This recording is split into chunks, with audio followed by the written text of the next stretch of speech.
Redemption begins. Find yourself within. Take up your blade. Let the fears within fade. Stories are told as the die roll. Don't be afraid. Make your destiny will find you in me. Friends at your side, may the group with pride. Try as you might, you now live to fight. Monster nor foe can fill you with woe. Enemies in sight, it's time to roll dice. Roll for initiative. Check, please.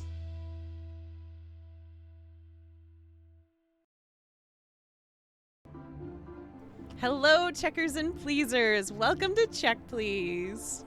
What? Hey everybody, welcome in. Here we are, Check Please. I'm your DM Beardy, and these are my lovely players. Hello there. My name is Keni, and I play Louie Freeman, my little ice wizard boy. I'm Skrewy. I play Stavik, Zibon boy. I'm Grem. I play the one and only Valentino. I'm Shane, and I play Xander, who has lots less blood than he used to. It came back. And I'm Xeno, and I play Zu'lin Robotum. Yeah. Indeed. So, last week, let's see. What all happened last week, everybody? So, speaking of lost blood, Xander started by puking up a stream of pure blood and passing out. At which Just like point, him. Louie did, he did like a little rock star slide on the ground with some ice and was concerned about him. We fetched a cleric who did some healing after Zu'lin brought him back up with an injection. As he came back, Xander turned to Stavik, who had just come back from who knows where, and said, "Stavik, what did you do?" At which point everyone was like, "Stavik, what did you do?" Stavik was like, "I didn't do anything." And then we decided to go back home. We went back home, got into a conversation where Xander was like, "This is your fault, Stavik." And Stavik was like, speaks aggressively in German, saying, "I didn't spend 70 years in Very aggressively. Yeah, I didn't spend 70 years in the Maelstrom guiding souls for my work to be corrupted like this." At which point Xander was like, "Hey, we're kind of soulmates." And Stavik was like, "No, we're not, prove it." And then Xander was like, "Okay," and then threw him across the room a little bit. There was some locked doors, Valentino broke in, Zu'lin decided it would be a really good idea to perform a surgery to help his friend, and perhaps he just didn't inform said friend that he was doing the surgery, or that he was going to lock the door, put a chair under the handle so nobody else could get in during the surgery. But when he cut him open, he found out the tummy issues. It wasn't IBS. It was actually his stomach was rotated like 180 degrees clockwise. Impossibly, though the rest of his organs were connected normally. So he did what any good doctor does and just, cut out the stomach and flip it back and reattach it with some magic. At which point Xander woke up and was like, "You did surgery on me." At which point Zu'lin was like, "Yeah." And then they hugged it out. Then the door opened. Zu'lin came out covered in blood. Everyone was like, "Zu'lin, why are you covered in blood?" And Zu'lin was like, "You should see that guy." And then they walked in and found Xander covered in blood. Yeah. And everyone was like, perhaps we should lock our doors at night and maybe think about like a buddy system. But anyways, I don't get we no should respect. probably, we should get back to that investigation, one, and then two, we need to figure out what's going on with this book. Detlef probably knows, and then Xander and Louie were like, "Yeah, Detlef knows a lot," and we got into a little bit of an argument where people were like, "If Detlef knows everything, Detlef should be doing something to stop these murders." And Louie had a little bit of a moment. He was a little upset, so we went to Detlef to ask who else borrowed the book and to accuse him of not participating or helping Luciana. Louie asked who else read the book, and Detlef said, "Nobody." At which point, everybody was like, "Oh, okay." and then did not bring up any sort of accusation, which is probably for their in their best interest. So Yeah, I think there's a misunderstanding there. I was not intending on accusing anyone. J'accuse! okay, Accuse! j'accuse, night button. So we went sad. back I'm to slightly sad. Nobody's accused Stavik. It's a long time nobody's been- coming, honey. Of what? Would you like to feel get like- accused tonight? Yeah. Hey, baby girl, you want to get j'accused? Bro didn't accuse me, and I'm. Bro's a not little gonna sad that he j'accuse you. He don't got the Wait, brain are you space the for that. murderer? Holy shit, we just found out. Oh my god. I got you, Skrewy. This I got case you. just got blown wide open. Wait, if you Yo, In the If you get- intro. accused, does that make you the jacuzzi? cursed. Nice. Anyways, we decided to continue the investigation. We went back to look at the body. We decided to check out the spot where the body had been found, and Zu'lin discovered that there was a suspicious lack of blood, which we think means that they were carried in the body bags we found in the Owen Temple, and these murders could be happening anywhere. We decided, well, we don't really have any leads, so we went back home and had a delicious meal, which Stavik did not participate in, though he did show both Zu'lin and Louie his true form. So that was nice, or his current form at least. Then I haven't seen my final form. Yeah, we, after talking a bit, decided to follow up on this gang situation, and we had a nice, lovely conversation with these two gang leaders who were absolutely not interested in hearing pretty much anything we had to say. They were Fuck like, 'em. give us some good arguments why we should protect the blessed oven, and we were like, because if there are murders in town and people leave because this is a crazy place, you're gonna lose business, and they were like, nah, not really.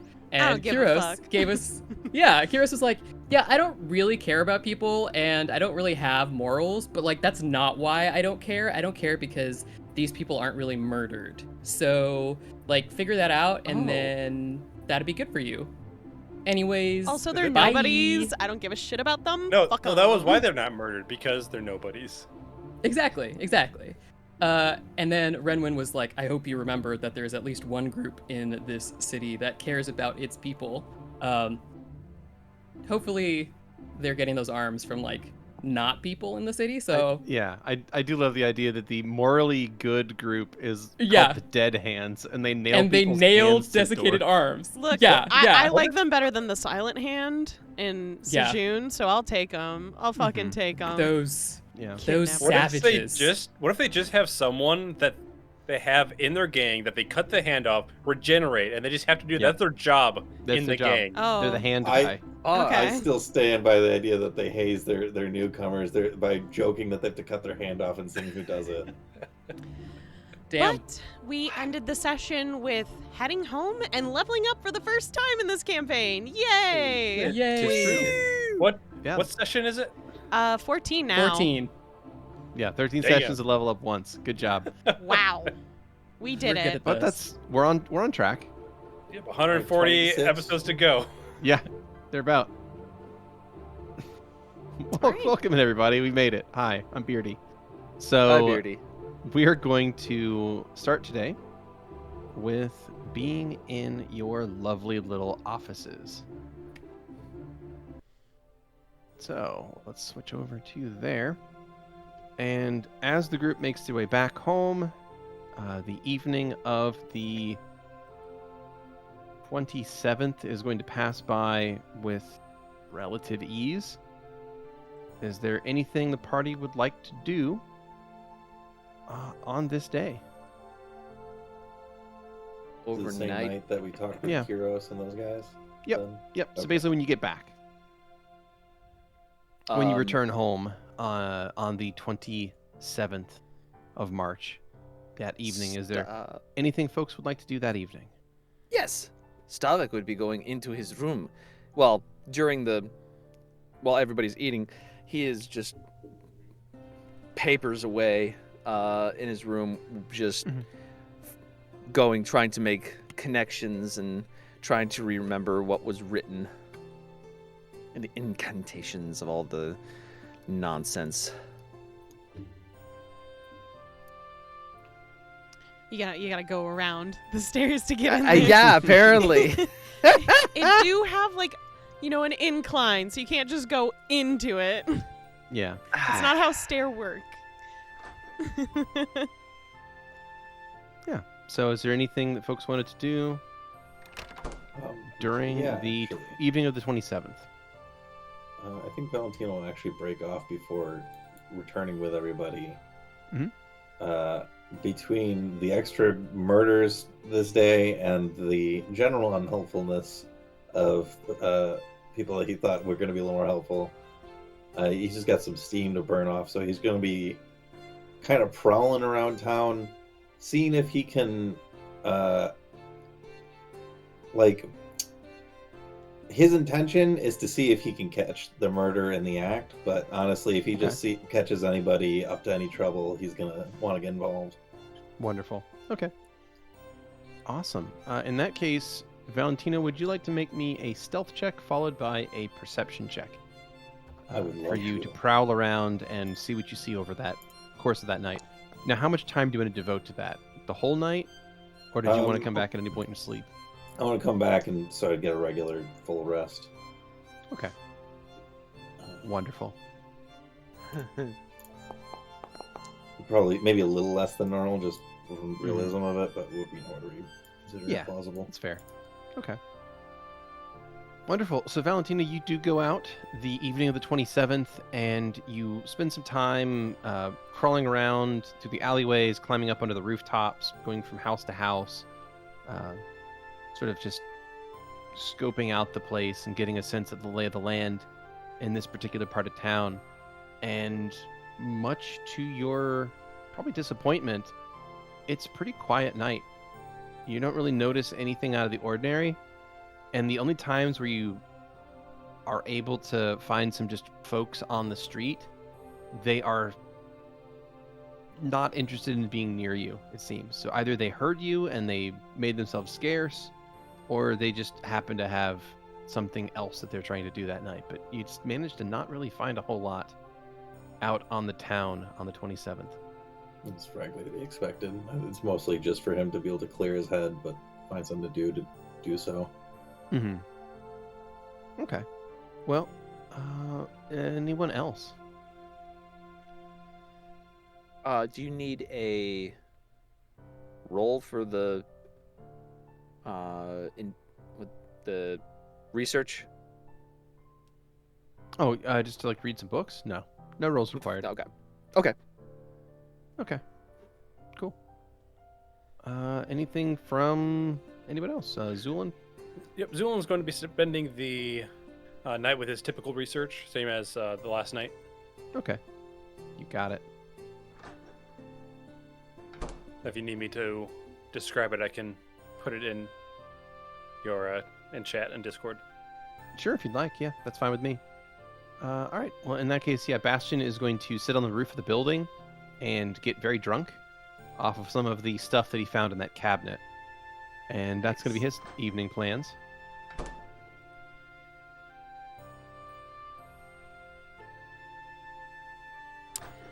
Louie just goes to his room to read and write for the evening for the most part. Xander will as well. Okay. Well, in that case, we will roll around to the next day. So, the evening of the 27th passes without any much problems, and we push on to the morning of the 28th, as I will roll time over here. It is now morning, about 8 a.m. or so on the 28th of March. Okay. Louie gets up bright and early to start making breakfast for at least the people who want to have breakfast. He walks down the stairs by having a mage hand active, which just are tiny little butterflies that hold things for him mostly. And so he has a book in front of him being held by butterflies, and he looks at it from time to time, will write something on the book, and then continue either cooking or doing whatever he is doing in the kitchen.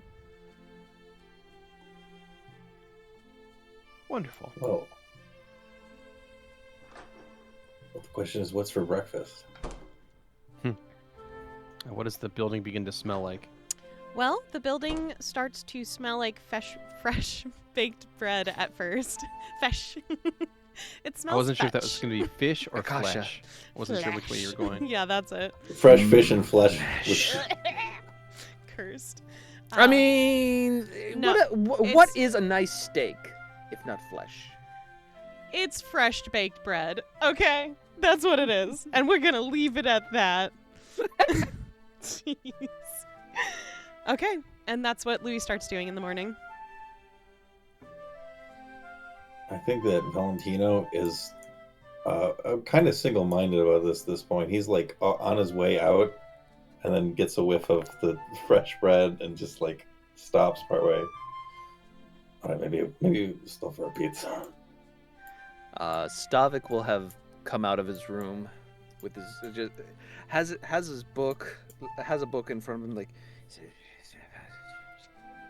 like and kind of just absent-mindedly just going straight to a chair to sit, and he has a book in front of him and another notepad in front of him. It's like he's into this.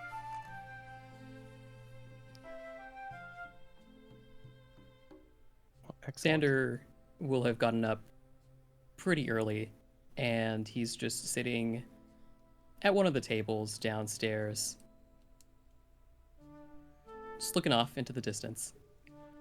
There is also a tea kettle that is currently getting heated up so that tea can be made. Mm-hmm. Zu'lin probably fell asleep in his office while Nice. all experimenting. Just imagine he's like sitting there, and people are like, "Is he studying?" And then you just hear from the mask just. Not as loud as my father's, but it was pretty good. And his beak goes. Yeah, flutters. Oh, that's so fucking weird.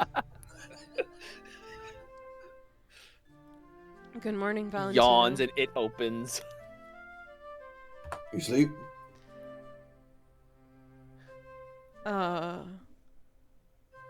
Technically, yes and no.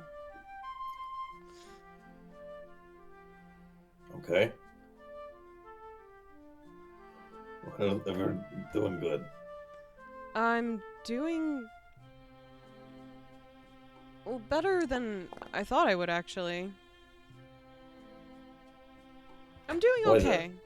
Well, today I feel right, for one thing, which is nice. I don't get that very often. So I feel good. Good. Me too. I think we got. I've got a good feeling about today. I think we're gonna make some headway on this. Save some lives. Do you ever think that the only way that we're able to save lives is by waiting for lives to end? I think that's what everyone thinks about this situation. I want to make something more proactive.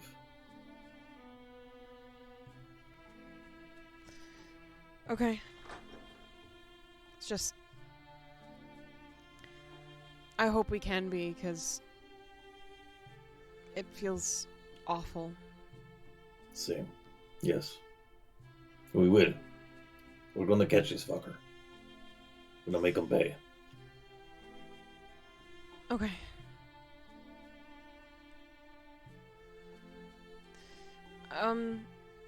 So I'm trying to make this thing that Bastion was talking about yesterday. Not that I'm making anything for him anyways.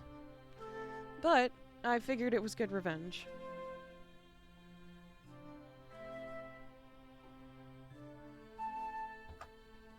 You guys fighting about something? Did I miss something? I'm not fighting. He just decided to get food from Vincenzo's for breakfast.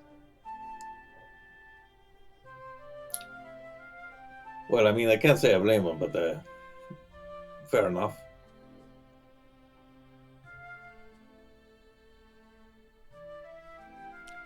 All right, Zu'lin will step out of his office finally, first time in the morning.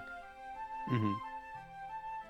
You Who's see gonna- Stavik and Xander out there in the main room, each of them, I believe, reading books at the moment. Xander had his book put away at this point. He's just kind of staring off towards that wall, and then as the door opens, his vision will turn to Zu'lin. Greetings, friends. Do we have any plans for today? I made breakfast. Delightful. I suppose that is a good start. Bastion, what are you doing in the office up there? You look down into the room there, and you see Bastion leaning back in the main chair behind the desk. He's got his hands over his face, and he's sort of just breathing heavily. Are you okay? Yeah, I'm okay. I just had a lot last night. Oh my god, you reek. What? It's just some... I think it was whiskey. Bro, Probably. let's get you a bath and some bread. I'll be okay. Excuse me. You'll be better with both of those things. And Louie will move past the others to get out of the room. Bastion gets up and shakily will walk to the washroom. All right, I will leave that guy alone. Let us know if you need anything. Yeah, Xander will call out. Yeah, all right. Louie starts setting down a plate of kind of like this warped bread with an egg in it. It definitely looks like he's never made this before, but he tried his best based on the description made yesterday, and he'll set one down in front of everyone. Oh, fuck yes, this sounds amazing. This looks amazing. Normally it takes a little more time for the bread to rise, so I technically baked it sooner than I normally would bake bread, but it might be a little denser because of that is all. I This is didn't... full of power. Sure. Whatever you say, Valentino. I'll gratefully consume your power bread. Okay. Power bread. Weirdo. Stavik will look at the bread. He's just staring at it. Go on, Stavik. It's a sin to waste food. Louie will sit next to Xander and smirk while cutting daintily his egg and bread. I lament my current condition because that looks utterly delicious. Are you're not interested in... This is the second time you're going to turn this down? Isn't your tank empty? By now? After last night, certainly emptier than it was before. I can only imagine. We're running low on steam. Ah! No. Keep going, Valentino, please. Keep going. It's good. I love it. Why would... Oh.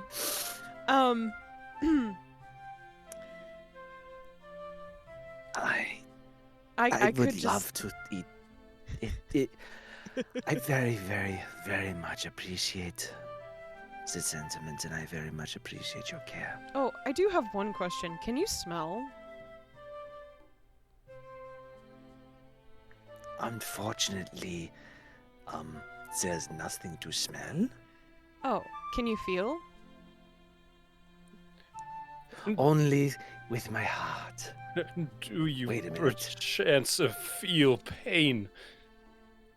What do you mean there's nothing to smell? This is fucking delicious smelling bread. I have one more question, Stavik. And Louie will look over at Xander and nod, and then look back at Stavik.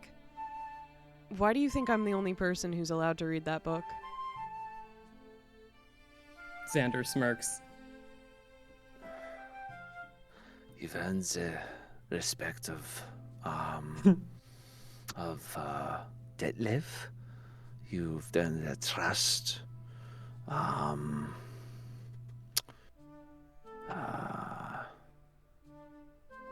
It's what I can only presume. I see. So those are the conclusions you've come to. I understand. Nonetheless, You've shown that you are responsible with your magic, and that you can be trusted with the information.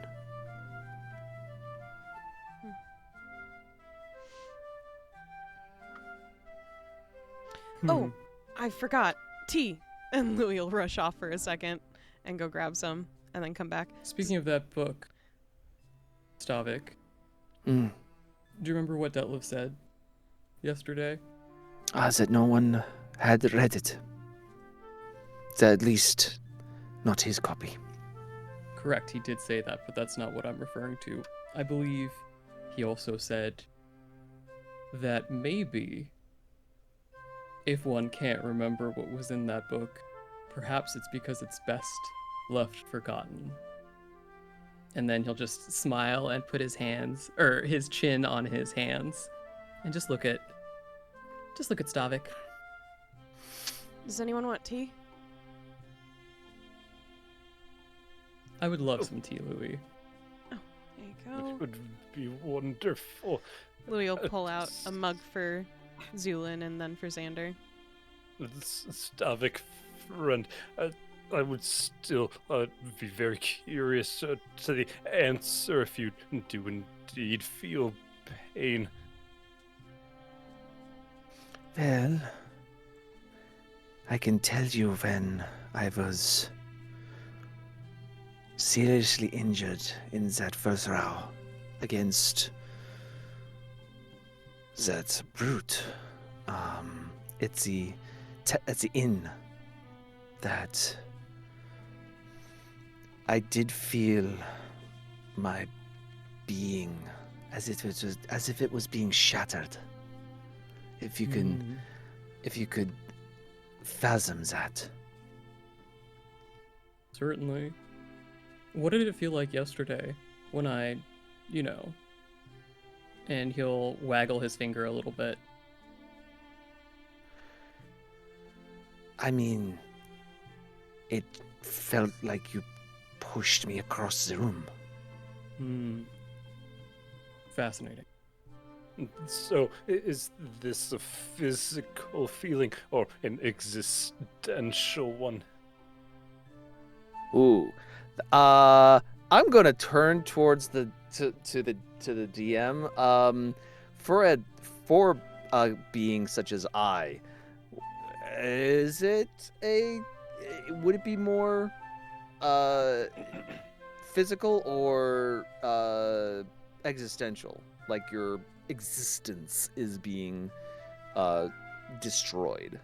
Yeah, Beardy. Because it's Feeling is wurmst. Did you say whamst?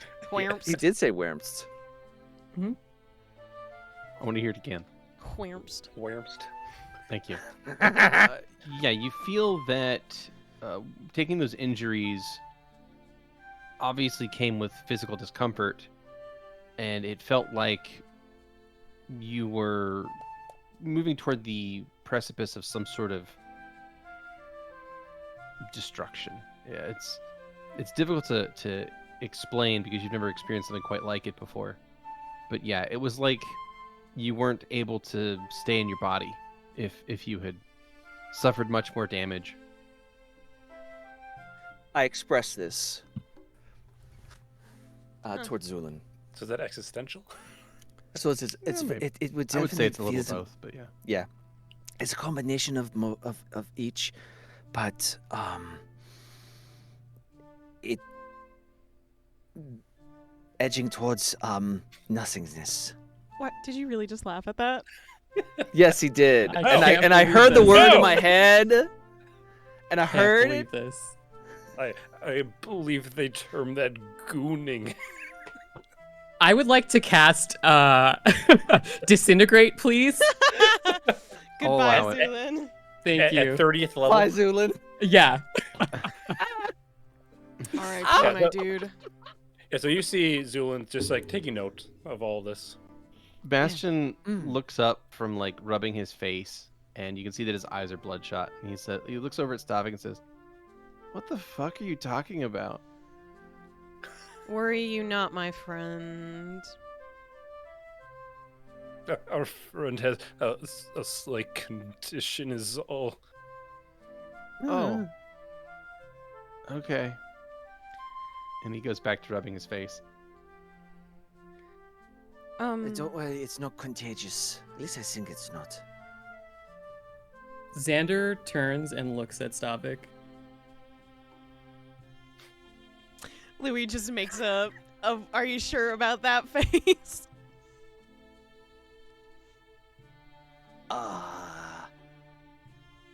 I have a concern now. I had a concern yesterday. You didn't seem that concerned, though. I never have any concerns. No, wait a minute, wait. I'm fairly certain this, he gestures to himself, is not a physical ailment that one could contract, like a sniffle. Contractions is the word that I think would be good for what happened. Also, perhaps someone hasn't tried hard enough. Okay, I'm going to say that I am not the sharpest tool in this tool shed. You But are you going would to say have that to. you were a tool in the tool shed, though. Just being clear. You can use He, a femur he as a hammer. turns towards Valentino. I'm just trying to be clear on your statement. That, what? Can you elaborate? No. We are going to put a pin in the previous. What are you getting at, please? Like a pin or a piston, or like a screw kind of thing. And I thought that Louie was the person who liked milk, because you seem to be milking this for everything it's worth. But it's funny. It is quite funny. Also, The- fuck you! I do like milk, but that doesn't mean you can just bring it up like that. What the fuck is that supposed to mean? What do you mean? It's your number one characteristic. Yeah, Number one on your backstory. Likes milk. No, I'm confused. Is someone giving you shit Whole. about liking milk? Points at Okay, Zu'lin Josh. and Stavik with his index and pinky finger. You would best wash yourselves. Oh, do not assume that I do not appreciate milk. You called me a suckling. Oh, purely to try to get you out of the trials. Can you not use as embarrassing of words? To be fair, it almost worked, but I will do so. Or at least ensure not to do so in the future. Thank you. Just find more appropriate words that don't make me look weak. I mean, circling back around, do you two think that what I am could be transferred to someone else? Well, with enough time and effort, potentially, I would never say 100% no. To do so would be quite unscientific, don't you think? Stavik, Possibly. were you not paying attention to our conversation yesterday? I was, but I think I might be missing something. It was the part right before you asked me to put my money where my mouth is. I'm talking about the physical manifestation of what I am. Louis just shakes his head and Yes. drinks his tea. No. No. No, no, no, no, no, no, I will not. No, no, that's not possible. Why? No. Does And it you twist and your you see him. insides? He's very he's actually concerned for Xander. Xander, no, I would not wish this on anyone. I understand what you did at the temple. Where our souls were bound, but you're telling me that, and he's actually going to pull off the hood, and drop the thing. You're telling There me it that is. this is What the going to fuck? happen to you. Wait, what the? I knew it. You've been caught. Oh, Valentino. Oh. But Louie just goes over to Bastion. Are you okay? That faint? Bastion tried to get out of his chair, tripped and fell on the ground. Louie will go He's to pick holding him his up. head. Oh my god. What the fuck is going on? It's okay. It's okay. Someone fucking killed Stavik. Why is No. Stavik dead? Stavik's always been a Stavik skeleton. killed himself. No, in no, a sense. I'm fine. I'm fine. Oh fuck. No. Wait. Go. Stay away. But- Stay away. And Louie has both his hands up. Okay. Oh, shit. Isn't Nope. that, like, the Smells loud bad in there. Not doing that again. Oh, that was a mistake. Oh, Are you fuck. okay? Please do not approach people who are not ready to visually look at you, Stavik, okay? Okay, I feel a little hurt with that one. You're a That's fine. fucking skeleton? I don't Yes. know why you're surprised, actually. I'm gonna be honest. Yeah, I know, but still, it doesn't mean it's not hurtful. Okay, Don't come you here. think- Give me. I want to look. Hmm. If it's so taking you so personally. And if he is looking at Louie, and he slowly turns toward Grem, toward Valentino. Grum's just there. Just T-posing.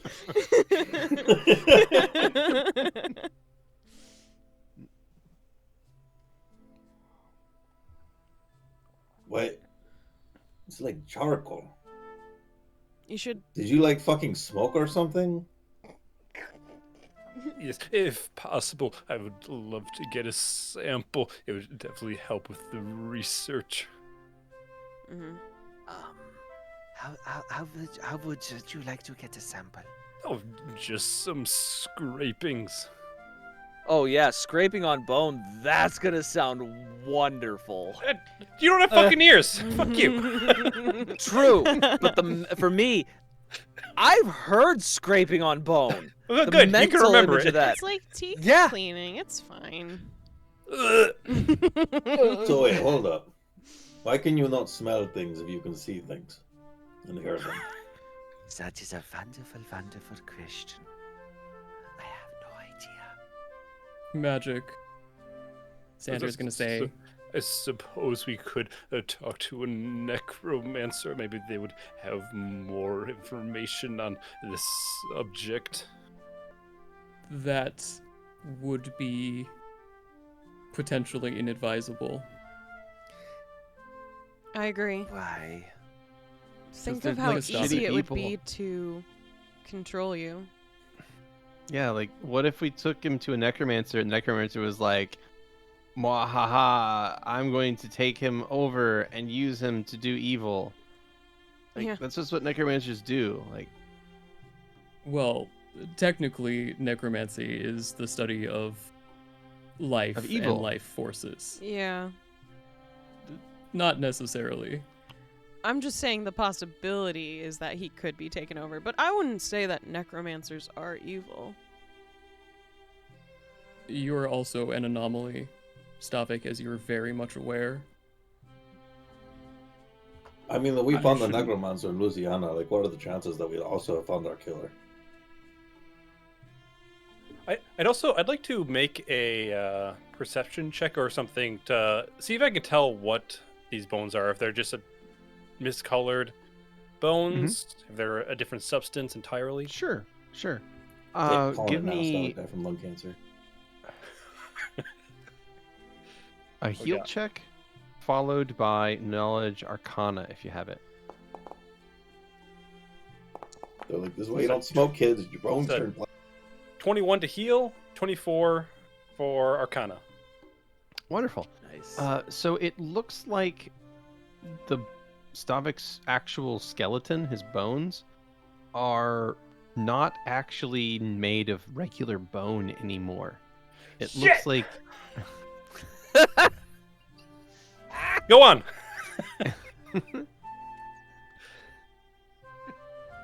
it does look like something has happened. Some magical process has caused them to become denser and harder than normal bone. They look almost stone-like, more like not as shiny as obsidian, but definitely the same color. So like a matted obsidian. Do they still look ossified as if they are still technically bones? Or Yes. Okay.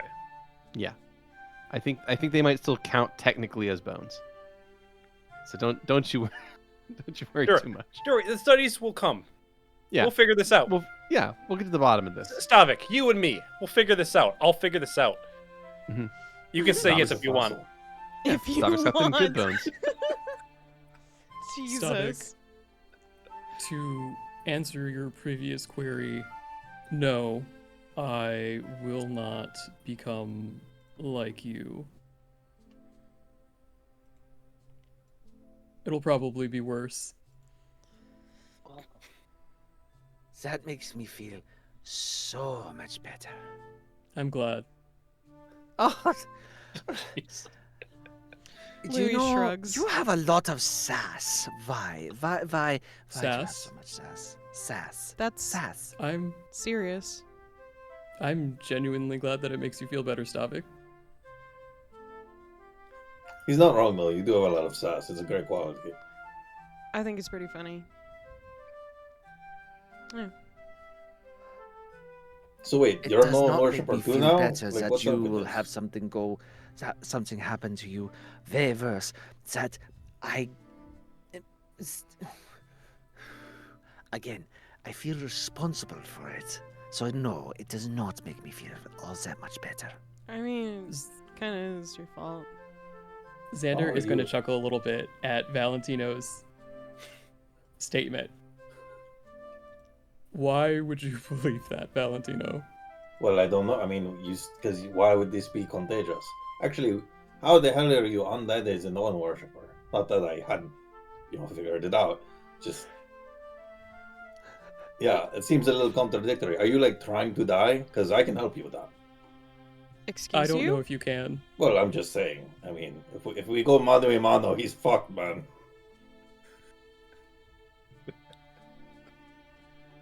The answer to your question is we make this sacrifice in the name of Owen.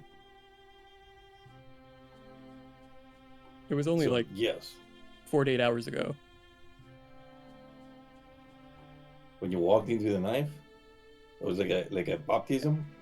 And when Stavik took my blood and then put it in the bowl and spoke those words, we're linked. Nice, cool, I guess. Whatever works for you.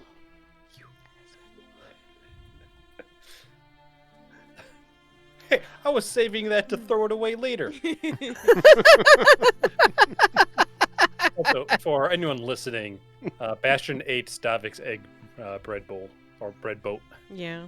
Mm-hmm. They call something in a basket. I think there's an actual term for it when you bake an egg inside of bread. It's We like don't something have in a the basket. little man in the canoe, right? We don't have to worry about this right now.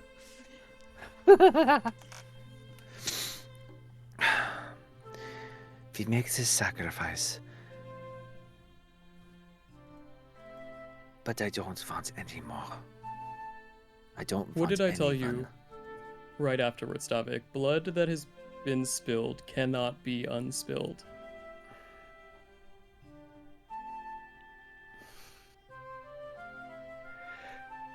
It's really hard. It's frustrating because Stavik, he cannot show emotion. Like it's just like a freaking Muppet. Not even a He's- like a I was gonna Muppet's say more Muppets expressive. can show- Yeah, a Muppet is more fucking expressive than Stavik. Fuck. I mean, he could like have his shoulders go down and his head tilt downward. There are other ways to show expression that's not on the face. Remember, body language. If Yeah, the Crypt like- Keeper can do it.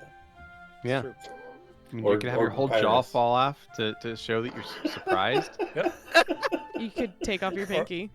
Yeah, if you're excited, you can shake it around like a really Home want Depot it. decoration. Mm-hmm. You really want my pinky, don't you? I really want to see if you can detach your pinky. He can. Yeah, I just want to see him do it. If by any chance you weren't able to put it back on, could I have said bone? That was out of character. Anyways, Anyways. Again, you have to understand my frustration that I don't know all of the details of how this happened.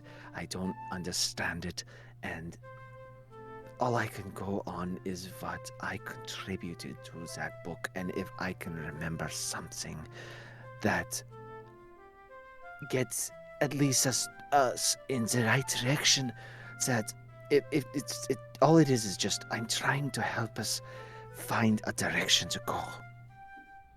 I don't want the information. I just need it to help us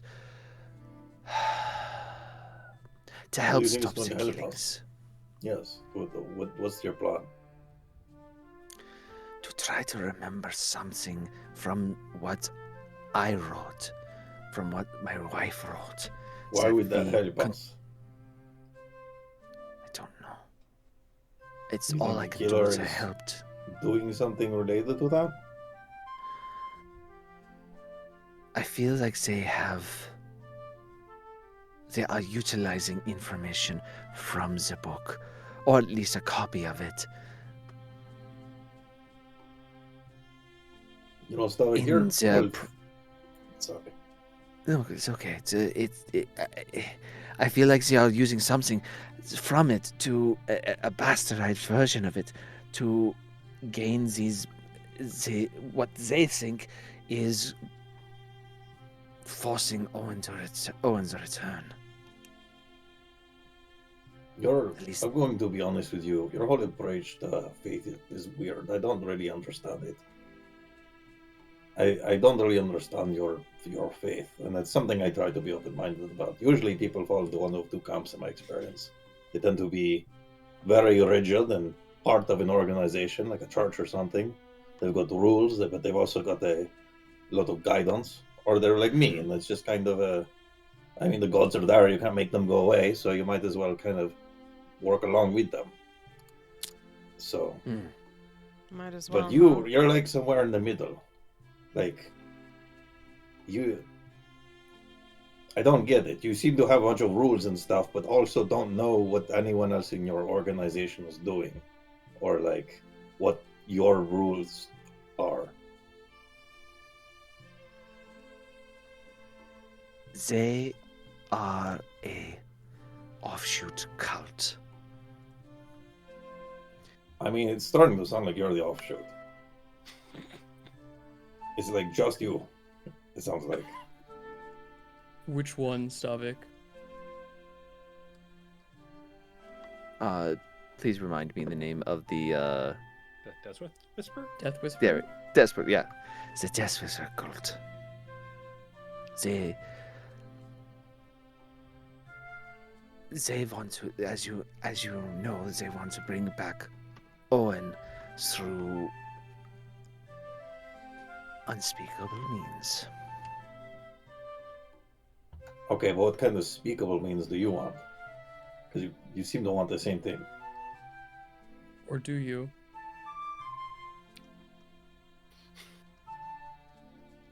I do want Owen's return, but and I'll look back to Xander. Yes, I know the cycle is broken right now. But I don't want people to die die outside of their own time. So you don't want Owen to die outside of his own time?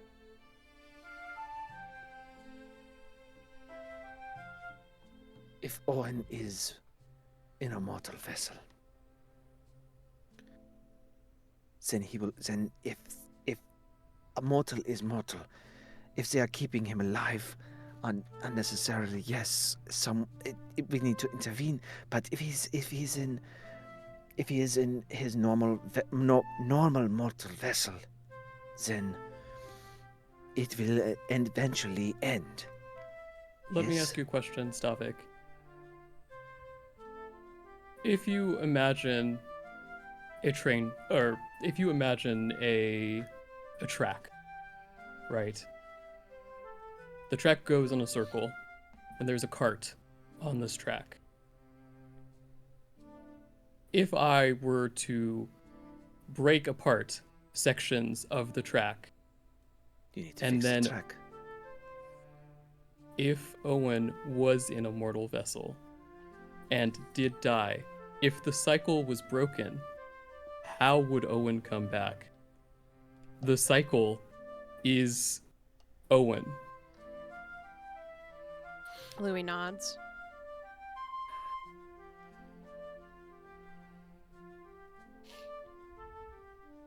I don't really understand what that matters. Like, people still die, right? I And mean, they it's not still- like it's changed much, right? I suppose Stavik, not. you would know best. Wouldn't you?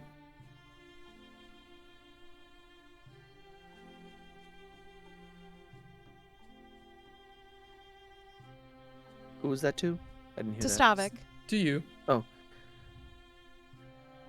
What do you mean? I mean, Would you not- what happens if you bring him back, like, and then he dies again? Hmm. It goes to normal. The cycle would then be Continue. Yeah. What does Continue it on. do? Isn't he like? I don't see. If you're worshiping like an entity that represents death, people dying, and it's dead, why is that a bad thing? Rebirth, life, death. death. It's a cycle. You're born, you die, you're reborn. All of the Yes. gods represent something. Owen represents that cycle. When people die here, that is not the end, as it were. Right. Yeah, I know. But now it might be Yeah. something else. Precisely. Also, if the cycle is broken, that wouldn't mean that killing the vessel would have the same results as normal, because that is the normal cycle. The normal cycle is a shard of his divinity enters a human vessel, that vessel dies through whatever means, and then he is reborn and becomes Owen again, and the cycle continues. If the cycle is broken, then would it not stand to reason that killing the mortal vessel would not bring back Owen as we know it? No, it would not. So your statement from before does not quite pan out, Stavik. It's not enough to just wait for the cycle to right itself.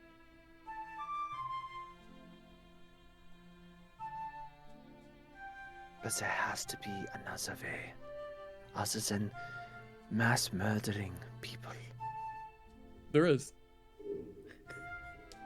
Louie nods. And what is that? I already May I told read you, it? Stavik. I can't tell you until I'm absolutely certain about what your intentions are. He's going to turn to Valentino and to, I guess, to Bastion and Zu'lin as well. I learned information in that temple when we were connected, when Stavik made that sacrifice.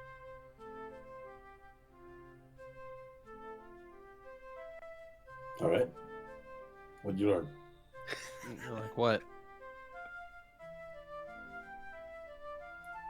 I learned that there might be multiple ways to bring Owen back, but that is highly dangerous. Well, danger is something I'm drawn to, unfortunately. So it sounds like we have a path forward. But like, what does this have to do with stopping the murders here? That is precisely the question. Stavik seems to be under the belief that the murderer is somehow using the knowledge from the book. I disagree with this belief. I think that we need to focus on stopping the murderer, and if we do find some connection with the book, then we can follow that angle. But I think it is a mistake to focus on Owen when there's a killer out here harming innocent people. I think that needs to be the priority. I completely agree. Plus, if there is actually connection to Owen, and specifically the book, the book,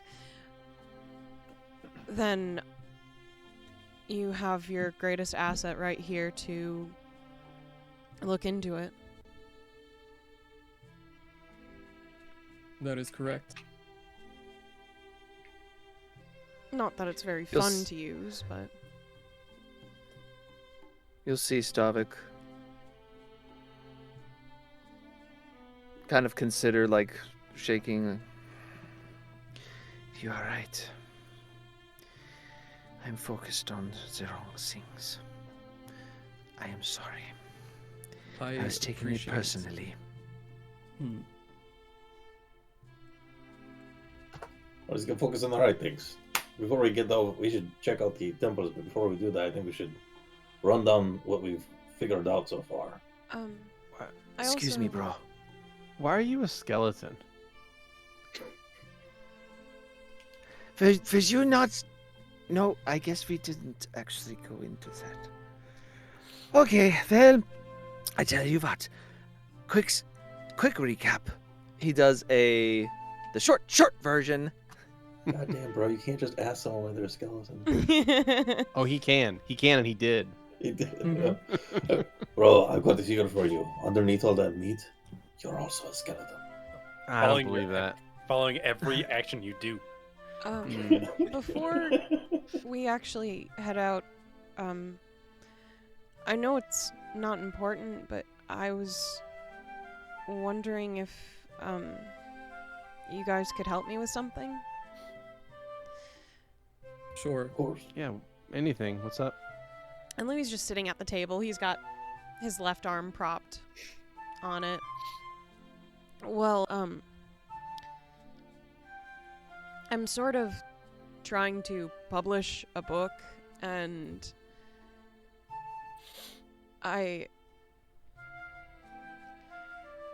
in the book I read about publishing, it spoke on getting peer review as advice before you go to publish, and I don't know. I just thought maybe... It's a children's book, though, so it's not going to be very interesting, probably. I'm sure you have conducted the masterwork. I'd be happy to give it a look. But is this important enough to wait? I mean, like, how long is it? It's 10 pages. But the 10 pages for a children's book, so it's like small paragraph, you know? Yeah, I mean, I guess it's still not gonna take too long. Well, How lay it on old? us. What do you got? What would be the age group this would be for? Children. Of course, children, but there's a 1-year-old, 2-year-old, 5, 7, 10. You can see There's some panic numbers in in Louie's between there. face. You missed some numbers, Stavik. There's a good night in it. It has no knights. It does Does it have have a a dragon? hero. No Is it dragons. a dragon? No, Never mind. so no knights, no No, dragons. never mind. Maybe it's best if we just. No, I want to hear it, but I think I know what my advice is going to be when we're done. I'm just deathly curious. How about we listen to the story and then we could figure out whether there are knights or dragons in it? Yeah. Let's hear the story, please. Come on, bro. Lay it on us. And Louie will summon up some butterflies that Mage Hand pretty much takes out a book from his bag and he puts it in front of himself almost like a conductor would put a sheet of music in front of himself. This is still sort of a work in progress, so some sections might change, but this is what I have right now. For a working title, I have this as The Story of a Hero. Why do you have the creepy music going, Beardy? I figured I would set the mood. All right, hold on. Why is it creepy? It's a children's story. Doesn't seem Okay, well, creepy to me. It stories seems can like be a creepy. Yeah, this is just kind of like Yeah. Wow. fantastic. All right. Don't give Fine. me the Harpy Caravan. Don't. I was like, we could do the happy, silly music. All right. No. Once upon a Alright, fine. time. Are you good yet? Yeah, we're good. What a Bears theme. No. No. Once upon a time, in a magical forest far, far away, there lived a young butterfly who lived a simple life, never wanting for much. However, he longed to find meaning in his life, as everything had become the same day in and out. One evening, as the butterfly fluttered amongst the flowers, and Louie will turn the book from time to time to show charcoal drawings of the scenes, because it's a children's book, and then I'll turn it back. Alone as he had been for so long, he looked to the sky as he did most nights to wish upon a star for something new, and noticed something bright falling from the sky. Wow, what could that be? The butterfly wondered aloud, his wings aflutter with excitement. He followed the glimmering light until he reached the edge of the forest, a place he dared not explore before. Cautiously, he left the safe cover of his beloved home, and there he was, hovering above him a bright and radiant red star. "Hello, little one," the star spoke, its voice gentle and warm.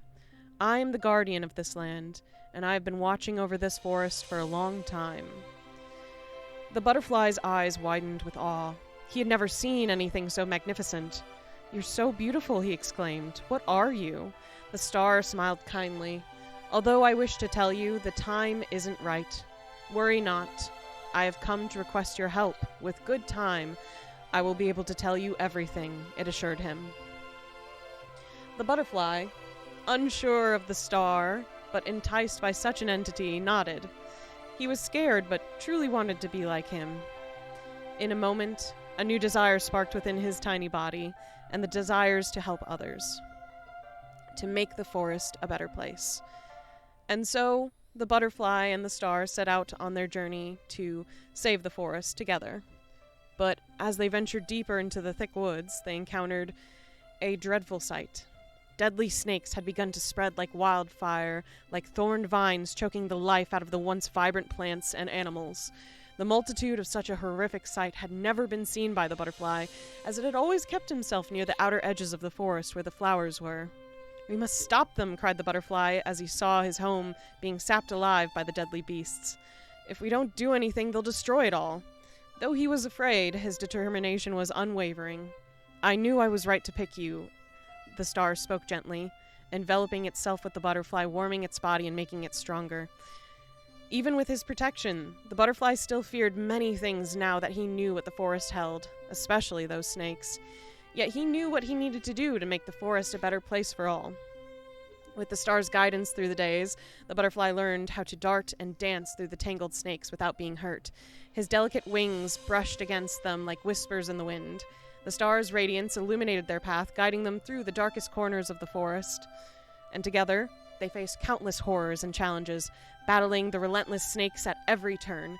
Eventually, the two found headway and found the others chose to turn away from the force controlling them and telling them what to do, as they had lost faith in him. "Who was it that you followed?" the butterfly asked one of the snakes, surprised that there was another entity in charge of such horrors that had taken place over the past days, and perhaps even years. He didn't know. "The adder," the snakes responded in fear, their eyes darting, waiting for something bad to happen for such a transgression. Eventually, the two had uprooted every evil source within the forest, scouting out whatever this adder was, until they faced their true and final foe. A large snake with eyes cold and as the deep frozen waters of the ocean. The adder, its tongue flicked at the two as he watched them carefully. His body reared back to strike. The star looked to the butterfly. His unwavering warmth smiled at the little thing, knowing full well he had chosen correctly. "Be not afraid, my friend. We will keep each other safe, as we always have. Together we can face any challenge that comes our way," it assured him. The butterfly nodded. It readied itself. The adder cast his first strike, and though the butterfly was quick, he wasn't quick enough. His wing was badly damaged in his attempt to escape his fangs. Weakly, the butterfly limped under the leaves on the ground as he tried to fly, and couldn't seem to find the wind beneath him as he once did. As they stood on the brink of defeat, the star came to the butterfly, weeping for his friend. "My friend, please get up. You can do this. You have to do this, as I cannot, alone as I am." Looking up at his friend, the butterfly cried. He was in pain and wanted so badly to be what his most trusted ally desired of him. He tried to fly once more, but could only fall with a weak whimper. Knowing it would be too late if he didn't do what was needed, the star took the butterfly's face, gently kissing the top of his head. In a moment, the butterfly felt an intense warmth, and with him that he had once before when they fought together. Yet this time it was different. The butterfly began to feel a strange transformation taking place within him. His dull-colored wings began to illuminate, and his body grew stronger and sturdier. And then he, too, was star, as the brilliance he knew as his friend combined with him. A gust of wind from the trees around blew through the forest, swirling around the united two. In the moment, the butterfly's wings shimmered with a fiery glow, revealing a pattern resembling a blue flickering pattern like that of a lit candle. And the butterfly, too, was a star. The butterfly, though surprised at such a transformation, knew it wasn't time to speak of such things. He saw the adder before him as he flew back to fight, its eyes wide with shock as he witnessed what he had thought was just another one of his dead victims rise from the dirt below to fight once more. The adder hissed and tried to strike once more, yet this time the star butterfly was able to dodge him. They were faster than him. Their spirits combined, they attacked the beast, throwing him back where he could not flee, until he was on the edge of the forest. The two relented for a moment, seeing fear in the snake's eyes as he looked at the open sky that was close to above him. He looked at the star butterfly. "Please, please forgive me," he begged. The two minds combined, agreed that they would not be like him, and chose to let him go. As they turned to leave once more, the snake tried to strike. Thankfully, with their two consciousness together, they could dodge him even as they turned. Rearing back to look at the adder below them, the star butterfly set down a shower of blue flames down on the beast, roasting him till he was ash. There was silence. The star butterfly flew down to the dusty remains of the adder. Within, the butterfly felt remorse of what he had to do. Or was that the star? The two no longer knew. After letting their actions in the two moved their wings, moving the ash to flow through the wind that had aided the two to become one. They watched as the ashes moved to the sky, becoming stars once more. The star butterfly flew back into the midnight forest. Hushed voices spoke as they passed. Others were realizing that it was safe once more. "I knew I was right to choose you, a moth, to help me," the star spoke within him. "You knew," the butterfly gasped. "All this time?" He could feel the star laugh within him. "Of course. Why, a flame is always known to find allies within such beings. That's why I chose you." The butterfly was quiet for a moment as his mind reeled. "You're not a star?" "No, my friend, though I suppose I could be." The butterfly could feel the flame gaze at him from within with understanding. "However, it doesn't matter what you are," it said softly. "You've shown bravery and courage beyond measure. I believe now in this moment that you are neither, but instead a hero in every sense of the word." With renewed determination, the hero flew into the depths of the forest. Together, they helped those of the forest unite and create a utopia together. And though the journey was long and difficult, they knew now that they were unstoppable. For together, as a moth and a flame, they were unstoppable. Through and through. With his fiery wings ablaze, they soared through the forest with renewed vigor at each accomplishment, their spirits burning brighter than ever before. And so, with the moth's bravery and the flame's guiding light, they saved the forest from the clutches of the thorned vines and snakes that made them, proving that even the smallest beings can be the greatest of heroes. And he closes the book. Zu'lin's clapping. Louie, I one recommendation. If you have this book published, you must be prepared for to move the souls across the world. He smiles.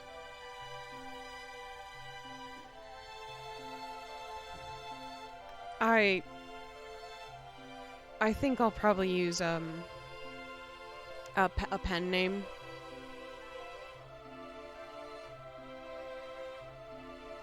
I don't need Why? people to know that I did this. Why? Well, you can. I understand the This is your desire choice for to make. anonymity, but I think you should be proud of what you've made. But I respect your decision. If that Pride is what has you were nothing going- to do with writing my name on a book. Yes. Your name is a name. It is whatever you go by. It is just not important that they know your name, but simply that they know your works. I just wanted to tell a story. And the story you have told, of heroism, of friendship, I feel a renewed vigor. As did the hero. Yes, exactly. And a very important message about size. I agree. Do you think there's anything I should really adjust before I publish it? The story told I from would- the heart is perfect on its own, in my opinion. I would not deign to tell an artist how to conduct their brushstrokes. I mean, I liked it. I think that it's a pretty interesting story. I'm not sure if it's like the kind of story that I would have read. That's not really what they had back when I was a kid. But it seems nice. What kind of stories did they have when you were a kid?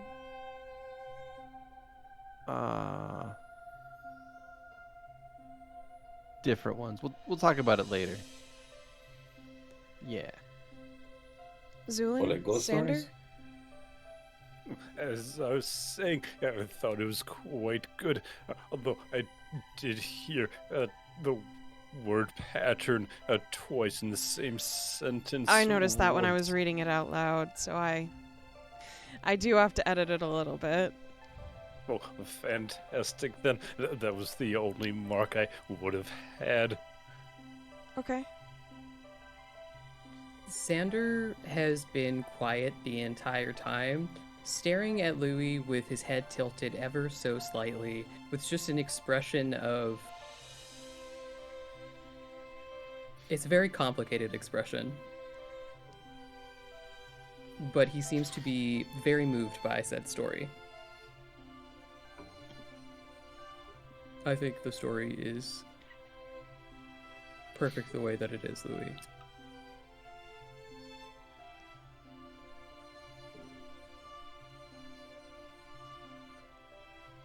He physically just turns his entire body around so that he's not facing the group anymore, and you see him cross his arms, and you can tell that he's looking up.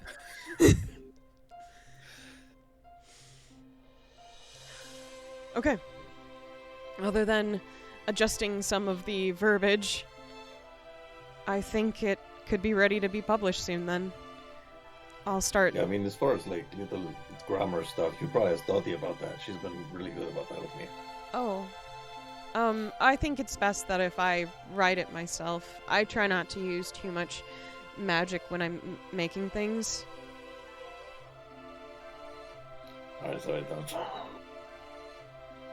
I just think it's good to be able to know how to do things yourself, is all. Quite true. Okay. I'm just afraid that my body will forget its muscle memory if I don't use it, so I think it's good to do that.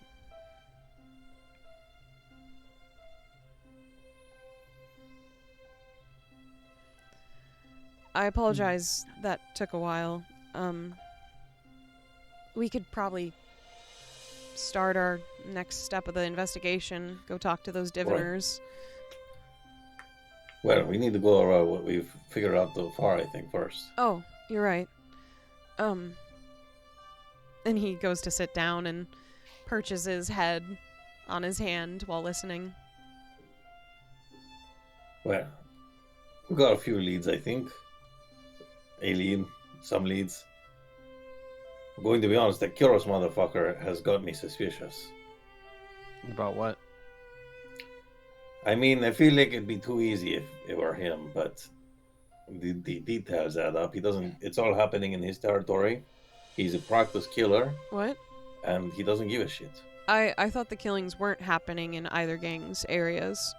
No, they're happening around his. The He just doesn't killings, care. the bodies are being deposited in his area. At least that much, yeah.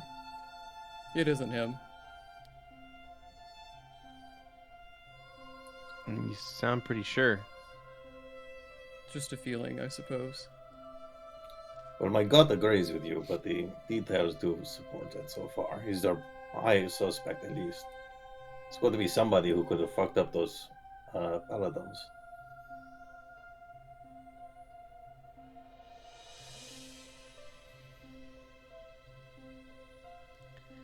Okay. So what leads do we have then? I would say few and far between. We, Indeed. of course, have information, but nothing that points in any said direction. Yes, the biggest, I think, avenue for answers is potentially the diviner, though I'm not sure what sort of information we'll be getting from that. I think it might be interesting to see if the coppers have any new leads or if they noticed anything strange. We could potentially canvass the neighborhood. We could potentially ask people if they have witnessed anything unusual. We could theoretically regroup with the Duprees and see if they have any useful information to share. Those are, I believe, our main angles. I also have some divination abilities that I can potentially use. Gotcha. Are you feeling well enough to do that? Yeah, no, I just drank a lot last night. I'll I be was okay. not talking to you. What? Oh. Okay. Are And you alright, bro? Yeah, I'll be okay. Who were you talking to, Louie? Xander. Bastion cranes his neck around. You gonna be okay, Xando? Yeah, I think I should be alright, unless someone needs more blood, perhaps. New rule, no needing blood from each other. Savvy?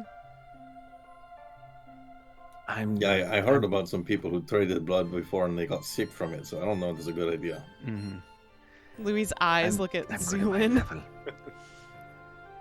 I mean, I can't make any agreements Why? on the grounds that it may be required for a medical procedure. Well, But everyone else agrees that they don't need blood, then you can't do the medical procedure anyway. Is that how it works? Well, I mean, we're not consenting to him transfusing our blood. Xander just tilts his head. Look, I don't think any of you can handle mine, so this is for your safety. I I'm see. fairly certain I don't need your blood. Well, Good. I wasn't sure about that. Would you be interested in donating? not me. Wouldn't Nah. Well, to be fair, anyone's donation would be deeply appreciated. Nah. Well, I Like mean, I what does said, that? What does that like mean? What do you gotta like cut us open and stuff? Oh, no such thing. Just a prick of a needle, really. No, thank you. Personally, I'm Alright. good. In the drop of my blood may be too much power to contain. We cannot risk it.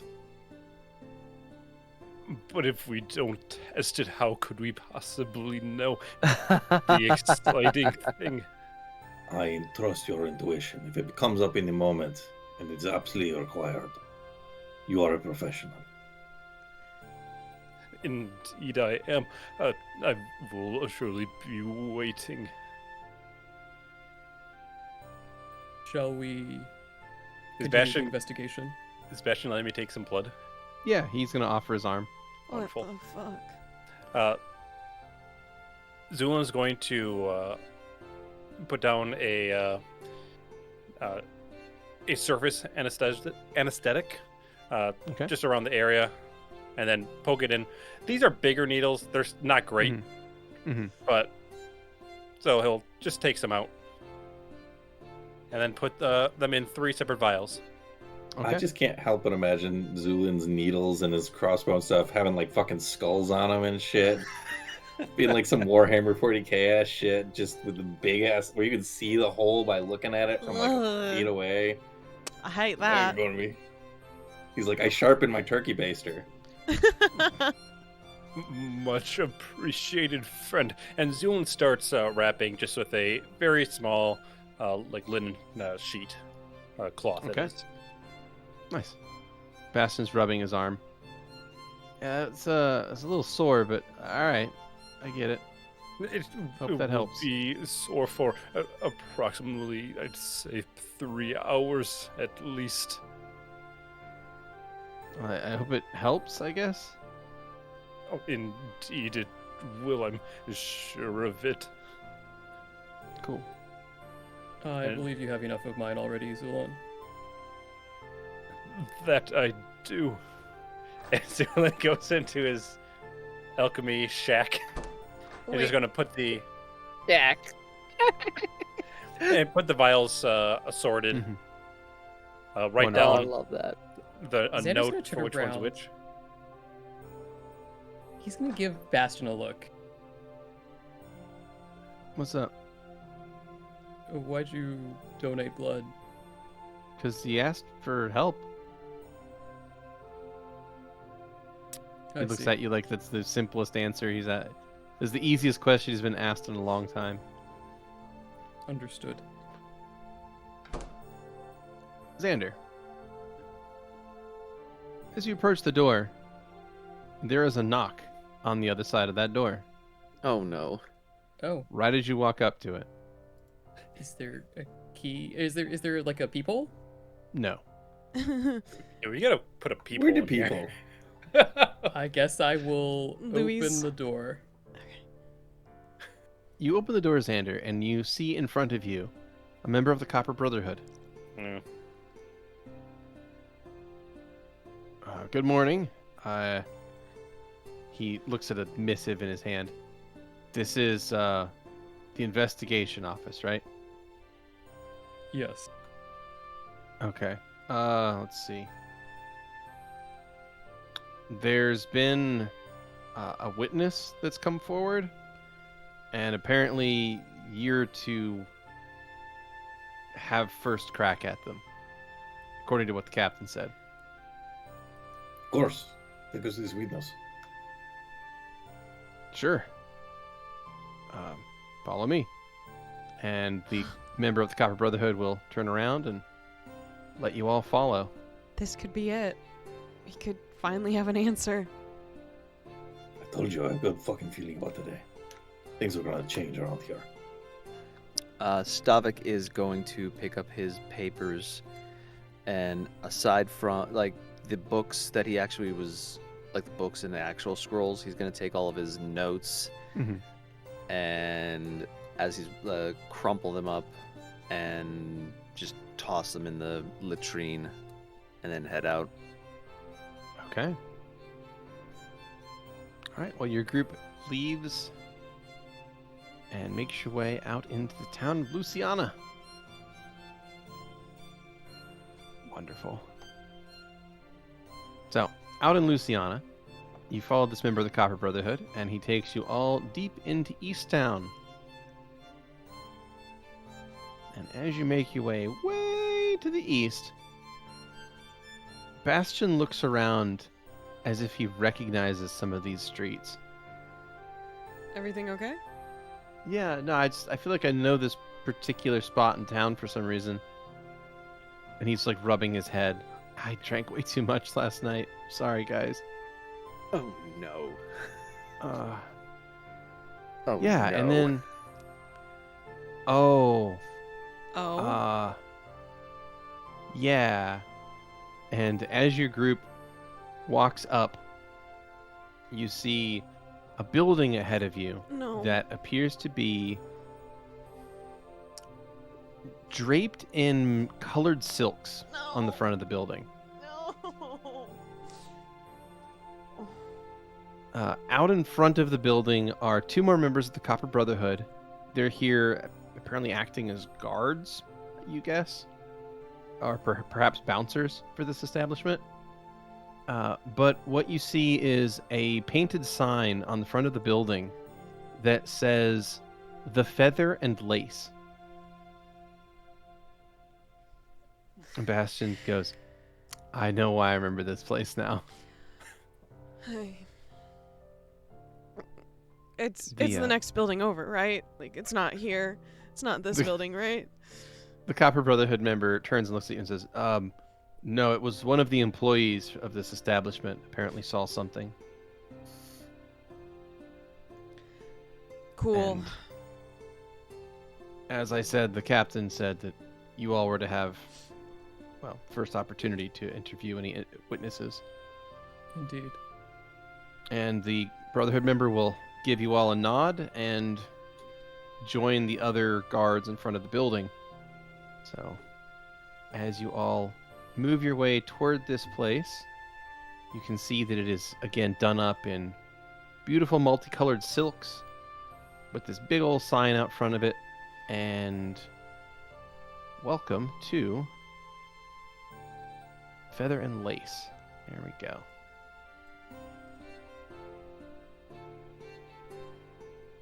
Bro, you holding out on me?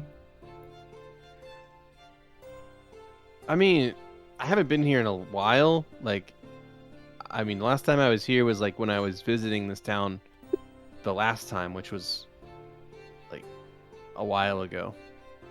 It's the same trip that I learned about the Blessed Oven. Well, once we get these murders figured out, maybe we have a trip around town, blow some steam. Yeah, exactly. But yeah, this place is, if I remember right, it's pretty great.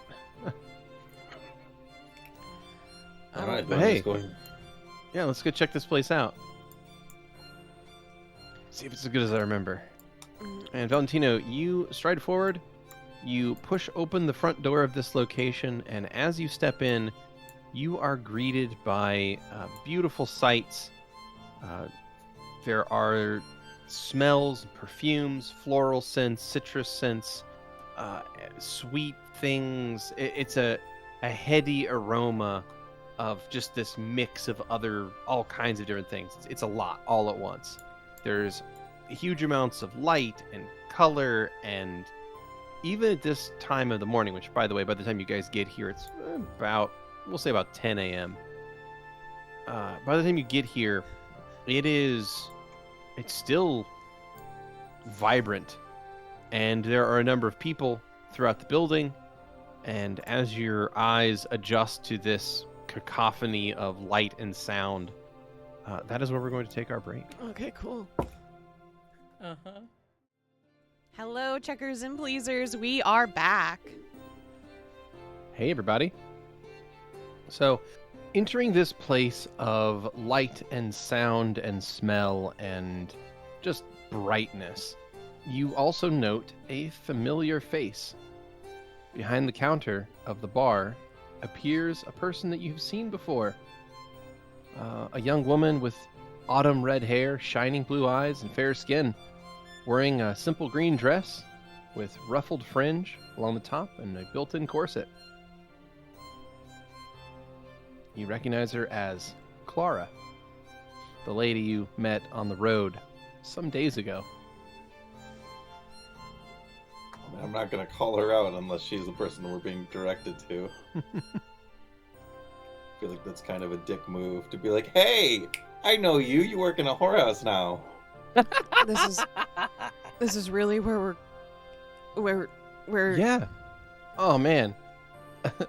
Bastion, like, as soon as he opens, like, the door gets open, he walks into the doorway, he takes a smell of the air, and he is no longer fatigued. Ew. Oh, bro, you're gonna like this place. Come on in here. No. Yeah, come on. No. It's gonna be great. Please. Please. I Ow. love a good brothel.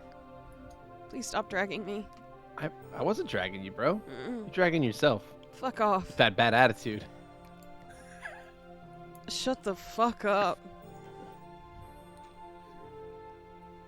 I As don't- you enter the place, the bartender is going to rush over and move up. Louie, it's you. Oh my gosh. Hi, Clara. How are you? I've been well. I was worried you didn't get my letters. Letters? Well, yeah, I left a few letters at the inn you were staying at. And you didn't answer, so I figured that. I'm sorry, I mean- Clara. I didn't get any letters, so I wasn't ignoring you. Oh, okay. But She seems confused at that. I'm here now, so you can tell me what they said.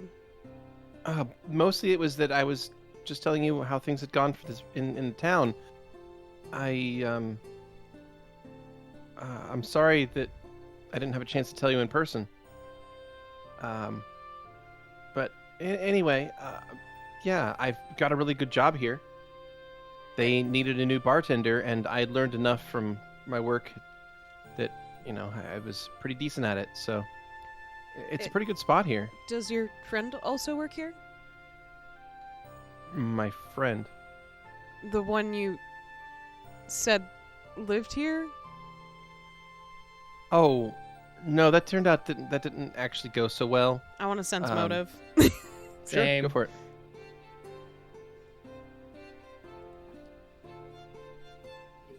Yeah, that one didn't actually pan out as well as I'd hoped.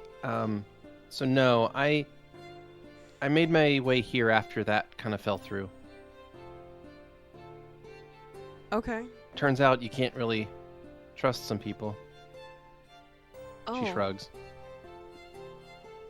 Yeah. Louie is actually going to put his left hand on her shoulder and just look at her. I understand.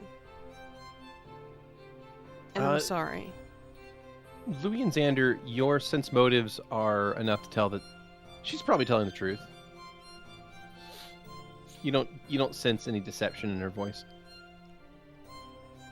Well, hey, welcome to the Feather and Lace.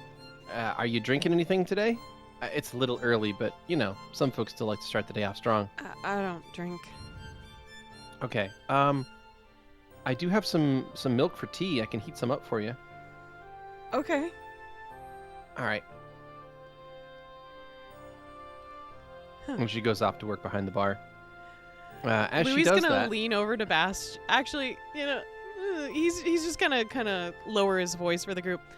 Mhm. Did she know that I liked milk? Was that Was that ever anything that I like really brought up around her? I mean, didn't you drink milk at the place with all the little tasty treat things? I thought you did. I don't think so, but maybe I did.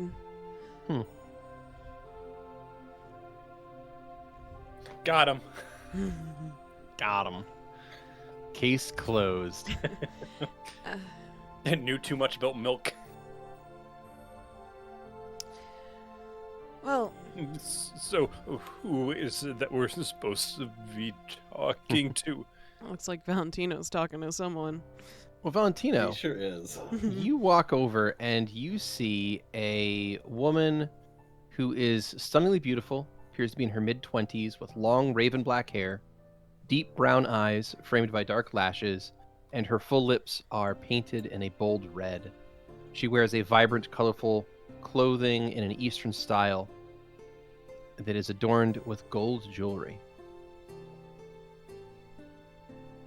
Well, Grem has She- 0 Riz right now. Give me like 2.5 seconds. Hey, My dear. Beardy. Yeah. Who the fuck said that? I'd like to drink you. No! Morning, my dear. Cursed! Never again! Go for it. Yeah. It's an old halfling one. Classic. There's an old halfling saying. Well, good morning, my dear. How are you? It seems like this place keeps it lively all hours. That's true. It's always a party in here. I And can see that. you would be... I'm surprised you haven't heard of me. I am the great Valentino. I'm afraid I haven't had the pleasure yet. Other flyers around. So How how many many did we times? grab before? We took like more than 100 of them before, right? Yeah, I thought you disposed of them. Well, what did we do to dispose of them? I don't know. I figured you all just took them and tossed them. Oh no! Then I've kept them. If they were gonna get disposed of, Valentino has got them in his room. And just Okay. like leaves every so often They're just- with some They're of just them. you're wallpapered the room in them. Yeah, I want to sleight a hand to just kind of like nonchalantly have it like flutter as though I didn't throw it out there. Sure. You're like, oh, that's kind of surprising. Yeah, you say that as you very smoothly slide this out onto the counter in front of the two of you. Well, we are. My friends and I are here on business. I'm afraid. We are Oh, investing if in you barter. think that I mean, I can't guarantee that all of my clients are unmarried or anything like that. So if this is about some kind of case you're working on, she definitely like seems a little weirded out by all this and is like, look, if there's some jealous wife or something, like I don't exactly know the background of all my clients, okay? To the contrary, we are summoned here because we were told one of your clientele wanted to speak with us. What? We are on behalf of the local authorities. She seems confused. Trouble yourself not with it, my dear. Oh, but look, you see, you already got one of these flyers here. You know where to find us.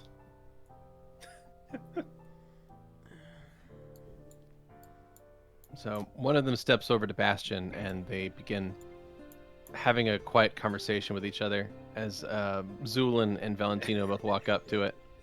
Oh. Yeah. What I do. Walking to the group. Okay. I'm gonna interfere in the business. I'm gonna interfere by making a perception check. Sure. So the two of them are exchanging pleasantries. It sounds like they have met each other in the past. The person before you is a strikingly beautiful woman in her late 20s with long, wavy black hair that cascades down across her back. Her deep blue eyes are framed by thick lashes, and she has a natural grace and poise. She appears to take great pride in her appearance and dresses in a manner that is both alluring and tasteful. She wears a dark dress with gold embroidery, which accents beautifully her pale skin tone.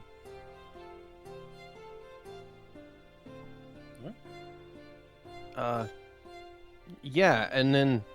So that was you? Yes, it was. I didn't expect to see you with an investigations group, but she turns and looks to Zu'lin, Stavik, and Valentino. Hello, my name's Lena. I work here, and I believe I have sure. important information for you. I see. Yes, please. I'm gonna wave over Xander if he is able to see me do so. Beardy, is Xander able to see? Xander, you are able to see that, but as soon as Clara looks up from her work and notices Xander there, she is going to just dart to the south with this milk and head over and set it down in front of Louie. Oh, thank you, Clara. Here you go. Enjoy. Have you been... Sorry, you're working. I shouldn't... Are you doing well? Yeah, pretty well. I just am a little bit worried about your friend over there. Wait, And what do you mean? yeah, I don't really trust him. Louie will stand up and walk to her side. It's okay. You can tell me. What's wrong? What happened? It's not a good time for it. I'm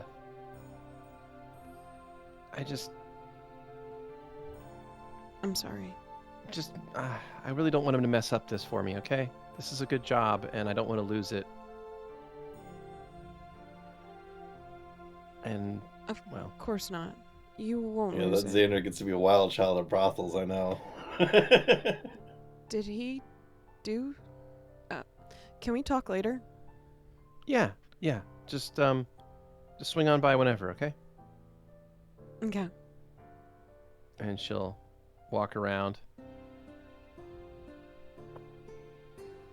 See the way back to the bar and decide to come over here and hop the bar. Oh my god, what the fuck did you do? How wide that bar is, I can't help but imagine her and just scramble over it. Louie will Just hear something fall over. pick up his milk, stand there for a moment, and then return to the side of the party. Sure. And as you arrive, you hear this Lena person explaining some things. So, I was out on the street last night, and, well, I normally see some strange things. Deals, back alley meetings, things like that. Most of the time, people don't really pay too much mind. I mean, nobody really wants to hurt anyone around here. She sort of gestures at this whole place around her, for obvious reasons. We're kind of harmless, I guess. But I did see something weird. There was this shadow that was sort of stalking behind another woman who was out alone. But then I saw something really strange. I was walking up and down the alleys here, up and down the street, kind of just checking in the alleys like you do, because you never know if there's somebody crazy in one of the alleyways. As she speaks, she kind of is nervously fidgeting with her fingers and is kind of like touching this locket around her neck. And I saw this weird-looking guy walking by, and he darts into one of these alleys ahead of me. Oh, sorry, it was behind me. We'd passed in the street, and I didn't get a good look at his face. But he darted into one of the alleys behind me, and I turn around, and I wait for a little bit, and then he comes back out maybe a couple minutes later, and when he did, his hands were just covered in blood, and he kept going off away from me, and I sort of froze for a minute, but then once he was gone, I walked that way, and I looked in the alleyway, and that's where I saw this dead person, and there was just blood everywhere, and I don't understand because there wasn't anyone there before. That alleyway was a dead end and it was empty. Oh. Can you Oh. describe this man? Sure, kind of. I mean, it was really dark. Of course, anything you can remember. Sure. He was about... She kind of holds her hand up about this high, and she's describing someone to be maybe 6'2 to 6'4. Kind of walked like they were really trying to get somewhere important, I guess. They sort of had this faster kind of walk, like they were late for something, you know? Like they were in a rush. They were weird looking. What weird looking how? What do you mean? I'm asking you what you meant. You said that they were weird looking. Yeah, I mean, they were like wearing black at night, which I mean is kind of normal sometimes, but in this case it almost looked like he was trying to blend in with the night. But it was like I could kind of hear that like he was wearing metal. So like he was probably, I think he was wearing armor. But then he had like this cloak over it, and it was all black. And I didn't see anything shining, like I didn't notice any like light glinting off of him. So it's almost like the metal must have been black too. That's weird, right? I mean, I thought it was kind of weird. Yeah. But then when they come out of the hall, like out of the alleyway, like I could see the blood glinting, like wet on his hands. And luckily he just went the other way, because I'm afraid if he came toward me, I don't know what he would have done. We won't let anything happen to you. Well, thanks. But Of course. like I said, most people tend to leave us alone. It was just a really weird experience. Thank you. What you've told us here is immensely helpful. Are you doing all right? I mean, I'm a If you little need shook any up, comforting. If you need any personal comforting, but I'm not taking any clients today. Thanks. just doing what I can to help. Oh my god. She turns to Bastion and says, it's good to see you again. How long you in town for?" "Oh, we're in town for like a little while at least, like until we solve this crime thing, this whole murder deal. We got to solve that, and then like who knows, but like we're probably here for a little bit. We have an office now. That's kind of cool." She nods. Yeah, I think there are flyers lying around. Oh, you don't need to bring up the flyers. Slightly hands another flyer out. God damn it. Yeah, just tell everyone you pick pockets. That's cool. Huh. You don't know I did that. Fine, fuck it. Perception, bitch. Who knows? I don't know yet, but I'm gonna fucking roll for it, bitch.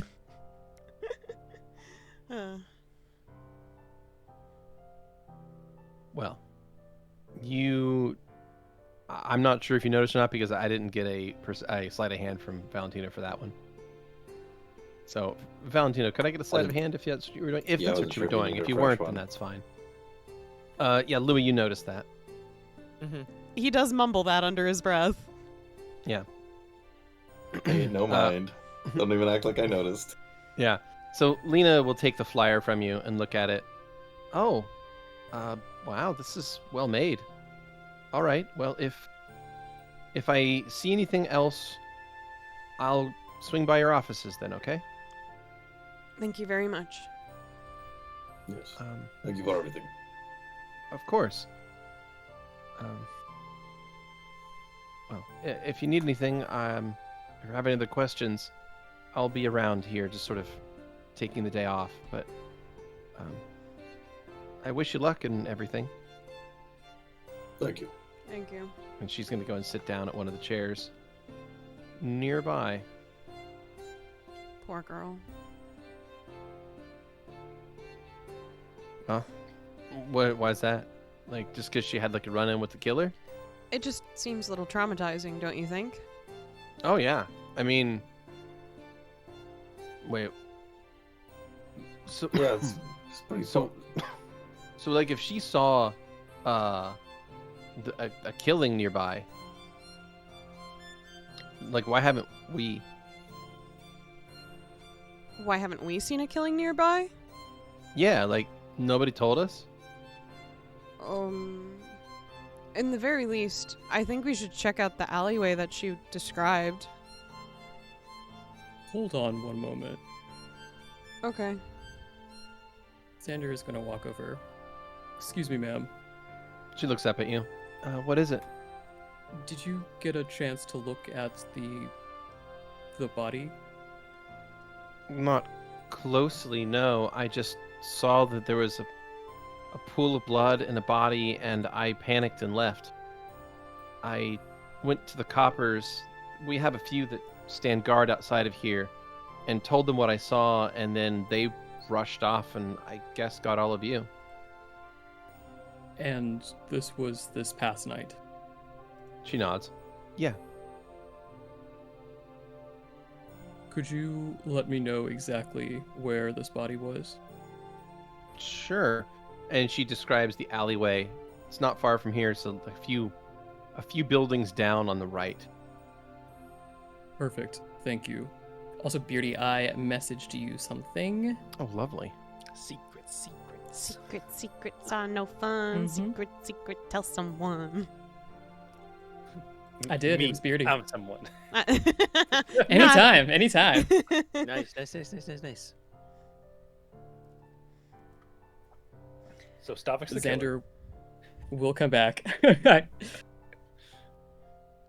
And you get what he's- you needed? I wanted to ask if she saw the body, but apparently she turned and fled.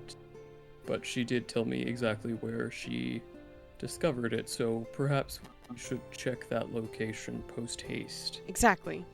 I will go to the location with you all, but I will probably stand far away. All right. You'll be guarding our lives. We trust you with them. That sounds a little like a lot of pressure, actually. Xander, can you lead the way? Xander is kind of looking back at Lena, seemingly curious. He's going to turn back. Yes, Zu'lin, I can lead the way.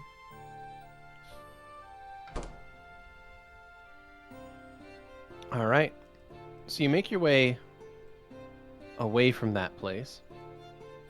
And what you find is an alleyway. I'm going to go ahead and place you onto another new map here. One moment. There we go. Oh, the feather boa on the stage, by the way. Heck yeah. I found this map. Thank you. With the with okay, so the handcuffs they look like old-timey manacles. They are old-timey Chef manacles. kiss. Because they didn't have modern day handcuffs. Yeah, that's No, what they I just are. wa- They're I just manacles. no. Sorry, I love except for that. the gnomes. Yeah. Emphasis on had. Yeah. You make your way to an alleyway. It is the kind of alleyway that is a dead end. It goes back a I'll little say. ways. Sorry. Yeah. Oh. It goes back a little ways and then stops. But what you're able to see here is a body at the end of the alley. The body is surrounded in blood, and there are words written beneath the body. Please be careful while you're stepping in case there's any evidence. Agreed. As we're course. walking up, do a perception check to see if notice things out of the ordinary. Well, you understand what I mean. Yeah, Make sure your I'm not perception stepping on check. anything that might be a piece of evidence. Oh no, the dice got on the blood. Oh no! Oh no, the dice got in the blood and got the blood everywhere. Ew. What? It spelled out words. Mhm. So as you get closer, you can make out that the blood written message there is "They won't stop." Same handwriting? Yes. Fuck. Also, they learned about this dead body who And knows just how left long it. ago and just left it there. They're really bad Uh, at their job. Elena, you mean, or the coppers? No, the The coppers. Well, she maybe didn't tell the coppers that she found the body. So like the morning. Ah. She told the coppers that she potentially saw the murderer. And And no one then else they- goes down here. Yeah. Not really Does many it people go out in look- here now. A This is sketchy kinda- alley. It is a sketchy alley, yeah. Looking at the amount of blood that's here. Yeah. Uh-huh. Looking the way, does it look like the murder happened here, or that it happened and they dumped the body here and the person bled out here? It's unclear. Okay. But the Like a heal person, check or something for that. yeah, if you want to give me a heal check. I'm Based sure on that your will roll. your perceptions, you believe that this body is, well, it very much fits the description of the others that have been found so far. Female between the ages of 18 to 25, or sorry, 18 to 35. This one also appears to be human and is very much killed. It's not clear if they were killed here or not, but Lena's story would seem to suggest that they weren't here, that no one was here until the body was. That the killer entered an empty alleyway and left the alleyway with a person behind. Oh wow, that's wild. Yikes. Okay. Wait a minute. This motherfucker continues to taunt us.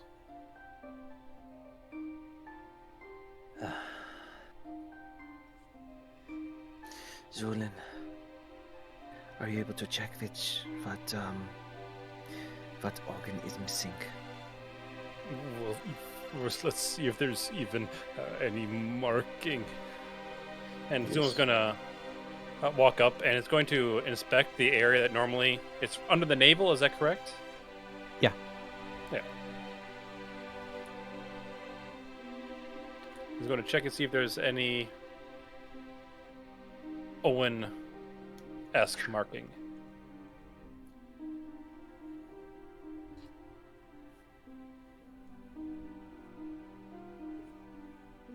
That's how you.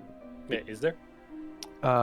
Yeah, you check the body, and there is the same marking there, cut beneath the navel, Okay. looking like a series of slashes in a rough circle. Xander, could you also help in inspecting before we do anything more invasive? I'd like to see exactly how this individual died. And I'd like to just see if I can figure out exactly the circumstances of her death. Like, Yeah. what was used to kill her? Mm-hmm. Mm-hmm. So, what would you like for that? Heal check, but Valentino and Stavik already rolled it, so I'll give it a little bit of information already, and that is it looks like the person was killed with piercing weapons. Okay. So perhaps stabbed multiple times with a knife or dagger. Gotcha.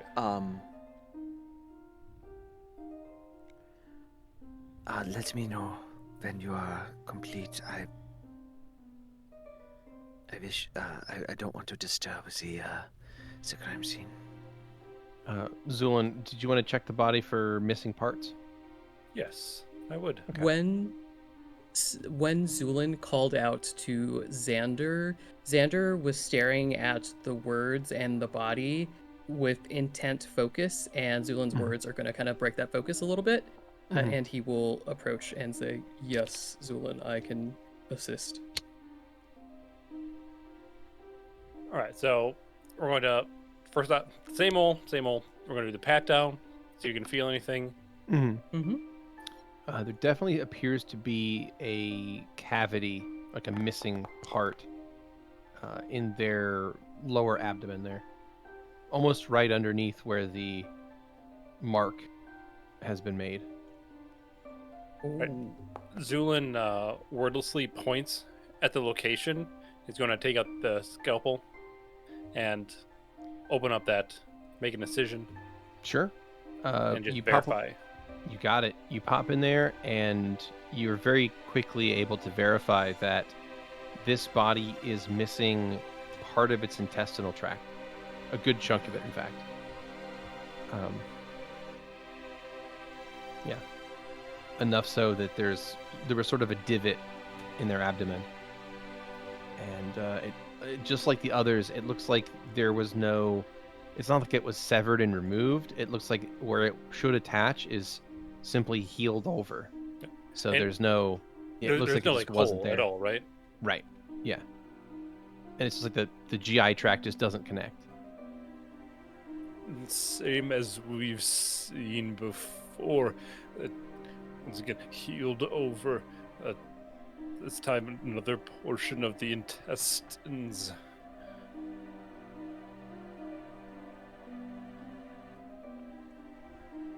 That's very strange. Beardy, can you remind me about the shadowy figure that she mentioned at the very beginning of her story? Yeah, she said she mentioned a shadowy figure following a woman, And then and then later saw this person. a guy. Yeah. Yeah. Okay. Yeah. Okay. The guy that was wearing some kind, like she could hear the metal scraping kind of as he walked. But the clothing and everything that he's wearing didn't glint or anything. So perhaps the metal was black or covered in something to prevent it from shining. Sure. So there was no metallic glint. But she did see the light reflecting off of the wet blood on his hands a little while after Very that. strange. Yeah. Also, I messaged you something, Beardy. Sure.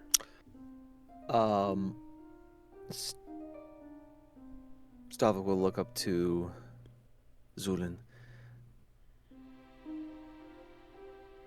But they're missing their lower intestines. That is correct.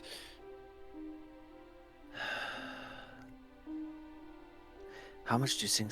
I mean, we only have what? How many victims has there been? 20? This is the 22nd, 20 seconds. ignoring the Gigarian followers and Tessa. This is And the 22nd and the 7th that has a body part missing, only the 7th. but the 8th Yeah. with a marking.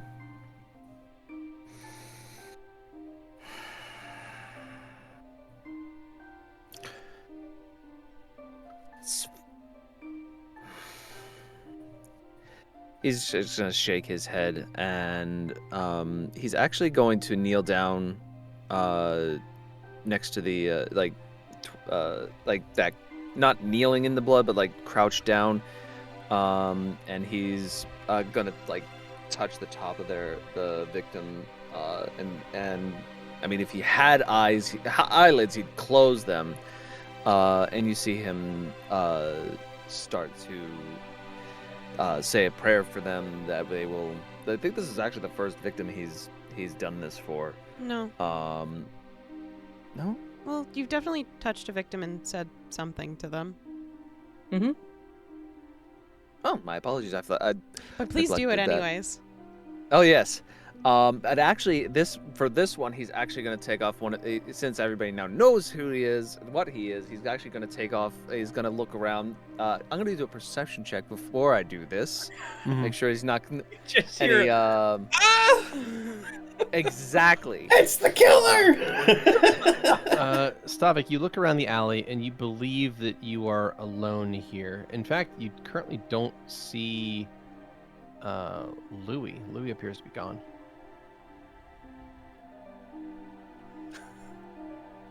He's hiding in the alleyway. It's true. He didn't want to see the body. It's true. Leave me alone. He's gonna sneak off his glove and do this with the bony hand, and touch the forehead of the victim and say a prayer, basically saying, "Sorry this happened. We are trying. We hope." Like basically apologizing to the victim. Mm-hmm. Sorry, got caught up in this.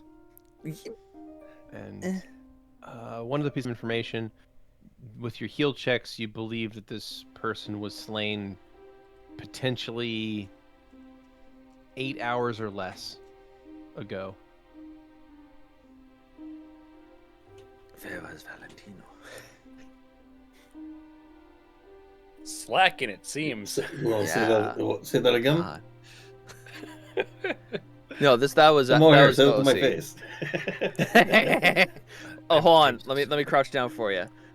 I am sorry that Valentino is not on his aching. Better at his job. What? The fuck are you talking about? I suppose we should talk to Lena, see if what this individual's wearing matches with the individual that was being stalked. Beardy, Makes sense, yes. Yes. does the description of this woman at all match the description of the woman whose upper intestinal tract had been removed? No. Okay. Other than the fact that they were both female between the ages of 18 and 35, at least in human terms. If they're half elf, they could. Anyway, but yeah, human or half elf in their prime, I would say. Yeah. Okay. Xander is going to take a hair and a blood and a skin sample. Was a collection. I mean, yeah.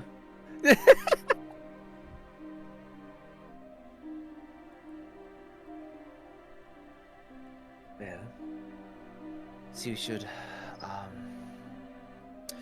alert the coppers to have this individual brought with the others.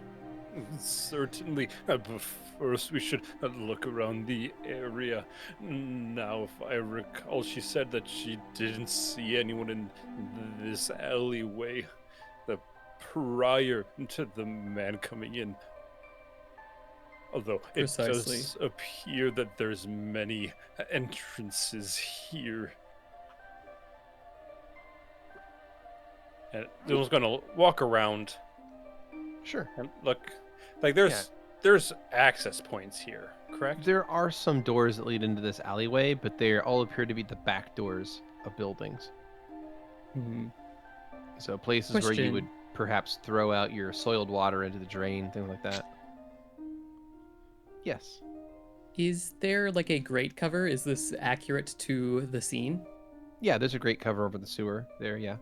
Can I pop it open? Me. Nice. Thanks. Could I try popping it open? You can try. It's pretty heavy. Okay. You're welcome to make Oh, a go strength ahead. test. Could I assist him? Yes. If you want to touch it, I mean, pretty nasty looking. Bro, I have a question. Do you happen to know if there's any shops that this on the other side of these doors? Like, is this anything of note that I mean, like? I've only really been in this part of town like once, and I was pretty drunk at the time. I don't remember every shop, bro. Sorry.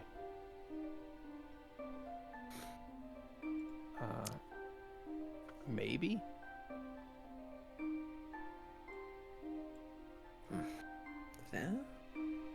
And she saw that person. She saw them leave the alleyway, though, right? Correct. Yeah. Okay. So Yeah, Lena saw the person enter the alleyway. A few minutes leave the passed. alleyway. Then they left, blood on their hands, and the body was in the alleyway that wasn't there before. Okay. Good.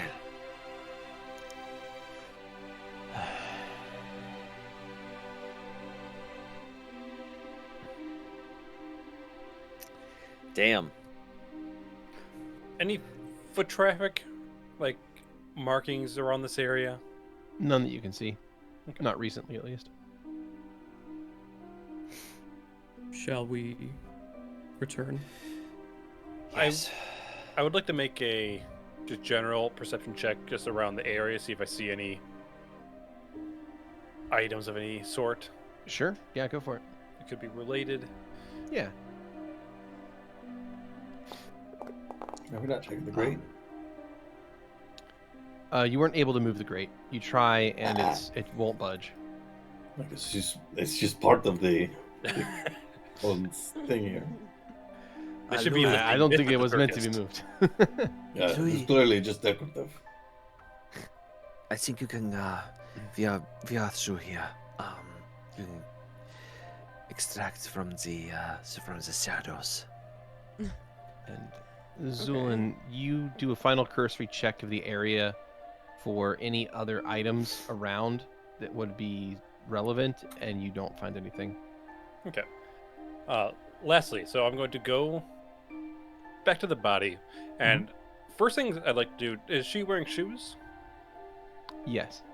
The bottoms of it, does the grit at all match the dirt or any grime here, or is there anything unique about it that could set it apart, or is it just fucking dirt? I mean, it just kind of looks like dirt and dust on the shoes. Like, Okay. there's nothing like odd. Like, there's not like any weird colored chalk or special dust that only exists in one part of the town. Just a bunch of neon green on her shoes. Yeah, it's not like you can be like, oh, this person walked past the old chemical plant because they have this residue. Mhm. She's Sadly, a there's nothing. paintballer. Question. There's nothing quite that indicative. Mostly just Did dirt. anyone check any items on the person? What do you mean? Did we Did loot we the see victim? if any yes anything that would potentially identify who they are? Oh, on their person. Turn out the I pockets, all understand. that sort of thing. Mm. This is a pure crime scene, I guess. We don't see anybody Untainted. walking into the blood pool, so nobody's been down here. So it's maybe whatever in their pockets, it would still be there. Yep, let's read through. Just in case there's anything that we didn't get in our initial search. Agreed. Oh, while you're doing that, I'm going to extract any blood I can, if any, of course, remains in the body. Mm-hmm. So The body's I'm- fairly exsanguinated, sadly. But okay. you So I'm can not able you to. can get a little bit Oh, if you really try. I do. Okay. Beardy, I really You really fucking try. All right, then you can get some blood out of there. You can squeeze that stone. I believe in you. All right. And also to make up for the lack, I'm also going to grab a bit of the spinal fluid as Okay. well. Sure. Okay. Did we find any personal effects? It appears that the body has nothing on it aside from the clothing that it's wearing. So no pouches, no bags. No identifying marks. No necklaces, no holy symbols on them. Damn. Nope. No Aside decoration from items. Owen's. No decorative items. Good Yeah, God. aside from the symbol carved into their body, though, that's it. Well, Not even a tattoo.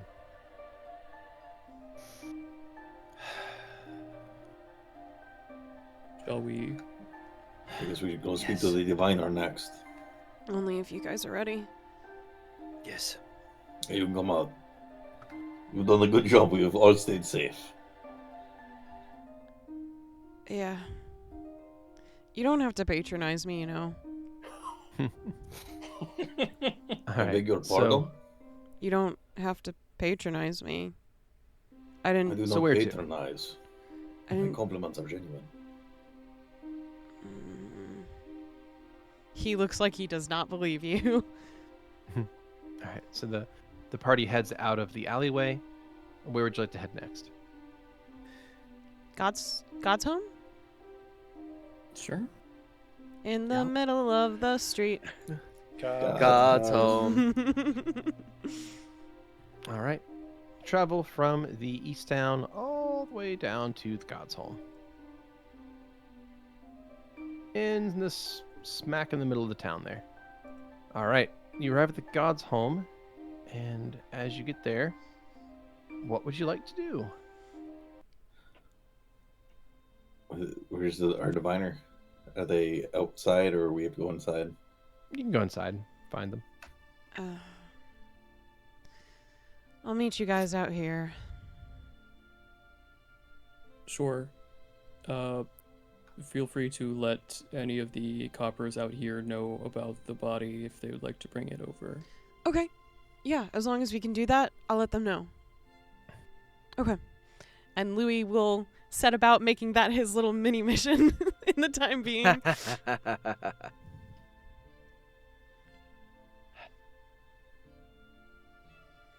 So he will. Well, at least we have a. God, sorry. He'll let a copper know at some point. Describe the area in great detail. Explains he'd be willing to go to the area, but does not feel getting any closer to the body, kind of situation. Okay.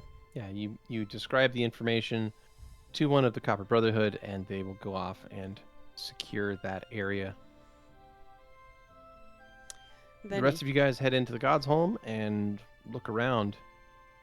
After a few moments of searching, you are directed to one Brother Yosef Paulo. Yosef Paulo? Yosef Paulo. Yeah. Yosef. Bro Paulo. Hey. My man. Hey, padre. All right. Brother, not father. Ah, sorry. He's not a padre. Yeah. Does he have any clear iconography on him? Yeah, he do. He has a symbol around his neck that appears to be made of polished silver, and it looks like an eye, stylized eye. Not the letter I, the physical Mhm. part of a body. If you'd like to make a knowledge religion, you can try to identify the holy symbol. I would. Fuck it. Fuck I them. mean, do I need to? I think I've got a That tattoo is a of nat that same 20 eye. for fuck. 32. Nice. God, well, fuck That's me, funny. God. Nat 20 for both of you guys. Nice job, guys. All right. Look at you guys. So, yeah. Xander, Or Zu'lin, the two of you immediately know that this is a holy symbol of Fes, the god of foresight and wisdom. Stavik, you have no idea. ah, fuck. It's one of those weird gods that you've never heard of before. Probably primal. Yeah, probably one of those lesser gods that don't matter. It kind of concerns me that Stavik doesn't have a bonus to his religion check. I think that's very I mean- accurate for Skrewy. Yeah, It I didn't say otherwise. Just that it's concerning. I mean, he's not the one who has tattoos of all the gods, and in like episode 1 did not have a single point in knowledge religion. So I feel like that's also very shocking. You don't need to know shit to get a tattoo. The tattoo artist needs to know what they look like. I don't need no fucking Yeah. thing. Yep. All right, so this brother is our Yeah. diviner. He is the one that you have requested to divine things. All right, at it. Divine for me. Oh my god. Give us your best divination. We are. Oh, go ahead. Go ahead. Well, we're here to help us. We're the investigators. Very well. What are you after exactly? What sort of information do you wish to glean from the future? Future. When we're That's gonna what catch this guy. divination is. Yes. All right. You And wish then to what- get portents of what is to come. That would be useful, and if we could also perhaps speak with the deceased, that would also be helpful. Oh, right. Of course. Everyone always wants to talk to the dead and never see what happens in the future. I understand. We He can mutters do both. to himself as he walks Well, away. I'm interested if it's all I'm if it's if it would astonished be- out of character that would be the case.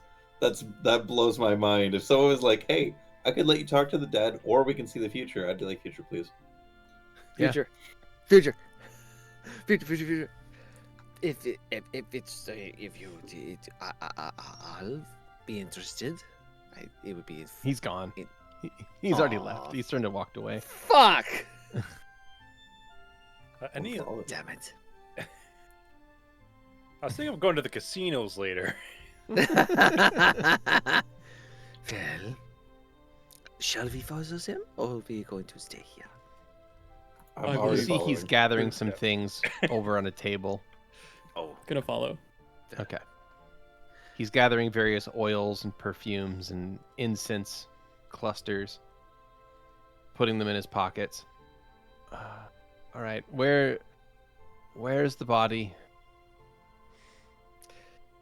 well, bring it. I guess we could bring it to the alleyway, or Well, there's plenty of bodies here as well. Question: how many spells, prayers, how many of whatever it is that you do can you do today? My apologies. I'm not very familiar with how your faith fine. works. Fess has granted me a number of miracles that I can perform. Wow. How many bodies do you require? You may ask each 3 questions, by the way. Well, I mean, you may have heard that the killer has been pretty busy, so we've got a list, but we'll work our way down it. We'll still Oh, very well. Shall we focus on the ones with the markings that have had things removed? Absolutely. I think that would be the wisest move. Yes, at least there's those we know are all tied together with the single person. And the And one not that the didn't have copycats. anything removed. That should be one of the top 3. Yes. Shall we start from most recent or oldest? I think the most decent. He's like across Personally. town. Yeah. I believe Louie was having someone bring them. I'm sorry. Oh. I thought he was doing a good job.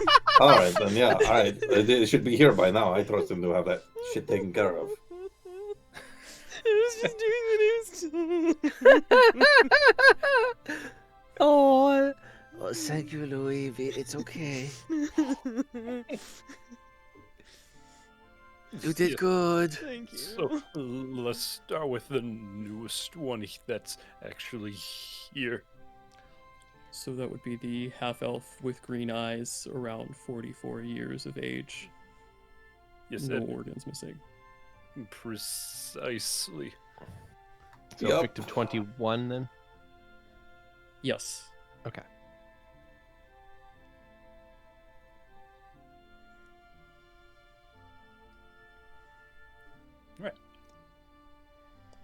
God damn, there's a lot of dead people in this town. God, fuck, yeah, For right? real.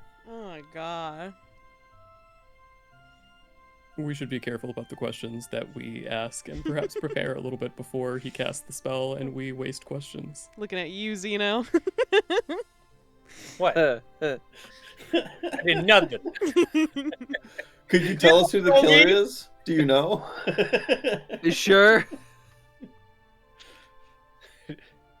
Do you know how you died? Do you know how I died? Can you tell us, Yes. please? Did you know you're dead? Speaking of which, what sorts of questions do you think we should prioritize asking? Let's consider. Perhaps. How did you die? It's a good place to start. Or perhaps we could be more accurate and say, describe how you died. Maybe Yes. describes a killer if they can divulge that. Wait, Perhaps does it we have to can be a ask. question, though? That'll be in the form of a question? Yes. But then it does have to be how do you die? We just tell it to describe it, it's not going to say anything. What were the events that led up to your death? Alright, that'll go. Perhaps. That's some good wording. What Is are there- the details of your murder? I mean, you think we could just ask who killed you and it might know?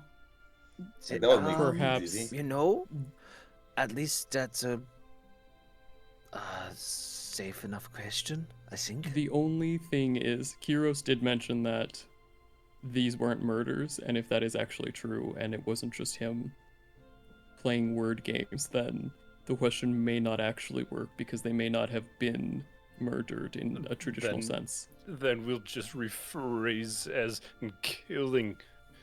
Yes. Or, I mean, the Or absence death. of evidence can be evidence in of itself. That is true. You could say, who did this to you? Or do you know who did this to you? No, that's a bad fucking question. They You could don't- easily just say. They could just say yes. I Or no. suppose we could start with the question of describing the events or the details, and then from that, figure out our next question to them. Now, how shall we, let's say, parse that sentence then? Mm.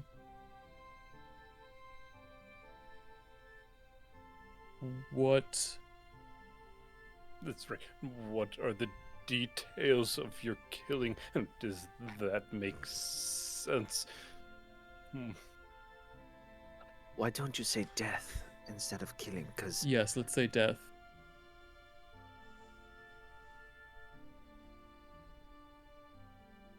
What if they just reply that they were murdered? I mean, that's something. That's not completely certain yet. and then you could say who murdered you, and if they say I don't know, we're not really any worse off. Sure, let's start with what are the details of your the death. events leading up to your death. Let's start There with you that, go. perhaps. And then we have two other questions. They mentioned the killer. We ask if they know who the killer is. Precisely. Not And with that sentence, though. Yes. Ideally not. And then finally, if we got all the information, I don't know. Maybe do you say want a proper burial? Who did you worship? And all that kind of thing. Just to I be would polite. say that we should use the magic that we're being offered for something more. How would you say? Proactive. Yes. Yes. I like worry for these people's souls as well. We need to make sure that no one else is killed first. Most likely, we will have to ask what the killer looked like. Yes. So, I've got the last question to elaborate on anything that doesn't add up. indeed. I have a feeling that we're going to get inconsistent results about what the killer looked like. But shall we Very start good. asking? Well, Yes. let's lay out all 3 questions here and now. What is the details of your death? Can you No, who killed you? describe who? Not can you. The answer is Oh. yes or no. Yeah. Okay.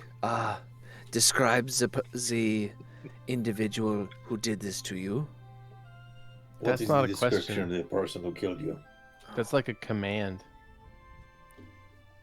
If they say yes. I mean, they might things want. do you don't these remember people want about this? the person that killed you? Yeah, that sounds good. I think you should handle his wording, Xander. You Yes, seem very I'm committed to the precision Yes. of it. Thank you. Zu'lin is being very helpful as well, You as are. are the two of you. Third question. just gonna sit over here then. All right, so we have what are the details of your death? What do you remember of your The death? killer, if they the killer. specify that they were killed by someone. And what is your favorite color? The last question's open, Blue. so that if they No. say anything weird, No. it dies again. Yes. What other And- relevant information could we gain? I think this is very dependent on their answers, because if they don't Yes. remember where they were killed, what the circumstances were, if they just say something like "I went to bed," and then darkness, then that nullifies most of our questions. So perhaps we should see what they say first before we formulate that last one. Agreed. Or if they say something like, "Oh, it was when I was with my friends," we might need to know who that is.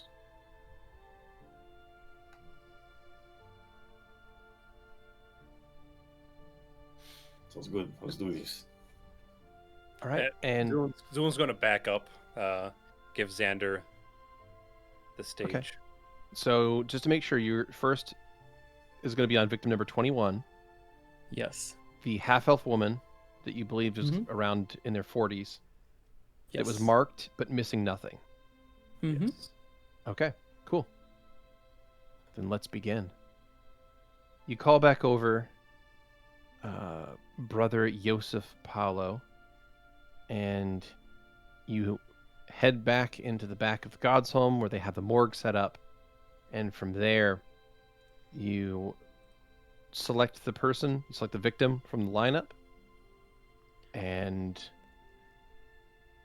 he will place a few pieces of incense around, light some candles, and cast the spell. As he does, the victim, their eyes open. They don't lean forward or like lean up or sit up in any way.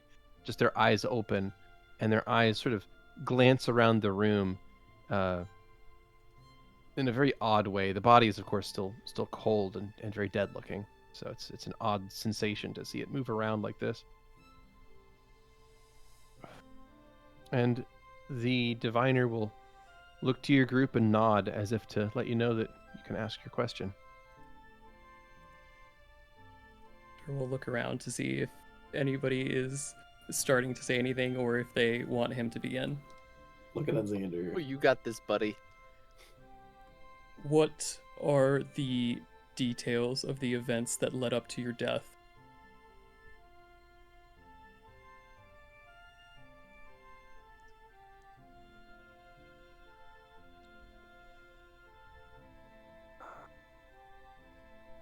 Its mouth opens, and a ragged breath is breathed at first. And then it says, I was unwell for some time.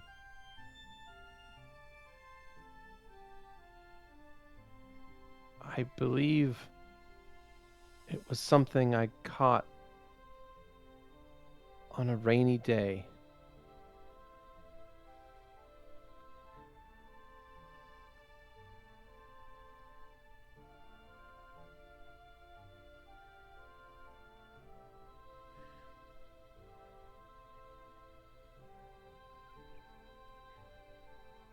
The diviner will nod, letting you know that you can ask another question.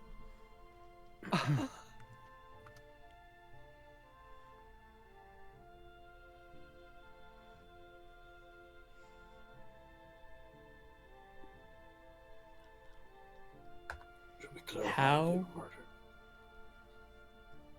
How did your body come to be in the condition that it is currently in? I don't understand.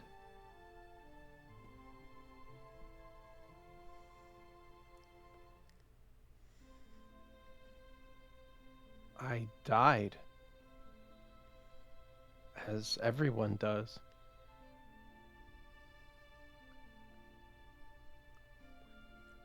And the diviner will nod, letting you know that you have one final question.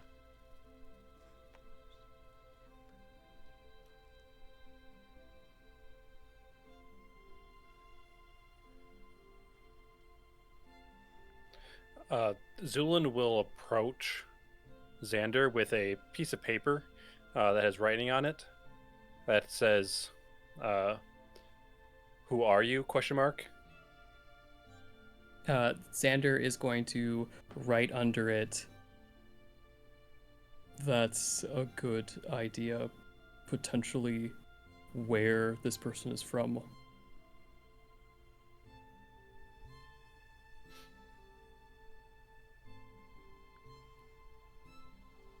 Zu'lin will nod.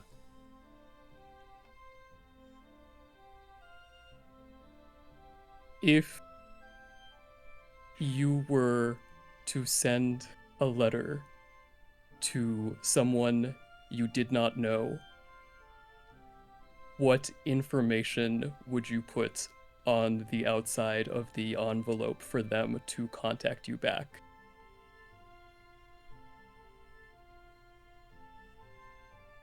R.I.P. Beardy. Like, I didn't, wow, know you what's could, your- I didn't know you could ask riddles and speak with Yeah, that. like what's your return address? I guess is a more concise way to ask that. Yeah. Sure.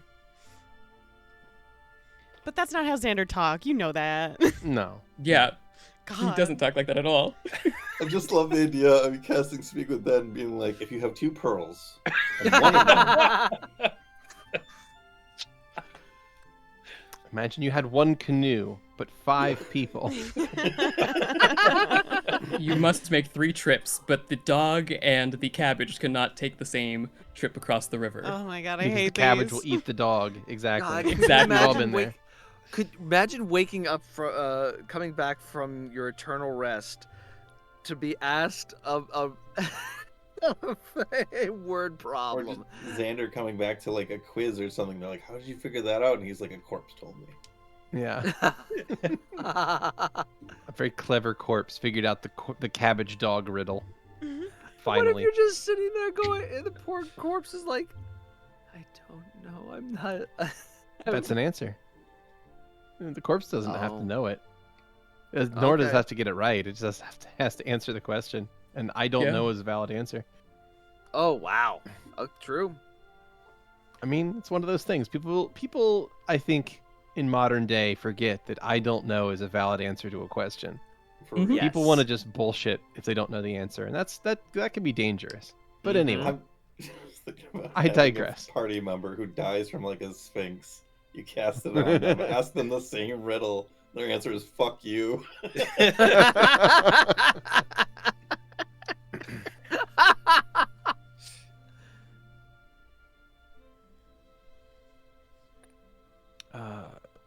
The body on the slab in front of you will answer Helena Sanhueza, 31 Pastor Avenue.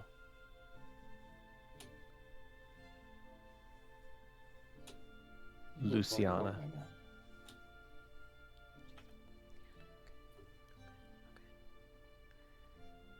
What was the last name? Casper? That's true. Sanhueza? Sanhueza was the last name. It was Pastor Avenue Oh, that was that. in the city of bad. Luciana. Mm-hmm.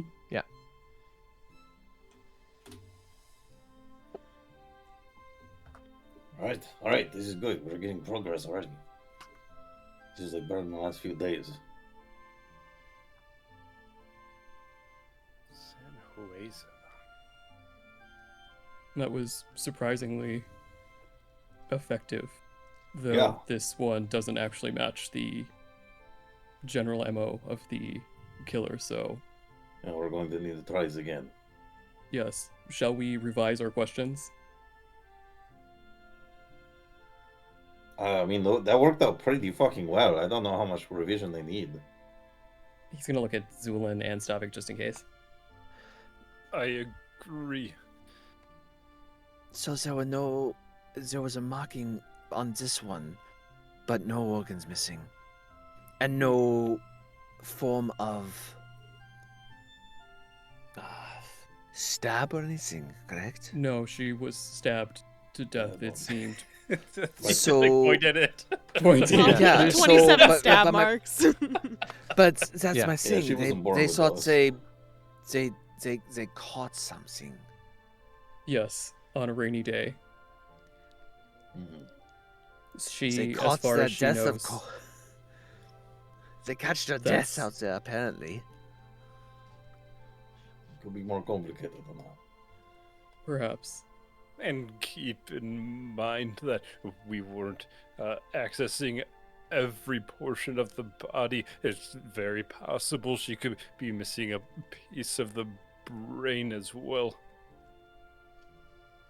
Ah, that's true. Perhaps. I mean, I thought about that, but her head seemed to be normal weight. I think the questions were sound. Let's I guess try again. Has the newest body come in yet? No. Man, Louie's really It's- slacking. Second I did what I reason. was asked to do. It's just not that fast. It's okay. The coppers love are the idea. inefficient. We have Uh, Louis effectively like call 911, and because they're not here yet, we're like, "What is he doing?" He's just They're hanging just out standing there. in front of the temple, writing, correcting his book. Yep, gonna have to put up a sign that says "Slow children present." Yes. Oh, Just to be clear, the markings on the navels seem to be inflicted post-mortem, so the bodies would not be able to answer those questions. Though we could potentially ask just to make sure that that is correct. Let's Yeah, we'll try on see. that as a buzzy, I think. What was the name of our cleric here who's helping us out? That is Brother Yosef. Joseph. Paulo. Paulo. Joseph. Yosef. Paulo. Yosef Paulo. So as that's finished, he'll speak freely again. I hope that was enlightening to you all. It was. Are you able to keep doing these? We got a few more. Yes. You're going. This is don't even worry about it, man. You're going to be a hero for this. People will remember you. He just looks at you like, well, he gives you a look. We'll put it that way. I appreciate the service that you are providing, and I hope that He it holds up will a help. hand. I don't want to hear it. Well, Just- we have the Damn, The fuck you, next- Paolo. Just the next body, all right? we have the Xander's most gonna recent. point. What if we have the first one? At least chronologically, that we Okay. can consider. You which one do Well- you point at? Xander was pointing at the second most recent. He will turn to Stavik and say, "We haven't actually looked at one of the bodies that match the MO yet, so we could look at the first one." So he will point to the first one To victim that number one? was marked. Not victim number one, but victim number whatever the first carved one that is missing something. I think. That Okay. we've determined that we can. So if that is victim we've number made one. the assumption that this was the first carved up one. Mm-hmm. Though I don't know if we have these ones numbered. It's not numbered. It was before 18. Mm-hmm. Okay. Mm-hmm.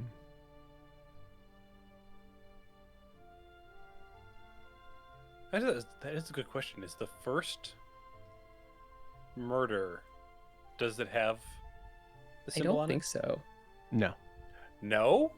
Because if it did, right, wouldn't everyone be like, oh my god, there's someone doing ritual killings all over Luciana, but nobody's been Yeah. sharing that information. They've all been like, Hmm. oh, we're just getting killed. So many people are getting killed. Well, I Mhm. assumed it was just people seeing a dead body and not really thinking about it past that. Just being like, creepy people are doing creepy things. But what if it was the? But here's another thought. What if the creepy? It's either, at least to me, it's either somebody who is who started off just killing, and is like, okay, I can do this, and then started carving with the killing, or the killing started and the person who realizes, oh, I can hop onto this and basically rack up points to get Owen. I don't, something along those Interesting. lines. Interesting. Okay, so we'll So, just say that the first marked victim was victim 12. Okay. Then victim 15, and then victim 17. So 12 was marked, 15 was marked, 17 was marked, 18 was marked, 19 was marked, 20 was Oh. marked, So that would mean that And- it would be a 21 was recent. marked, 22 was marked. So yeah, Okay. basically all of the ones Oh, okay. recently, 18 and up, have all been marked. Before that, it was only 12, 15, and 17. Okay. Interesting. So then, do you want to look at number 12, Stavik? I think that it would. That's where it began, I guess. Xander will gesture towards the body with Paolo since he doesn't seem to want to talk. Since he has a massive stick up his ass. You really true. fucking do, Truly. right? He really I does. hate him. I know. I'm really wondering why this guy hates being a cleric so much. Like something's He going is on a here. professional. Let them He- be. It doesn't seem very professional. No, he doesn't seem very What the heck professional. is- Not at all. Yeah, he doesn't want to deal with patronizing, like, you're gonna be a hero for this. He doesn't want to hear that shit. He's a professional. He's like, he doesn't want wanna to deal with hear that any of it. bullshit. It seemed like that was the Yeah, response. right? He Uh. seems like he didn't want to get up that morning. Yeah. I I mean, mean, do would his you? I one mean, duty. do Mood. you? Mood. fucking Uh, rude, but yeah. He woke up and did his divinations and saw he had to come here, and it was like, Fucking hell, I have The to deal. bones Like, spoke to so, him. so let me put it this way. I want you to put yourselves into the mindset of, you are a diviner. You see shit before it happens, and then you have to live through it again after already seeing it. So he's just Risen. reruns. constantly hearing shit over and over and over again, and he's like, enough, stop. but if he sees shit before it happens, and he sees himself having the attitude, is there not a day that he's like, is that what I sound No. like? No, Jesus. he sees, you see possibilities. You never see the exact truth. So he sees like himself having a conversation, but then he doesn't live through that conversation again because he's already had it. So he's like, He doesn't yeah, I know. want to. So I heard it. Yeah, we did this the first time. No. Look, I know Wait. people I are going to say know, before you they say know. it too. I'm not a dig about it. So you're saying So- that for the first time ever, Mhm. if Valentino had introduced himself, someone would have known who he was. Yes. Oh shit! Ouch. Wow. Ow. Poor guy. All right.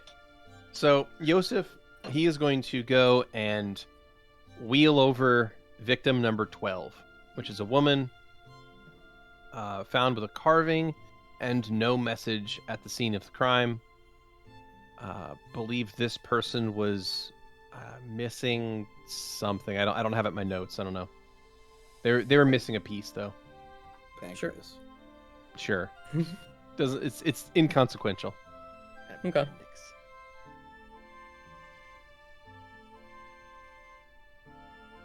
Okay.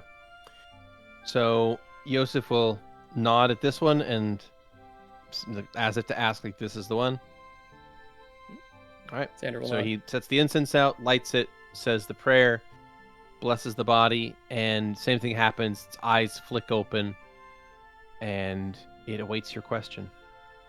I have just a tiny little question. Uh-huh. Is Bastion with the main group? Yeah, he's just being quiet. Okay, I just wasn't sure actually. That's He's it. there.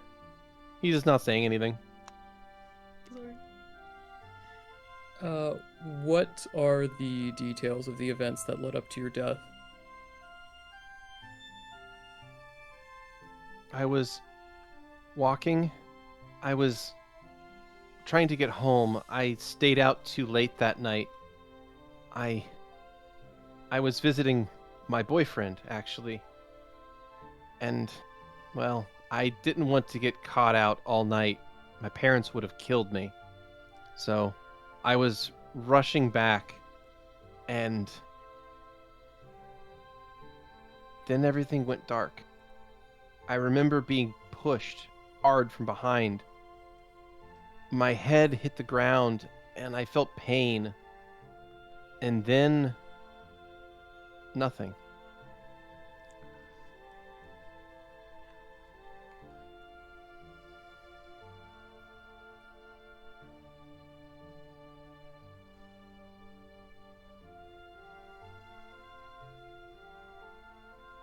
And to be clear, this one was also a piercing, slashing death. Yeah. Okay. Yeah.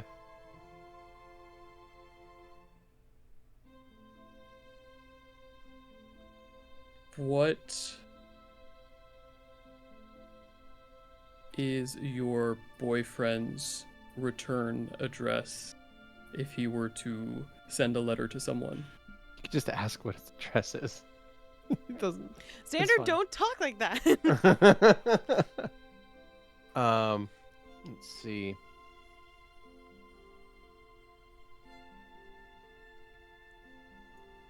"55 Prado Street, Luciana."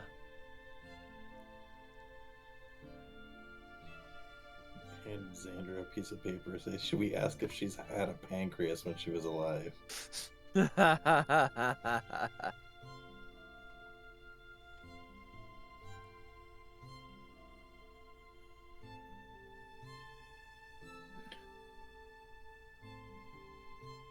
What is your address?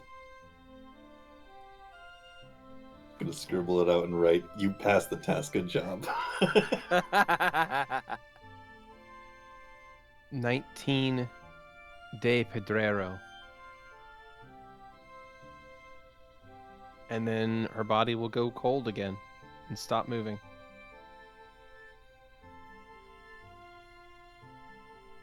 Interesting. I didn't ask about the killer because it seemed that she would not have noticed.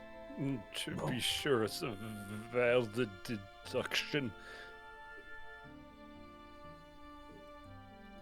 In fact, so far, 2 out of 2, I've had stories that don't exactly line up and sound like they could have died from other causes. Also strange because she has an address, mentions parents, but no one came to claim this person.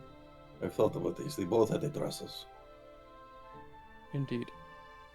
Something to investigate. Shall we wait for the most recent one that Louie is having brought over? Just as a point of order, not all of them were unclaimed. Oh, Oh, some of okay. the carving ones with organs missing were claimed? Yeah, this one. Okay. Yeah. Good Yeah. to know. Okay.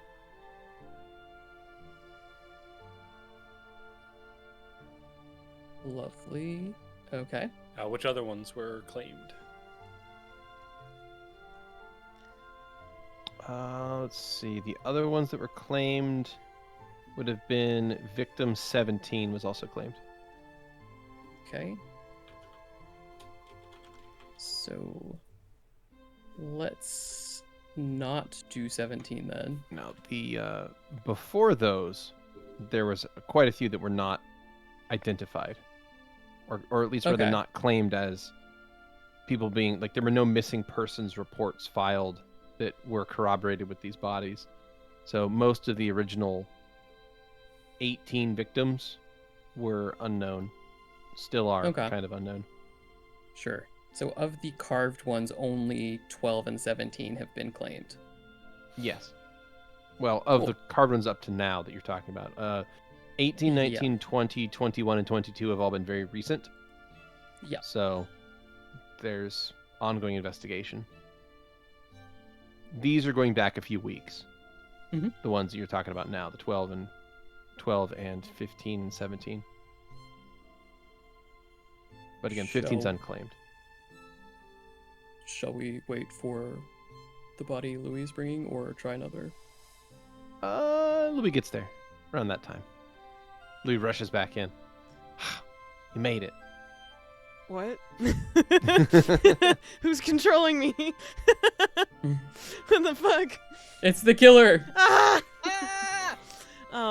Louis will pop his head in, but he will not go towards the body section of the god home. We're back. Welcome back. Louis looks incredibly uncomfortable as he just gestures the coppers to the area. Yep.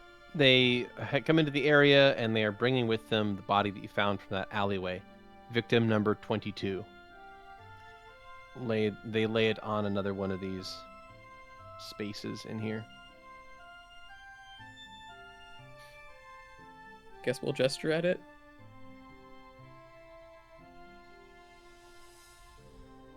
Perhaps we could ask this one if we have the question available, where she was killed or where she died. Yes, we can certainly try that.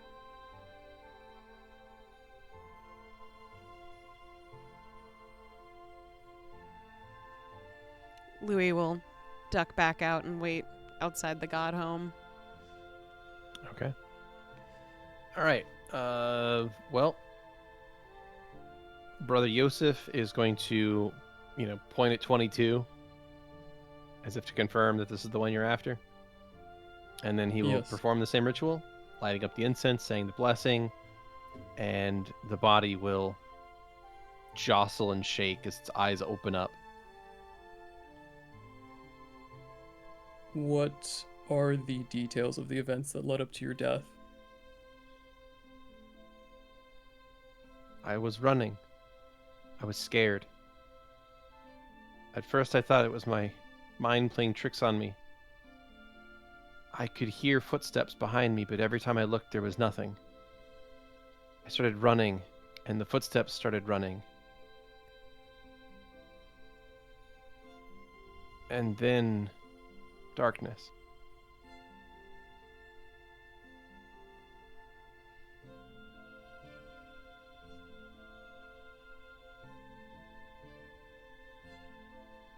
Where were you when this occurred? East Town, near the city wall. Am I correct in assuming that the other bodies, they've been kind of randomly spaced out, right? Mm-hmm. Okay. Have any of the other ones been near to the wall? I mean, one or two potentially. Sure. Okay. Yeah, it's not that unusual. He's gonna look to the others as if to ask them if he should ask the normal last question.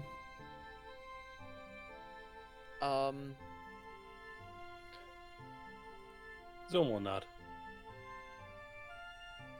Yeah, same.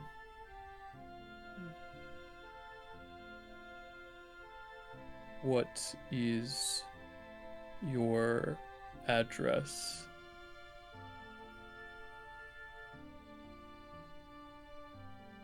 You wanna ask it to where she includes her name too, right? Name and address. You're just leaving money on the table there.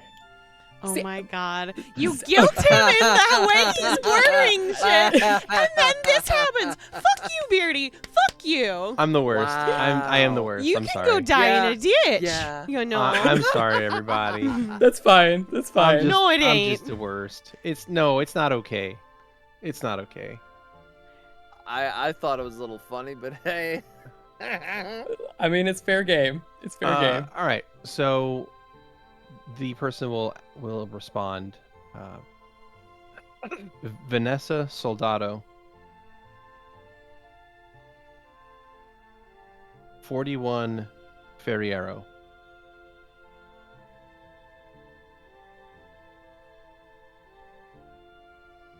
Does that seem like it's in Luciana? Yeah, it's in Luciana. Yep. Okay.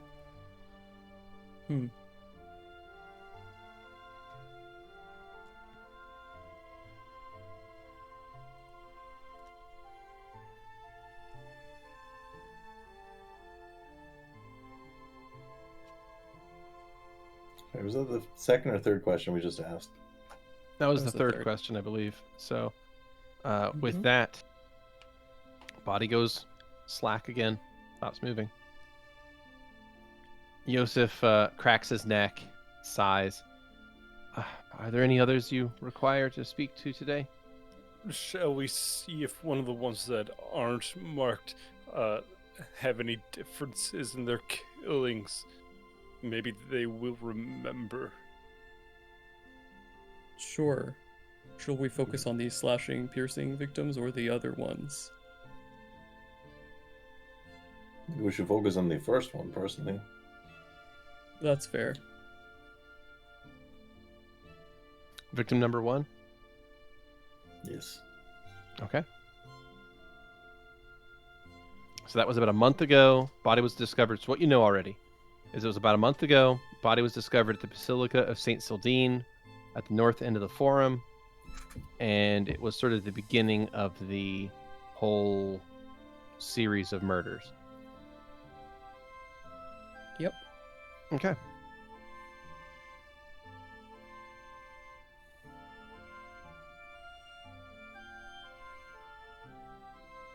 Alrighty. You head all the way back to that one, and Brother Yosef will prepare it for blessing and will revive the spirit to speak to you. The body's eyes open, and you may ask your questions. What are the details of the circumstances that led up to your death?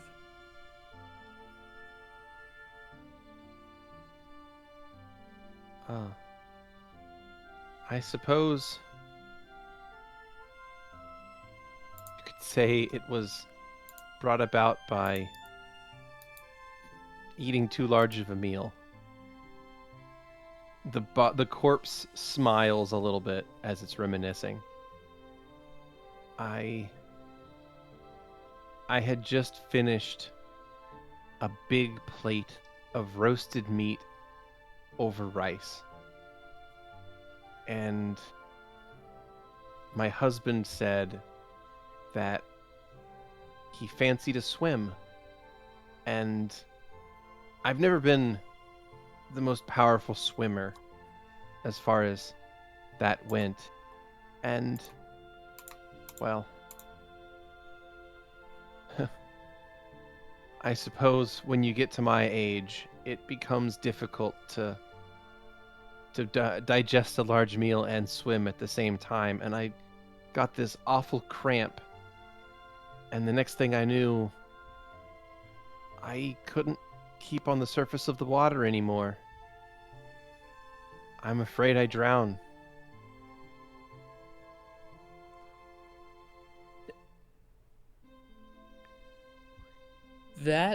Does that match the autopsy that we did? No.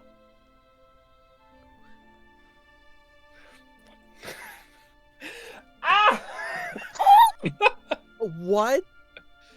Also, how old is this body? Like, Between 18 and 35. Looks You're old. being once you get to this reincarnated. age, Yeah. You have 2 more questions. So either Make 'em somebody's count. tampering with the memories, or it could be the wrong soul inside of this body. Oh no! Those are such screwy conclusions. I love them. I love Skrewy's conclusions. Right. They're It's they're gotta be wrong, one of but they're those wrong two. and they're wrong in the right ways. You've got so much figured out. I don't know what it is you got figured out. Right. You Yeah. got it. I love it so much. He's gonna turn to the others. And Zu'lin does a motion to continue questions. Valentino's trying to like converse with you without speaking. What is your return address? What is the information that you would write on a letter with your return address and all of that? Yeah. Whatever I riddles? originally said. Fuck you, Beardy. Lady Letitia Bescos. Lady? That's what she says. Oh no! Holy shit. The address given, she goes on and says, Lady Letitia Bescos, 1 Bescos Avenue, Luciana. Oh my god! Wait,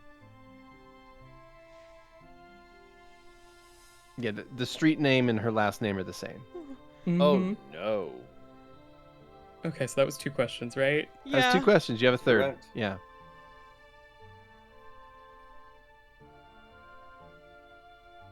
Yes, Oh, that was okay. two I have me as a okay.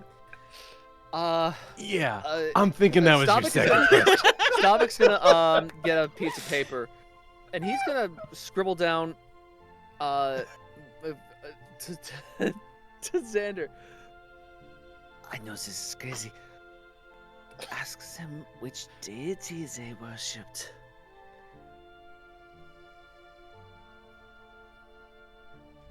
He's gonna look to the others to see if they have any thoughts. Valentino's not sold on that. He's gonna- We'll take the paper and add right under that grudges question mark. Xander will add under that. Should we perhaps ask if she knew that, or should we ask if she was aware that after her death, she would end up somewhere else, like in someone else's body?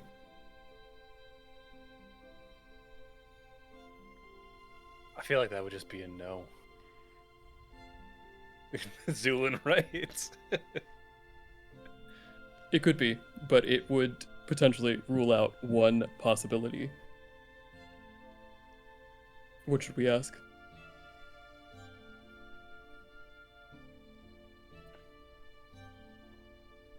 Oh. I think go with deity. I think go because what if they are an Owen worshipper? Xander will add, what if they're not? We don't actually get any information either way.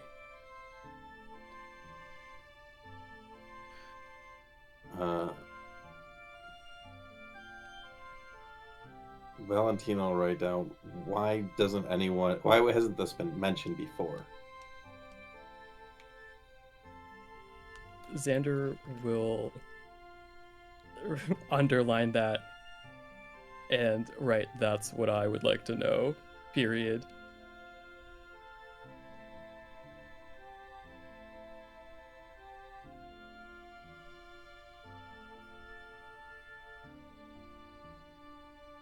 Xander is going to flip around the piece of paper and write on it.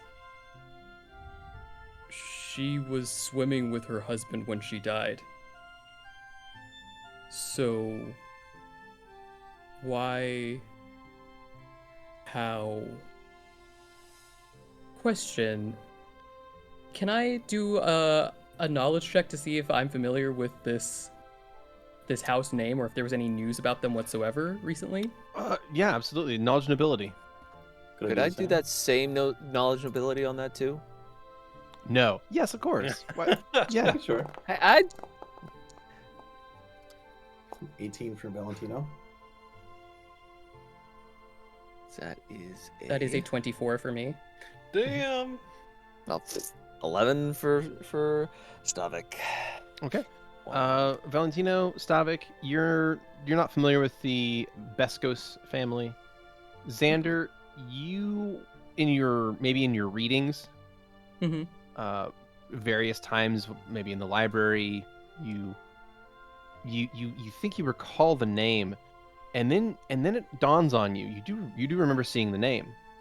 One of the wings of the library is named after this family. There's the Beskos Memorial Library wing. That wouldn't happen to be where the freaky book was. Would it be? No, it's not. It's not the God, that'd forbidden be book convenient. section. No. That would have been a little too coincidental. Yeah, They're but fucking convenient. it was rather old, and you don't have any knowledge of any recent Beskos family like goings-ons or happenings within the city. Sure. Xander's gonna write down date? ? When was the thumbs up date in that they response. died? Oh shit. Okay, yeah. What is the date? Like the current date? Actually, out Well, of character. Is that what you want to ask? Like what you want them to tell you what the current day is, or the day that they Ye- died? Because I those are was different under Does the the- dates. impression of the latter I question. mean, would the body know things that happened after the body died, or is the body only aware of things that happened? Because I was Up asking until that that under the point. impression that body was Okay. like, it is currently the same time. But if that's not the case, I Gotcha. will reframe. So I believe the idea is because you can technically you could cast Speak with Dead and say, "Hey, you've been dead a week. Do you want to come? Like, what have you been doing this Mm. week?" And they've been like, "Oh, well, I've been chilling with my ancestors." And you're like, Sure, "Cool. sure. Do you want to be resurrected?" And they'd be like, "Yeah, let's get back to work," kind of thing. So they do have like the Passage of intermediate time there. Good The to passage know. of time is there. Okay. So the He's passage gonna of time scratch is out a thing. date. Okay. So you can ask them what day they died if that's what you want. If that's the Yeah. information you want, you can ask that question. He's going to cross it out vigorously and then write, "Shall we ask about its journey after death?"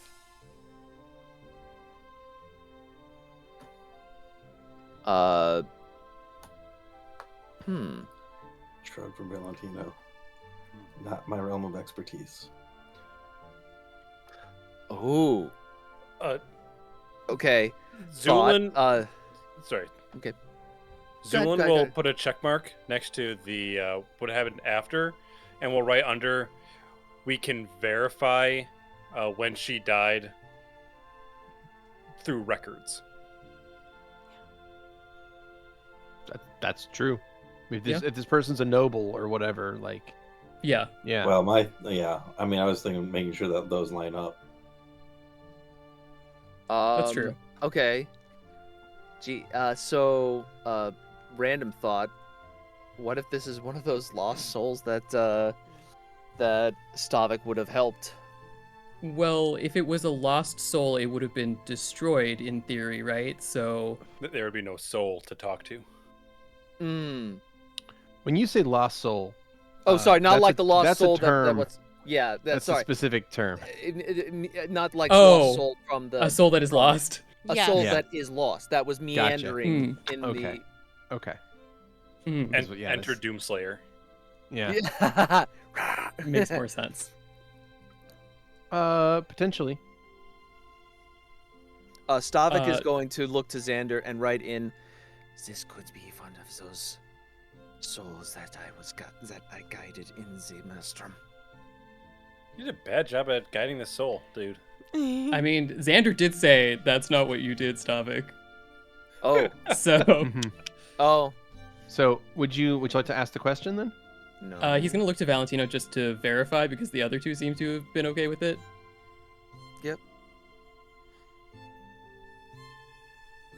I don't know. It gets us. There's a good chance it gets us nothing. But it could get us something. I say Could. not there. He gives the "it's out of my wheelhouse" shrug. Okay. What are the details of your journey after you died?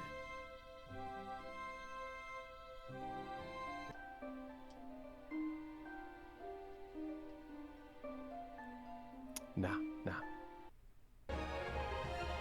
Oh. Okay. Boss music starts playing. Yeah, right.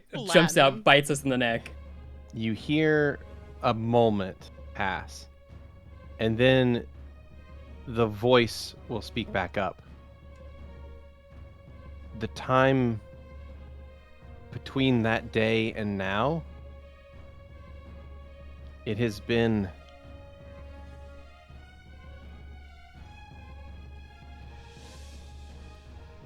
like being stuck in a storm. The wind cuts like razors, and it is never ending.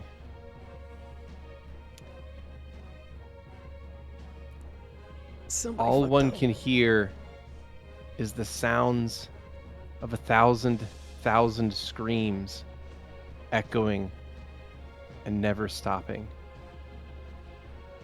And to that place I now return. And it goes quiet.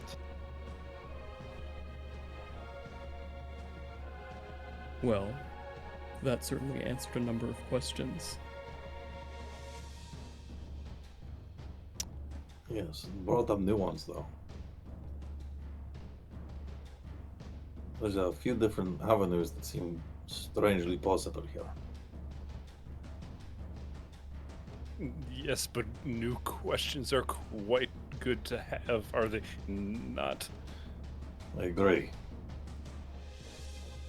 It's plot thickens. What do you all think of the possibility that the Owen element of this is a cover-up?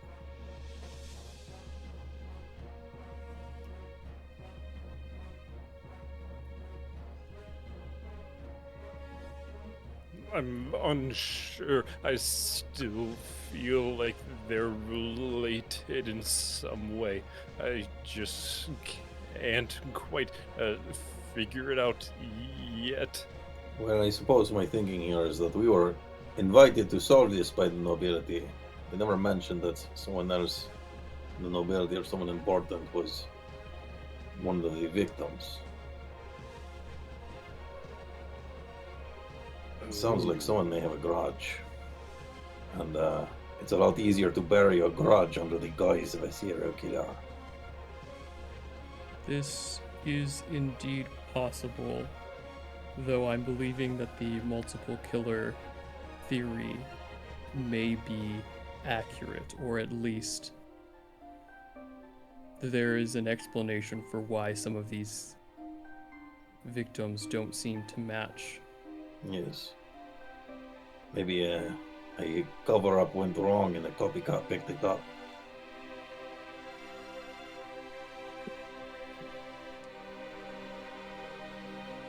But then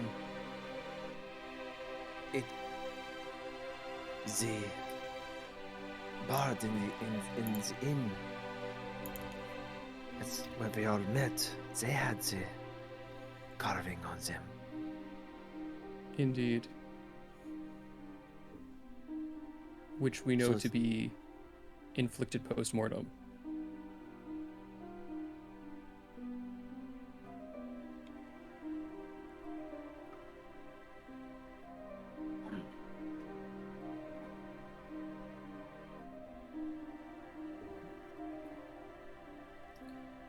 What's the name of the lady, the first one?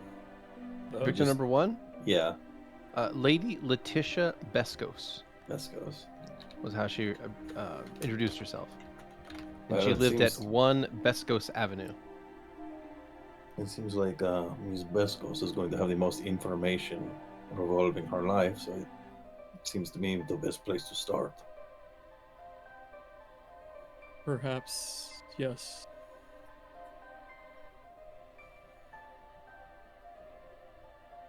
He's gonna turn to our favorite member of the Claw. And he's not gonna ask anything because obviously this guy knows what he's gonna say. Yosef is looking very tired. He has circles under his eyes that weren't there a little bit ago.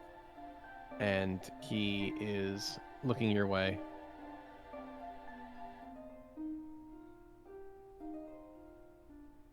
And which is it? He's gonna smile and turn to the rest of the group. We've looked at the recent ones who have organs missing. We've looked at the one that doesn't match the others. We've looked at the first one. Should we perhaps look at the ones that did not have markings, did not have messages, did not have anything missing? Yeah, for and there's still some juice in them. Isn't the first one? A bit more. Isn't the first one first- matching that? Yeah, but there's so much weird shit about this first one now that it stands to take another. Also, the first one is like piercing, slashing, right? I think so, yeah. I don't have that on the So- notes on it, but it could have been. Okay. Because I think the way that we've been categorizing them is like only the piercing and slashing victims have the markings. There are Mhm. messages for like all of them. Yeah. But the like bludgeoning, strangulation, those Yeah. ones don't have any like anything missing or like anything added to them. So those That's ones were correct. always the strange ones for us. Wait, who Yeah, has that the sounds about limbs right. missing? I thought the bludgeon people had the whole ass limbs missing. Some It's of a them. combination. Yeah, Okay. there's some limbs missing off some of the bludgeoning victims, but none of them are marked. Then I am in agreement. You also had like a couple of men in there as well. We There did. were some outliers there. There were a couple of males in the list. Are there any males who were bludgeoned? Yes. Best of both worlds? Sounds good. I guess we gestured to one of the bludgeoned males. All right. You walk over to the bludgeoned male. This guy looks like he's between the ages of 18 and 35. Died from bludgeoning wounds. You've examined the body already, but now Brother Yosef will perform this incense, and he'll look at you when it's done and give you a nod as the body's eyes flick open. What are the details of the events that led to your death?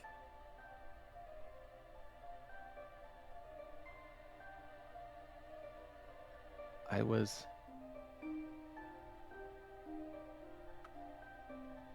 traveling. I remember clearly being in a carriage.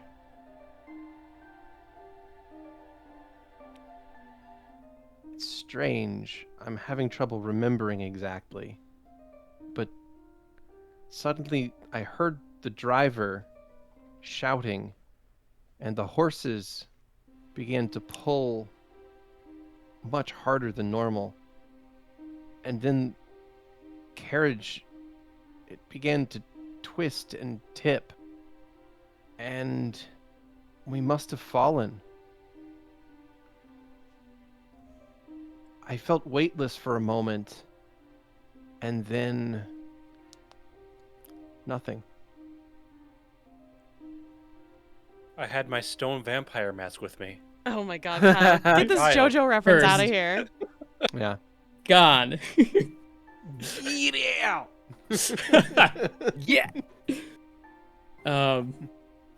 He's going to gesture at the paper with the two questions that we have normally asked.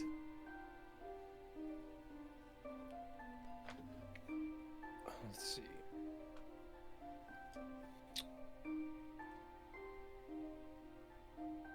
Zu'lin will put a check next to who are you? And it's going to grab the paper. What was the other one? Last one was the Journey of Souls. And the original question was the killer, but none of these people seem to have been killed traditionally. Yeah. So, yeah, he'll circle the where have you been after death? With a question mark on it. Okay. So I guess we'll start with the second one then, which is, if you were to send a letter to someone expecting a response, what information would you put on the back of it so that they could send one back to you? Lovely question. Thank you for asking. You're welcome. The person's eyes blink a few times, and they say, Antonio Dupree, 7 Bescos Avenue. Oh my god! Called it! Oh no! Called it! Hell yeah. Fuck. We have your A lot of cigars, tragedy dude. struck. Thanks. Do you want your cigars back? Oh my god. Oh shit! Oh no! Oh Okay, so then no. question: we've seen a portrait of that guy? Does this body look like the portrait?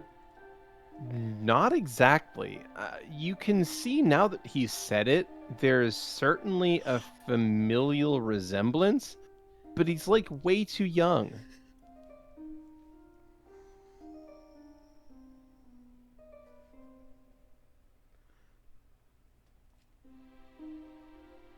So maybe like this guy might age into the person you saw, but what you're seeing before you is someone who's far too young to be the correct person. Keni, say what you gotta say. I'm. Nope. What? I mouthed it. That's good enough. If you can't Check the understand my tapes. gestures, you don't know me. Yeah, check the tape if you need to. It was all there. Yeah. There's a log. Xander is going to circle the third question with the question mark. What are the details of your journey after death? Spinning, darkness, wind. It cuts. The wind cuts. It never stops. And the sound of screams can never be drowned out. And with that, Antonio Dupree goes silent. And we will be taking our second break. Oh my god. Hello, everyone. We are back from the break. Hello. What the fuck? So, you guys just had Speak with Dead cast on your behalf, and you managed to find some interesting information, some very strange tidbits that are sort of starting to fall together and maybe make this case take shape. A big piece of that information is that a lot of these murder victims weren't actually murdered, apparently. So that's a bit of a strange one. And you actually recognize one of the victims, Antonio Dupree, person you've never met, but you've seen pictures of. And they appear to be much younger than you recall them being in those pictures.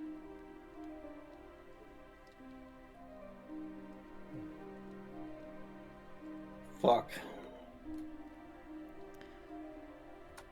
I guess we thank our friend here and go get Louie. Yes.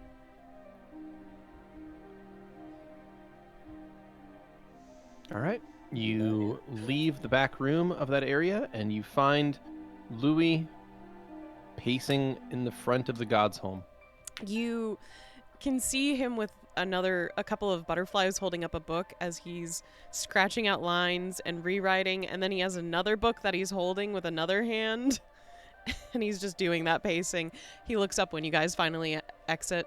Oh. And he'll just close Good the news. books. Or bad news. A lot of news. Shit went down. Oh. Okay.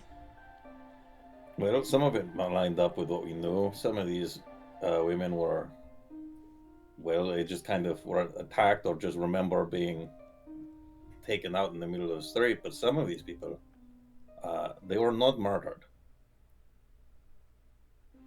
And they also happen to be a little more high profile than we were told.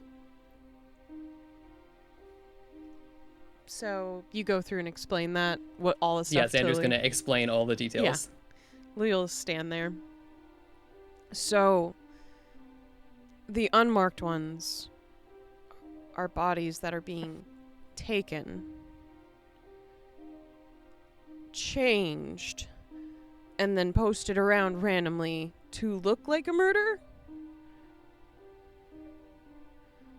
Yeah, seems like it. It's pretty fucked up, isn't it? What are the other ones? I mean, they seem like actual murders. Okay, so we at least have 2 going on.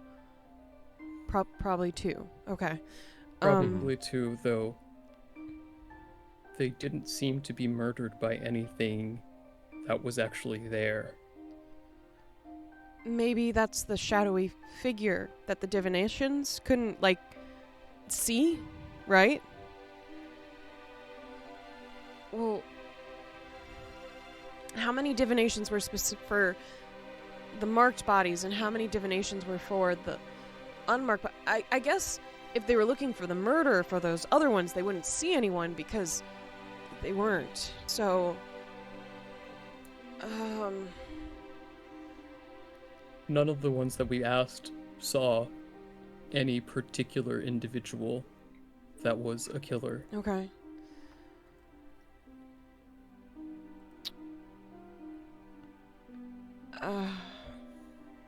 I don't know where to go from here, personally, but do we talk to the Duprees? I'm going to have to soon. I suppose they would be very interested to know. Also, we can check the records if we want in the library. We could also do that. See time of death for those people. We should do that one first. Okay. It's on the way. We could head past. All right. It's actually amazing that we have something finally. Great. It's strange, almost. Yeah. What do you mean? Just how smooth today went in comparison to previous days in Luciana. We have our fucking A game going. Louie's going to reach forward and just gently pat the side of Xander's arm in an attempt to comfort in his own weird way. He will smile. We have a lot of questions, a lot of theories. I know I do. There's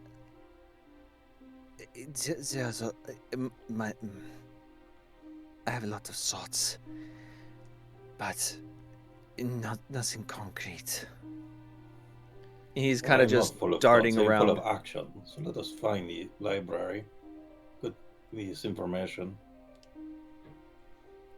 Well, Speak with the Dupree. let's go talk to Detlef again. Sounds good. You know, I feel like I'm seeing him more than I normally do when I'm in a town, to be honest. It's nice. Except for when I've stayed at the library. That's different. Of course. I would imagine that rack up some more hours. A bit. But sometimes it's just easier to stay there than... Wait, does he sleep? What? Does Detlef sleep? Probably. I was always in a different area than wherever he was when I stayed at the library. Why? Well, he just is a peculiar individual. You ever, now that I think about it, have you ever listened to hear if he makes like a clicking noise? I'm sorry, what? Nothing. Don't worry about it. I don't want to trouble you.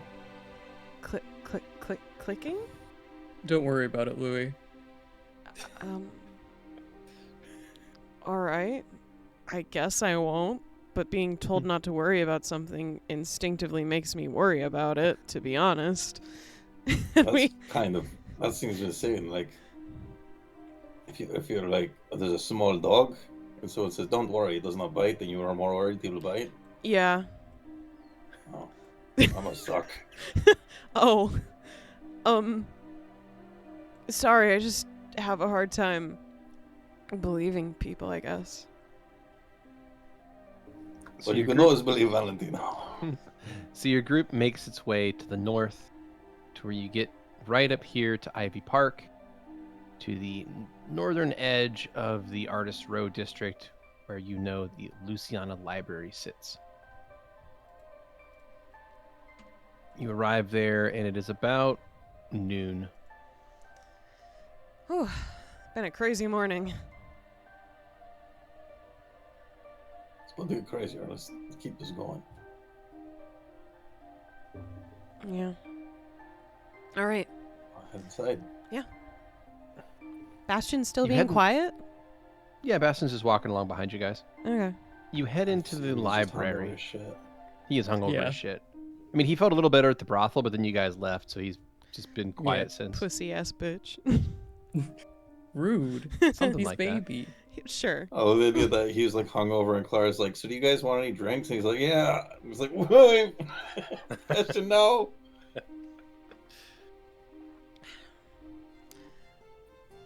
You make your way Della. inside the library, and you find the front area is oddly empty. Detlef? The front desk stands unattended. Gotta start looking for Detlef's body. Oh God, no. Louie stands there for a moment, and his back straightens up.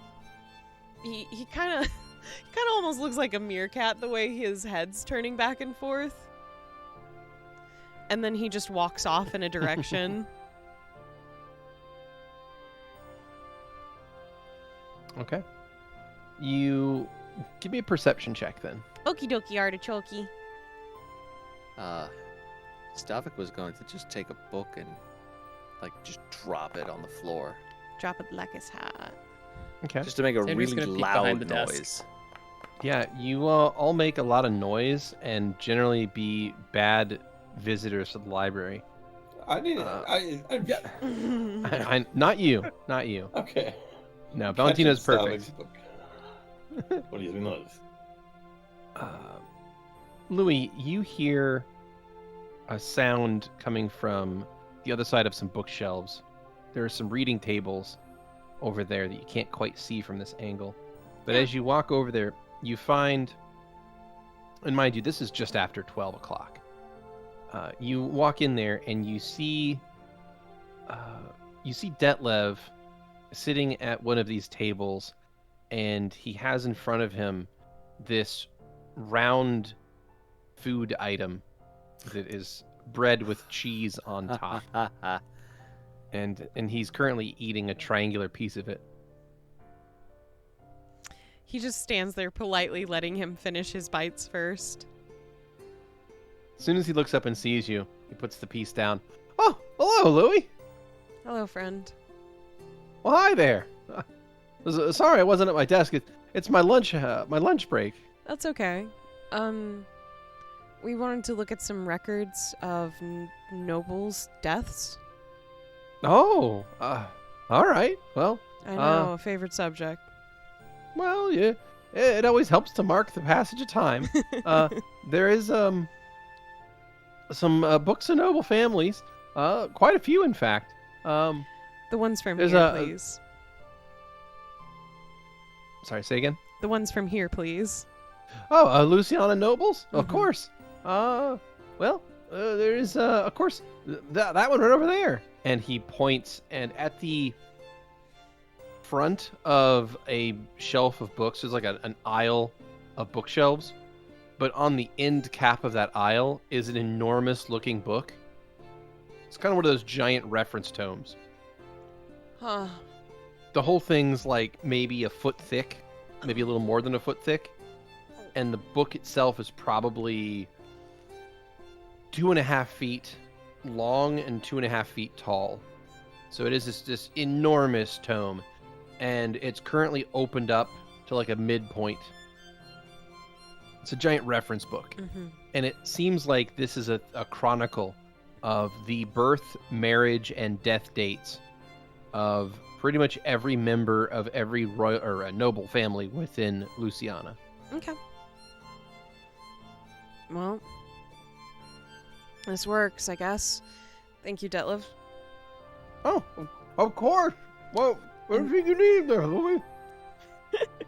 Enjoy your lunch. I apologize for interrupting. You hear a bunch of noise. You from can- the No front. problem at all. You can hear his stomach grumbling as he passes by. And his ears get red. And he goes to the book.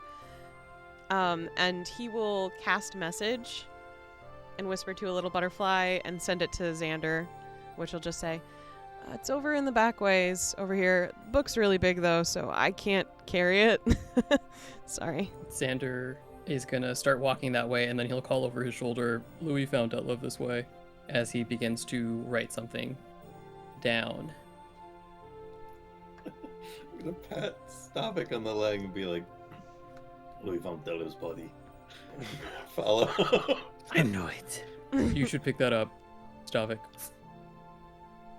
Oh, of course. Actually, he'll stack it nicely with the books that are on there. It's like, it is checking the numbers and everything. I think that looks right. Louis is Yeah, so already I going through guess- the book currently. Okay. I will take a knowledge nobility Mm-hmm. from Louis and give yourself a +10 to the result. Okay.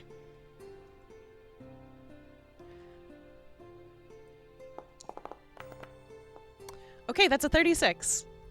Holy Okay. shit! So, Louis, you flip through this book, and using this as a reference guide, you're able to find a bunch of the noble houses that you're looking for. Which one did you want to... You were looking for the Bescos family, or... Both. what family? The Dupree and the Bescos. Whatever were able to nobles were find- told. Yeah, you're able to find both of them. Okay. You find that Lady Letitia Bescos was born in 646, died 702. That's so long ago. Mhm. That's so fucking Mhm. long. Okay. Yeah, it's like 106. She died like 106 years ago. Okay. Yeah. Okay. Okay. Dupree. Let's see. Antonio Dupree.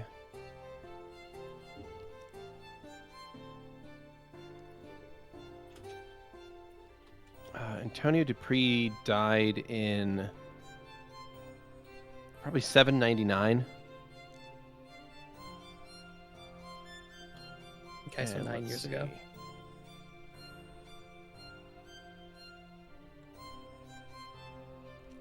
Probably born in 737. Something So like that. they found the body. He died nine years ago, Uh-huh. but they only found the body recently, Well, and it doesn't look. I 9 years imagine his body was already buried. dead. Yeah. So there is like a blurb on each of this because it's all written in a very flowery script. Oh, I got this. And as you're reading it, what's that? I got the whole flowery script thing. I'm good at reading this stuff. Yeah, exactly. So as you're reading it, it's like, came into this world in 737, blessed at such and such cathedral by such and such priest, married this date to, blah, blah, blah, blah, blah. It goes through kind of like the highlights of their life. And then at the end, it was taken from this world in 799 and interred in Respite Acres Cemetery. And you flip to Lady Letitia Bescos, okay? Mm-hmm. And on that one, you find, born, blah, blah, blah, lived, married this age, and then died 702 and interred in Respite Acres Cemetery. We got a cemetery. And Louie just smiles. I fucking know where they're getting the bodies. So the two of them were interred in the same cemetery. Now, this might not be for each of them, but in the very least, 2 of these people that you have checked in on are nobles, and they have the same graveyard, essentially. So, we could go check. How many cemeteries does this town have? Quite a few. It's a big town. Yeah. Would it be easy to check where that cemetery is from the library? Oh, for sure. Yeah. Okay. Yeah. I would like to do that. Yeah, Respite Acres is actually in East Town along the northern part of it. There's yes? What's the first word of it? Reskers? Respite. R-E-S-P-I-T-E. It means rest Yes. or healing. There's a Sounds like a connotation place there. where that's like just an old folks home, though, at the same time. Respite Yeah. Acres, come here and live the rest of your lives before you die. That does sound Yeah. like where I work. Yeah. All right. I've got a location, and Louie is beaming at the others. We're one step closer. Yes. Okay, so the next Don't waste any idea time. is to see if there are bodies hidden where these people should be. Or if it's just empty. I'm going to hope for the empty part, but someone could be just hiding actual just bodies there or something. We're gonna dig them up. Ooh. We should wait till dark to do that. Maybe we could just ask.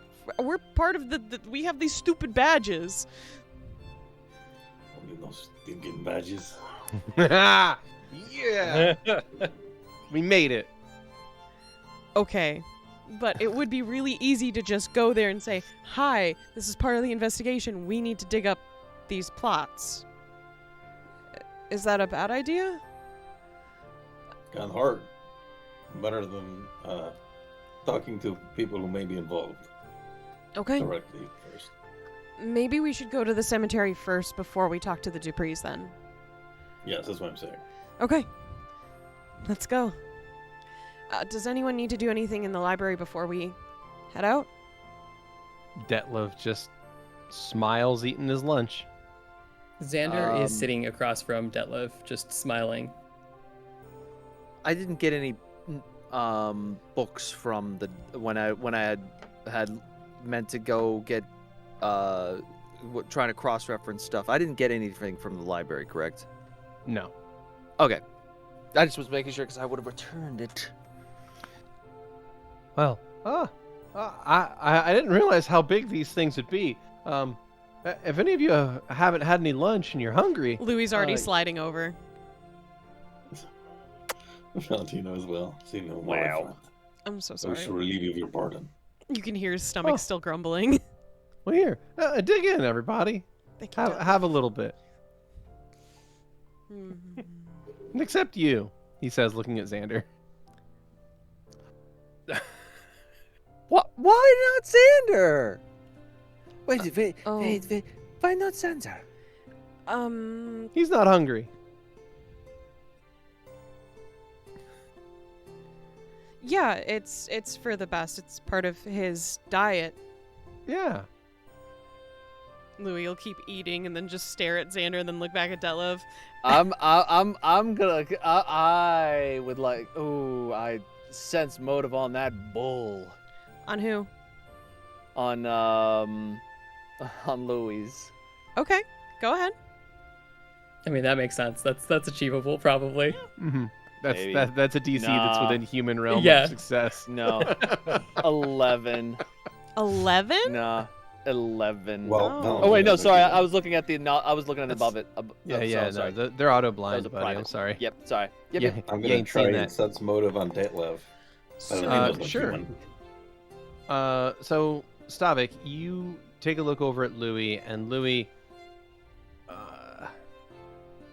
what were you trying to sense exactly about Louie's statement? It seems like there was a lot of heavy bull in that. In just like it's for the best. It's like they're not. It didn't. It felt like they were covering for. It felt like they were covering for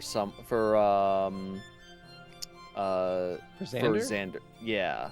Okay. Yeah, I'll say exactly what that. Yeah. What did you mean by Was- that? Louis absolutely believes what Detlev says and is agreeing with it. However, he is awkward. Tracks. Okay, fair tracks. Yeah. But that was the absolute truth coming from Louis. Valentino, you try to sense motive on Detlev, and he is an inscrutable enigma that walks this earth. So he like to think. I see right through you, Detlev. Detlev just gives you a big old smile. It's pretty good, isn't it? Oh, yes. This one has little fishies in it. Oh, And he pulls out a tiny little fish out of the pizza.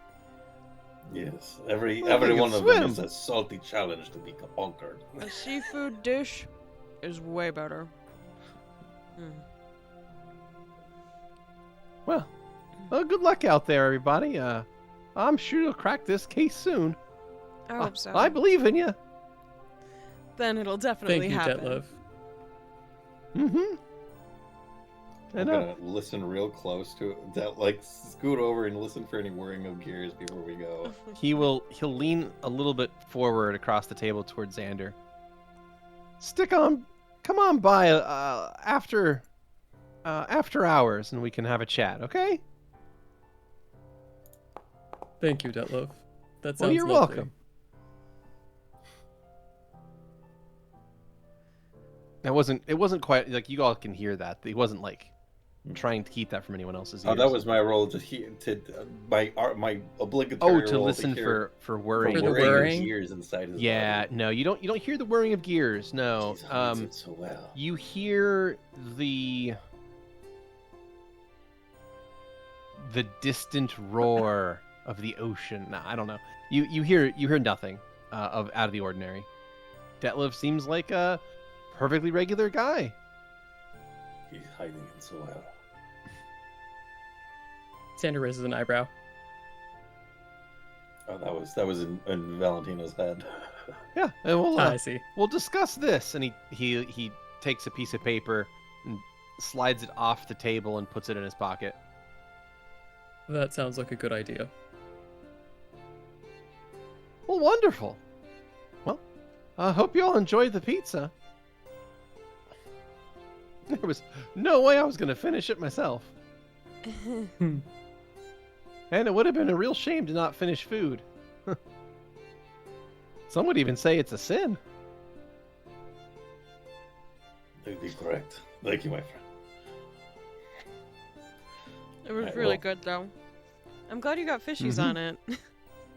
Yeah, they have everything over there. It's great. Do you think they put oysters on them? Well, maybe we could ask. Mm-hmm. Yes, please. Well, goodbye. Bye. Bye, Detlev. See you later.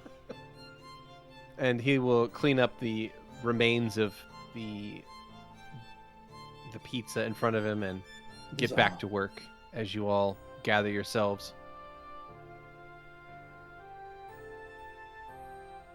Bastion looks a little preoccupied. Preoccupied doing what? Are He's you just, like okay? lost in Masturbating in thought. the corner. Hey, do you guys mind if I like catch up with y'all later? I just You had good, like bro? I've been kind of feeling off today, but like I think I'm gonna check in. I feel like we missed something back at the feather and lace. I'm gonna talk with Lena again and see if I can't figure out something that was bothering me about all that. I don't know. How so? Bro, I can't quite put my finger on it, but just something's not adding up. So I'm gonna go talk with them, and I'll just catch up with you guys tonight, okay? bro, Yeah. I believe in you. Complete Thanks, this bro. motion with the full of your heart. He's gonna put his fist out. Fist bump him. Hell yeah. Yeah. I'll catch up with you guys tonight. Be Just, careful. Yeah. Yeah. Be safe. You too. And he leaves the library and heads off back into the east town. There goes a true soldier. Yeah. So, to the cemetery. Yeah, to the Yes. cemetery. You seem so much more excited about it. It took a minute to go. Well, I was excited I got the next step. I like the information part of things. I don't really We're gonna like. find lots of information at the cemetery. You don't have Like to if go there are in, Louie. bodies or not, what they look like. Let's go. Let's head out the door. Now, should we wait for dark first? It'd be funny if I fell in one. Should someone... I have a nagging feeling in my... Well, I would say gut, but that doesn't seem very appropriate. Spinal column. I can feel it in my bones. What is the feeling, Stavik? Yeah, get to that. I feel like someone should follow Bro. For their safety. I could. I can go with him.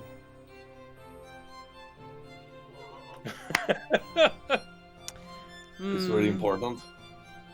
I think I would go with Louie. No Yeah, offense. you go with Louie, I'll go with Bro. No. You probably fit in One with the person. cemetery better. Yes, but Valentino, I have a very serious question. Do you think you could commit 100% your attention upon Bro I to where he's going? commit 100% of everything all of the time. Well, I'm not gonna be much use digging up bodies, to be honest. Okay. I thought this was a smarter idea because I would be a little less valuable in the next situation, but I can cast spells that make me more sneaky. Okay. And location-wise, where is the cemetery we're going to in comparison to the establishment? Yes, indeed. So the Feather and Lace is located on the east side of Easttown. It's Mhm. going to be roughly in this area here, way in the Okay. east. About a block or two southeast of the northern gate of town. And then the Respite Acres Cemetery is located in the middle of this block, just outside Okay. the northern gate. So I mean, Is that, they're out in the of same curiosity, district at least. Message range? No, well Okay. well outside of that. Good to know. If you can keep yourself relatively sneaky, then I think that might be a good idea, Louie. Okay. Yeah. All right. And he takes out his spell book and starts flipping through, and then takes out his component pouch and starts like looking through it. All right, yeah, I'll do this on my way there then. I'll be safe. Okay. And it won't be that far, really. So wait, you're going to the Feather and Lace? Yeah. Yes. All right. I'm just making sure you're ready to face Clara. What do you mean? Well, she seemed like she was hounding you last time. Hounding? I see you're into it. All right. Good luck, my friend. Yes. Go for like a pat on Clearly. the leg, and then at the last second Ugh. realize. You got it. Let's go. Let's go dig out some bodies. Sounds like a lot more fun than Wait. hanging out at a brothel. I don't...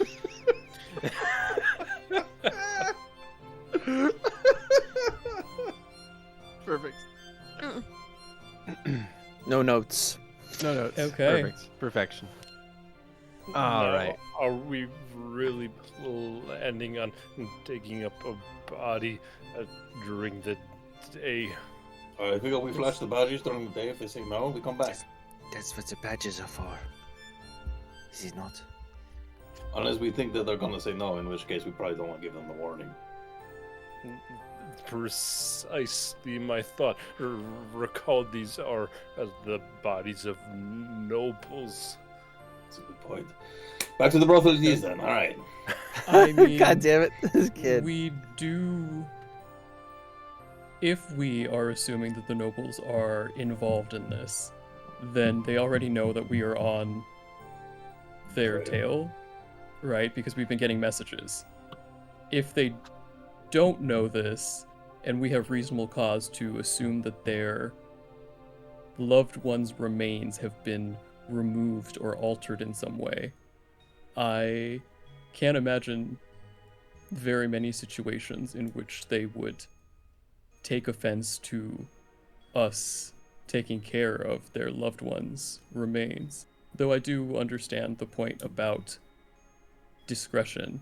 If this is a cemetery where nobles are interred, though, is it not also true that going late at night has its own set of dangers, potentially including us being stripped of our badges if we try to do this without letting anyone know? It's only if we get caught. But I suppose in that same vein, they're not going to. If we need to come back at night, they're not going to catch me either way. So we might as well talk about it. See if the badges will get us in. There are potential consequences either way. Yes.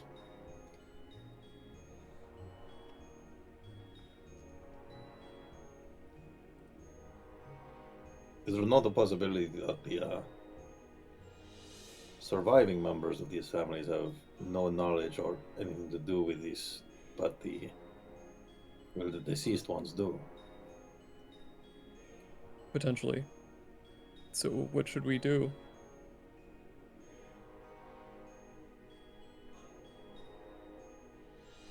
Well, I'm in favor of talking to them, seeing if they'll let us in, because anything they might get upset about, they're going to only get more upset about if we talk to the priest directly.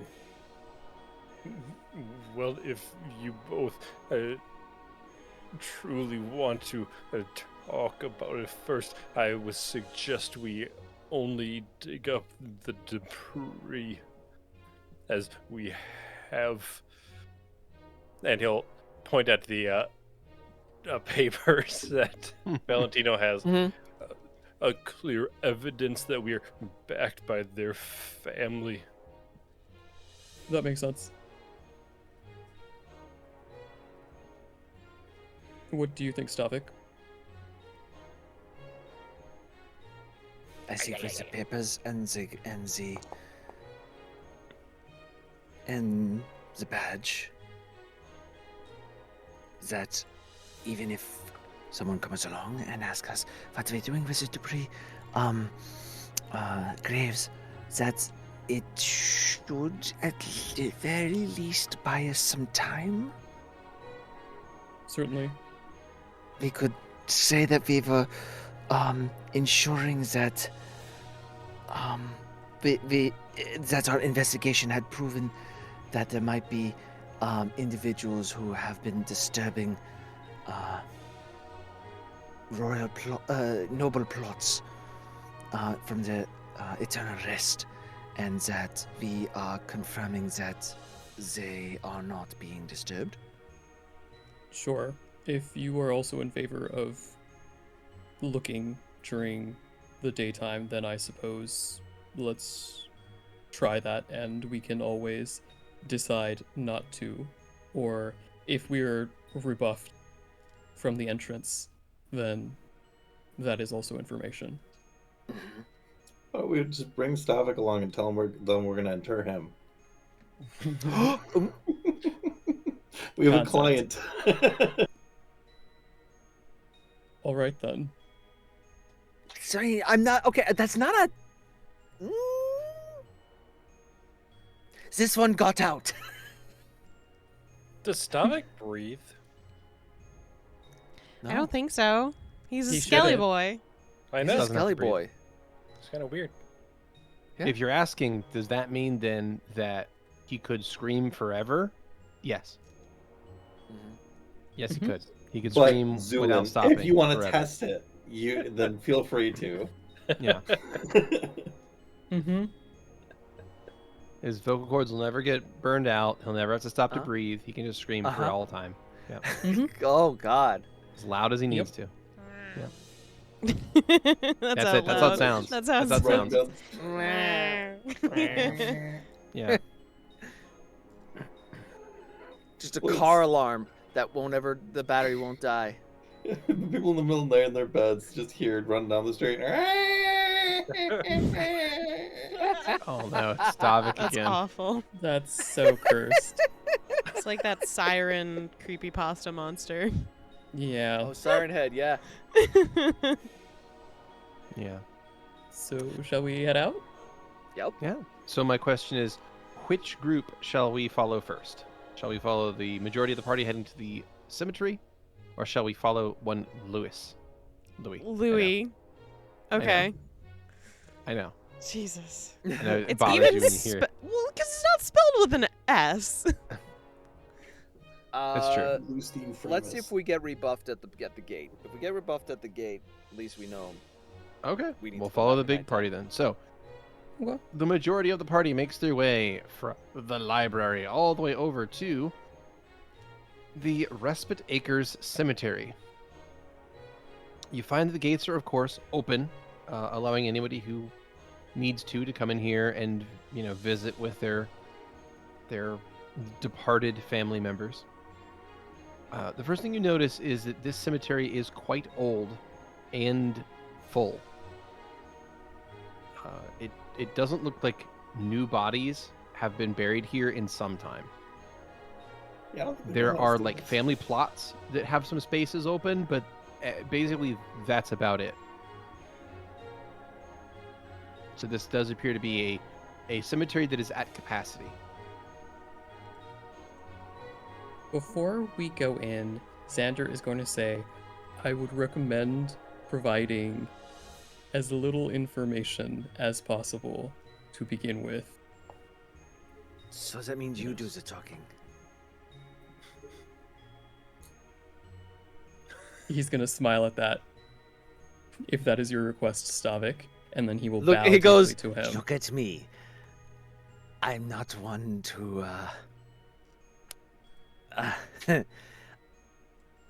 I stumble over the words, so I'm gonna let you do the smooth talking.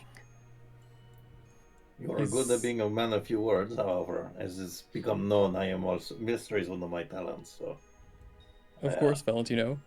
be happy to take the lead if you're not comfortable. Of course. If it is a matter of reticence, then perhaps I shall speak or not speak. If it is a matter of This is true. Reticence is not Garrulousness. necessarily yes.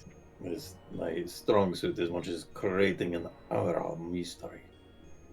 Perhaps But I we don't could have reticence. double team this problem. This sounds like a good idea. Okay. This gravekeeper will never know it hit him. Zu'lin, do you have anything to contribute? Besides your encyclopedic knowledge of anatomy? I presume that's why I was here. Although, if need be, I can always be quite silent.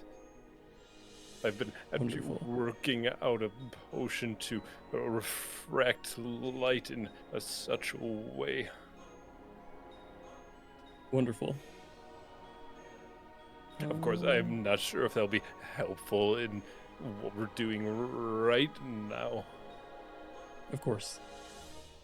In that case, shall we head forward? See if there's anyone here manning the area? Xander, Zu'lin, the two of you hear something up ahead. Probably You just the wind. hear the sound of a shovel striking the Wonderful. earth. We need one of those. All we say to this person is, hey, can I borrow that? Just go over to another grave. Hey, official business. To the north, you said? To the west, actually. Oh, to the west. Okay. Let's be very careful. I hear something in this direction. Valentino and Stavik, as you get a little closer, you can also hear the sound of a shovel striking the earth. Xander is going to hold up a hand to wait a little bit, and he's going to close his eyes and begin concentrating. Stavik, as you step into the graveyard to the southwest, you can look to your right and you can see a man over there. He is a tall, gaunt man with a bony frame. He has dark, unkempt hair, giving him an air of detachment. He has... It's difficult to tell from here, but he does, in fact, have bloodshot blue eyes and dark circles underneath, telling a lack of restful sleep. His clothing looks old, ancient even in style, and he wears a series of necklaces and trinkets around his neck that seem to jingle as he moves. He's in the process of digging a grave. He has, sitting next to the grave, like leaning up against the headstone, is a wooden cane. He stops what he's doing and looks up at you. Stavik, you have the opportunity to be so funny right now. Just throw it on your hood and yell, "I've escaped!" and run.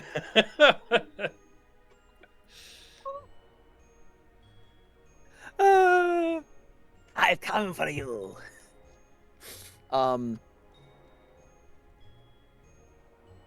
Stavik is. He stops and looks. And he just waves and he just continues on towards one of these graves down here to look to, and actually he's kind of gonna bluff to look at the headstone. Okay. See if this works. Oh fuck! he's like going by the headstone. It's a good, yeah. That's a nat one. Headstone. I sure It's have crazy because that. he's completely covered too. He's like, That's a nat one, folks. Yep, sure For a total of fucking 4. So you pretend to read the back of a headstone where there's nothing engraved. Yes. Yep. Death. The man that was digging is going to grab his shovel, take a step down, grab his cane, and he is going to start walking toward you. As he walks, you notice he has a pronounced limp in his right leg. Oh, great. Let's just swipe. He walks up to you to see what, like, to check on what you're doing. Are you actually here to visit? And he will lean over and look at the gravestone. Lady Ortiz? And if so, you're on the wrong side of the headstone. Actually, no. I was very interested in the marble that they used in the headstone. Bluff check. You got it.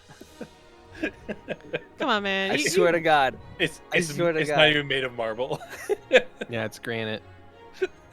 An 11. As Valentino and Xander come around, this man is going to turn to look at the two of them, and he says, "Are you one of those street gangs that I've heard about?" It's gonna flash the badge. Oh, you're with the Brotherhood. That's even worse. He's gonna pull out the flyer. No, we're working for House Dupree. Oh, We're not here to cost you, my friend. it certainly seems that way. He turns to see that he's kind of semicircle surrounded.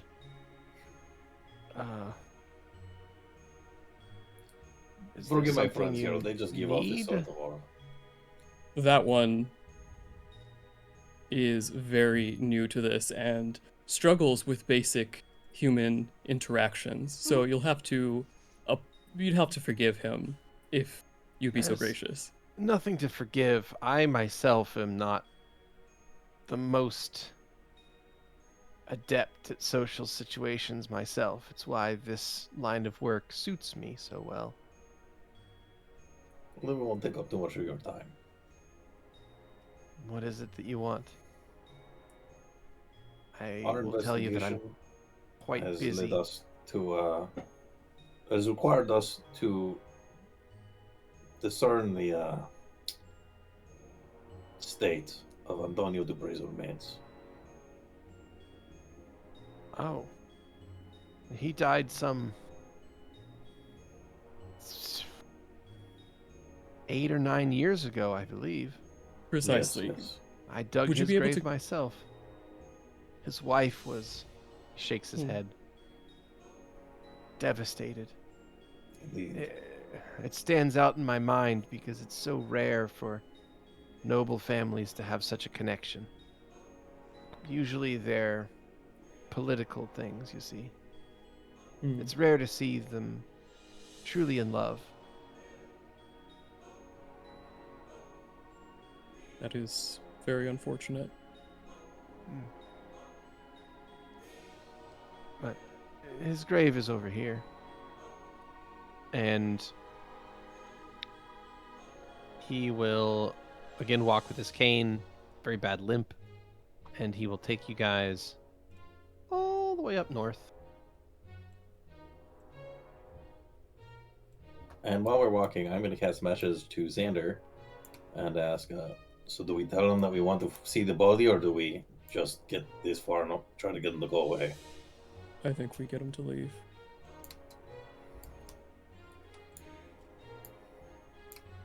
Who the fuck did he So- know, I guess? So he walks with a cane and he's pretty slow, so it's pretty easy for you guys to follow him.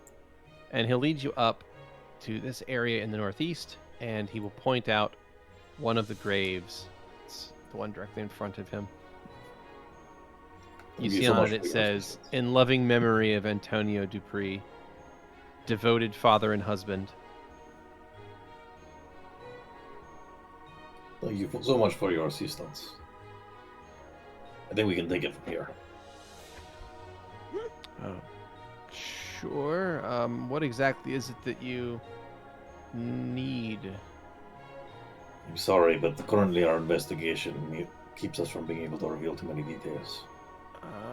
That's fine and all, but this is my job. I need to know what it is you have in mind. I Could have a you- sacred duty to protect this place. Of course, I 100% respect that duty. It is a very important job that you serve.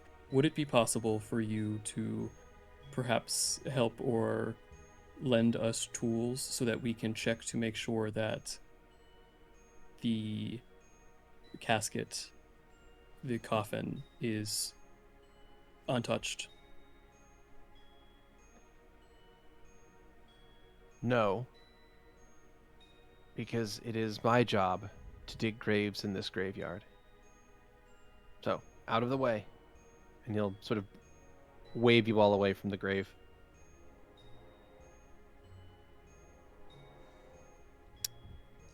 And he will start digging.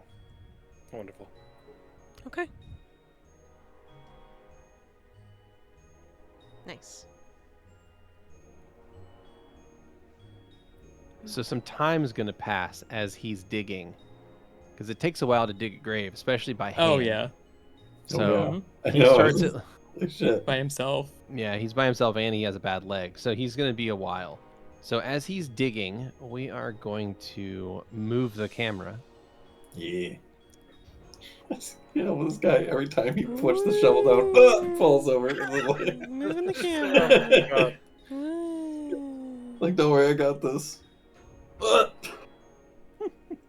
Mm-hmm. So meanwhile, over on the eastern side of the East Town District, back at the Feather and Lace.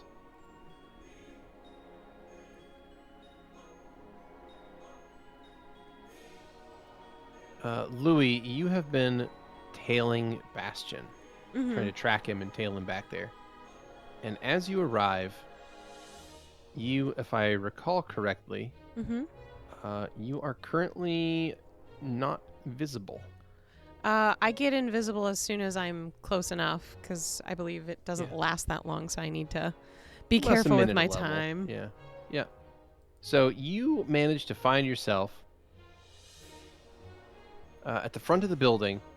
You look in the window, and you can see Bastion and Lena talking with each other. Mm-hmm. It's basically impossible to hear them through the window this far away, but you can clearly see the two of them talking, and her demeanor is much different than it was before. While she was talking to the group, she seemed much more reserved, much more put together. Now she seems to be like her and Bastion are like looking into each other's eyes, and they're like, his hands are out and holding her hands. The two of them are like having a much more easy conversation between the two of them. They look almost excited to see one another. And after a few moments, like, Bastion leans in, and the two of them hug for quite a long time. Okay. And then the two of them will walk up these stairs to the left of the window and out of your viewpoint. Okay. Are there other windows I can check in from? Yes. Okay. So you circle around over to the west side of the building best you can, and you stand up on top of a table outside in the alleyway, and from there you can barely see into the building, and you can see like a couch seating, and from there you can see the two of them have moved to like a soft couch, and they're having a conversation with each other. I just imagine someone walking on the street looks at Louie and just like, pervert. I'm invisible. Invisible at the moment. He is True. invisible. It would have to be a Oh. dragon with true sight. Walks down the street, looks over, and goes, pervert. Yeah. Mm-hmm. Yeah. Is the window open at all? Can I hear anything? This window is, let's see, it is March, it's springtime. I know it's springtime, yeah. Yeah, you know what? Yes. The window's open. You can hear them talking. Okay. Make a perception check to see how clear it is. Okay. I believe in me. Mm-hmm. Yes. And I mean, I never thought that I would get such a good break. I mean, this is Lena talking. Mm-hmm. And everything seemed to just sort of fall into place for a while. I never really liked traveling that much, and then, well, everything sort of worked out, and here I was. It's been a really interesting time, and I could have never made it here without you. And you hear Bastion reply, yeah, you know, it's the least I could do, you know? I mean, there was some bad times, and just wanted to make sure that everything was okay. But hey, here's to the future, all right? And you hear, you can see them click a glass with each other and take a drink.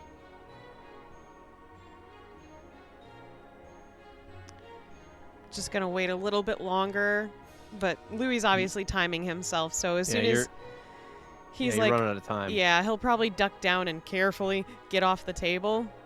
Mm-hmm. He's actually gonna go inside the brothel to talk to Clara while he's waiting for Bastion. Okay. So he'll enter the brothel. I don't You'll want be to okay, be. Louie. I don't You'll want be to be safe. here. They'll take good care of you. Okay. Mm-hmm. All right. So you walk into the brothel, and stepping from one of the nearby seats is a man who is going to stride up, sizing you up. He appears to be a handsome man in his late 20s with a lean, athletic build.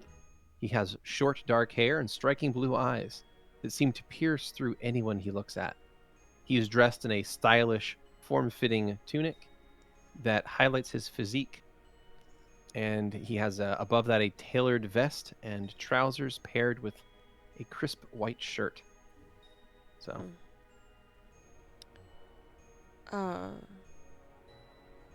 Louis looks physically uncomfortable by being perceived. he walks up and says, welcome to the Feather and Lace. My name's Emilio. And what's yours? Or if you would prefer to keep names out of this, that's fine too. I can just call you Little Dove.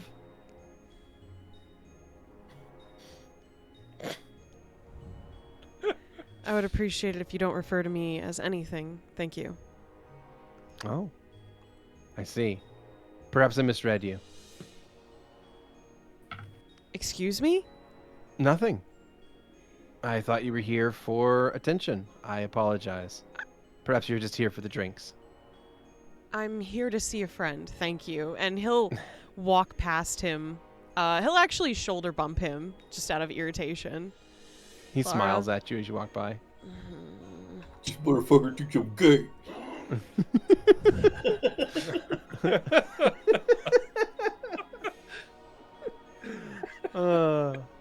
Clara will notice you as you enter, as you approach. Oh, Louie, you're back. Hi. I'm here alone.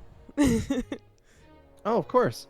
The woman next to you, which is a stunning woman in her mid-20s with long raven black hair. I believe I already described her earlier to Valentino, so she looks much the same. She leans over and kind of smiles at you. Clara clears her throat. Rosa, he's not here for that. She sighs, steps off the seat, and walks away. Thank you. Oh, no problem, Louie. So what's up? She says. She leans forward, putting her elbows on the bar. You said I should come by later, maybe. Oh, yeah. I wanted to talk to you in private if it was at all possible. Of course. It has to do with one of your friends. And why I haven't really seen you recently, or why I had to leave so abruptly. I'm curious about the whole not receiving letters things, too. What's going on? I don't know. I mean, I tried to send you letters, but I guess someone was intercepting them or something. I don't know. If I had to guess, it's Xander. I think he must hate me or something because he threatened me. And that's why I had to leave. He threatened you?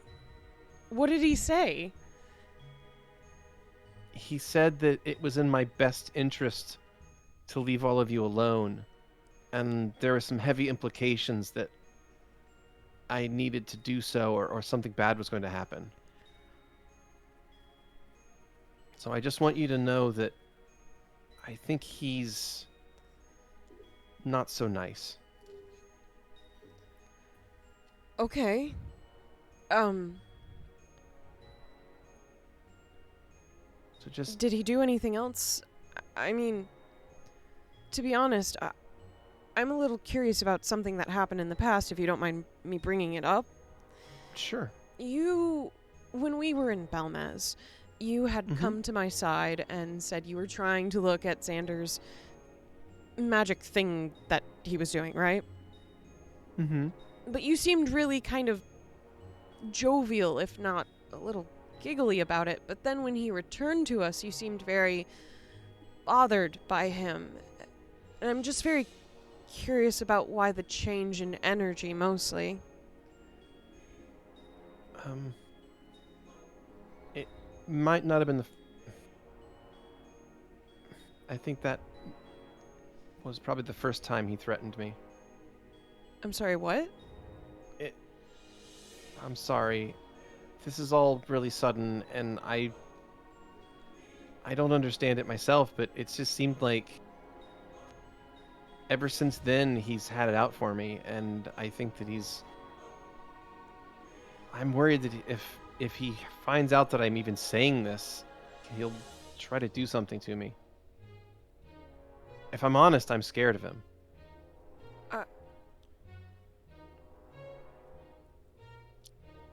Why did you come to me? Because you always seem trustworthy.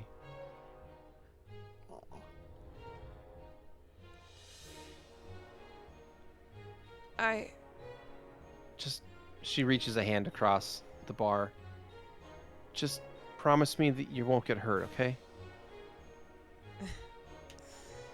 And whatever uncomfortableness there was for the reach, he almost relaxes at the idea of getting hurt.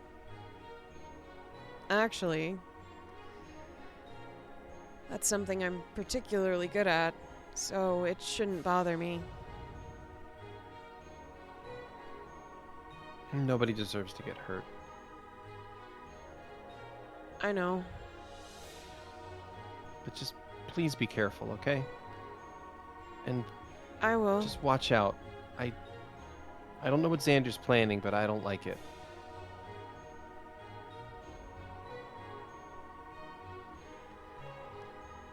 Okay. And Can I sense as motive her? Yeah, of course. Okay. Yeah. I just want to make sure she's telling the truth mostly. Sure. Yeah, you're fine. Okay. Yeah, so you get a sense that she is genuinely worried, largely about Xander and the potential that he is dangerous. Okay. Just please, just watch out, okay? I will. She nods, and she will set out a glass of milk for you. How did And you know I liked milk, by the way? you talked to her about it around camp, I thought. Oh, okay. Or you ordered some back in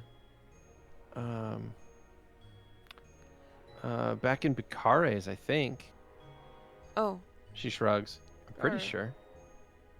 He just sips it quietly. And as you sip your milk with the newly like this new warning kind of echoing in the back of your brain that perhaps Xander is up to no good, that's where we're going to call it a session.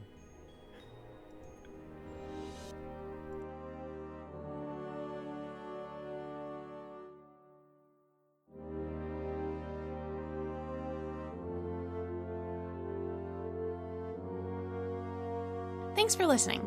As always, special thanks to William Succi and Andreas Pichler for the intro and outro themes, and Emily Roll for Fantasy for this episode soundtrack. Interested in following us on social media? Follow us on Twitter at CheckPleaseDND. Or want to support the podcast and be part of the Czech Republic? Go to our Patreon under the Czech Republic. Until next time!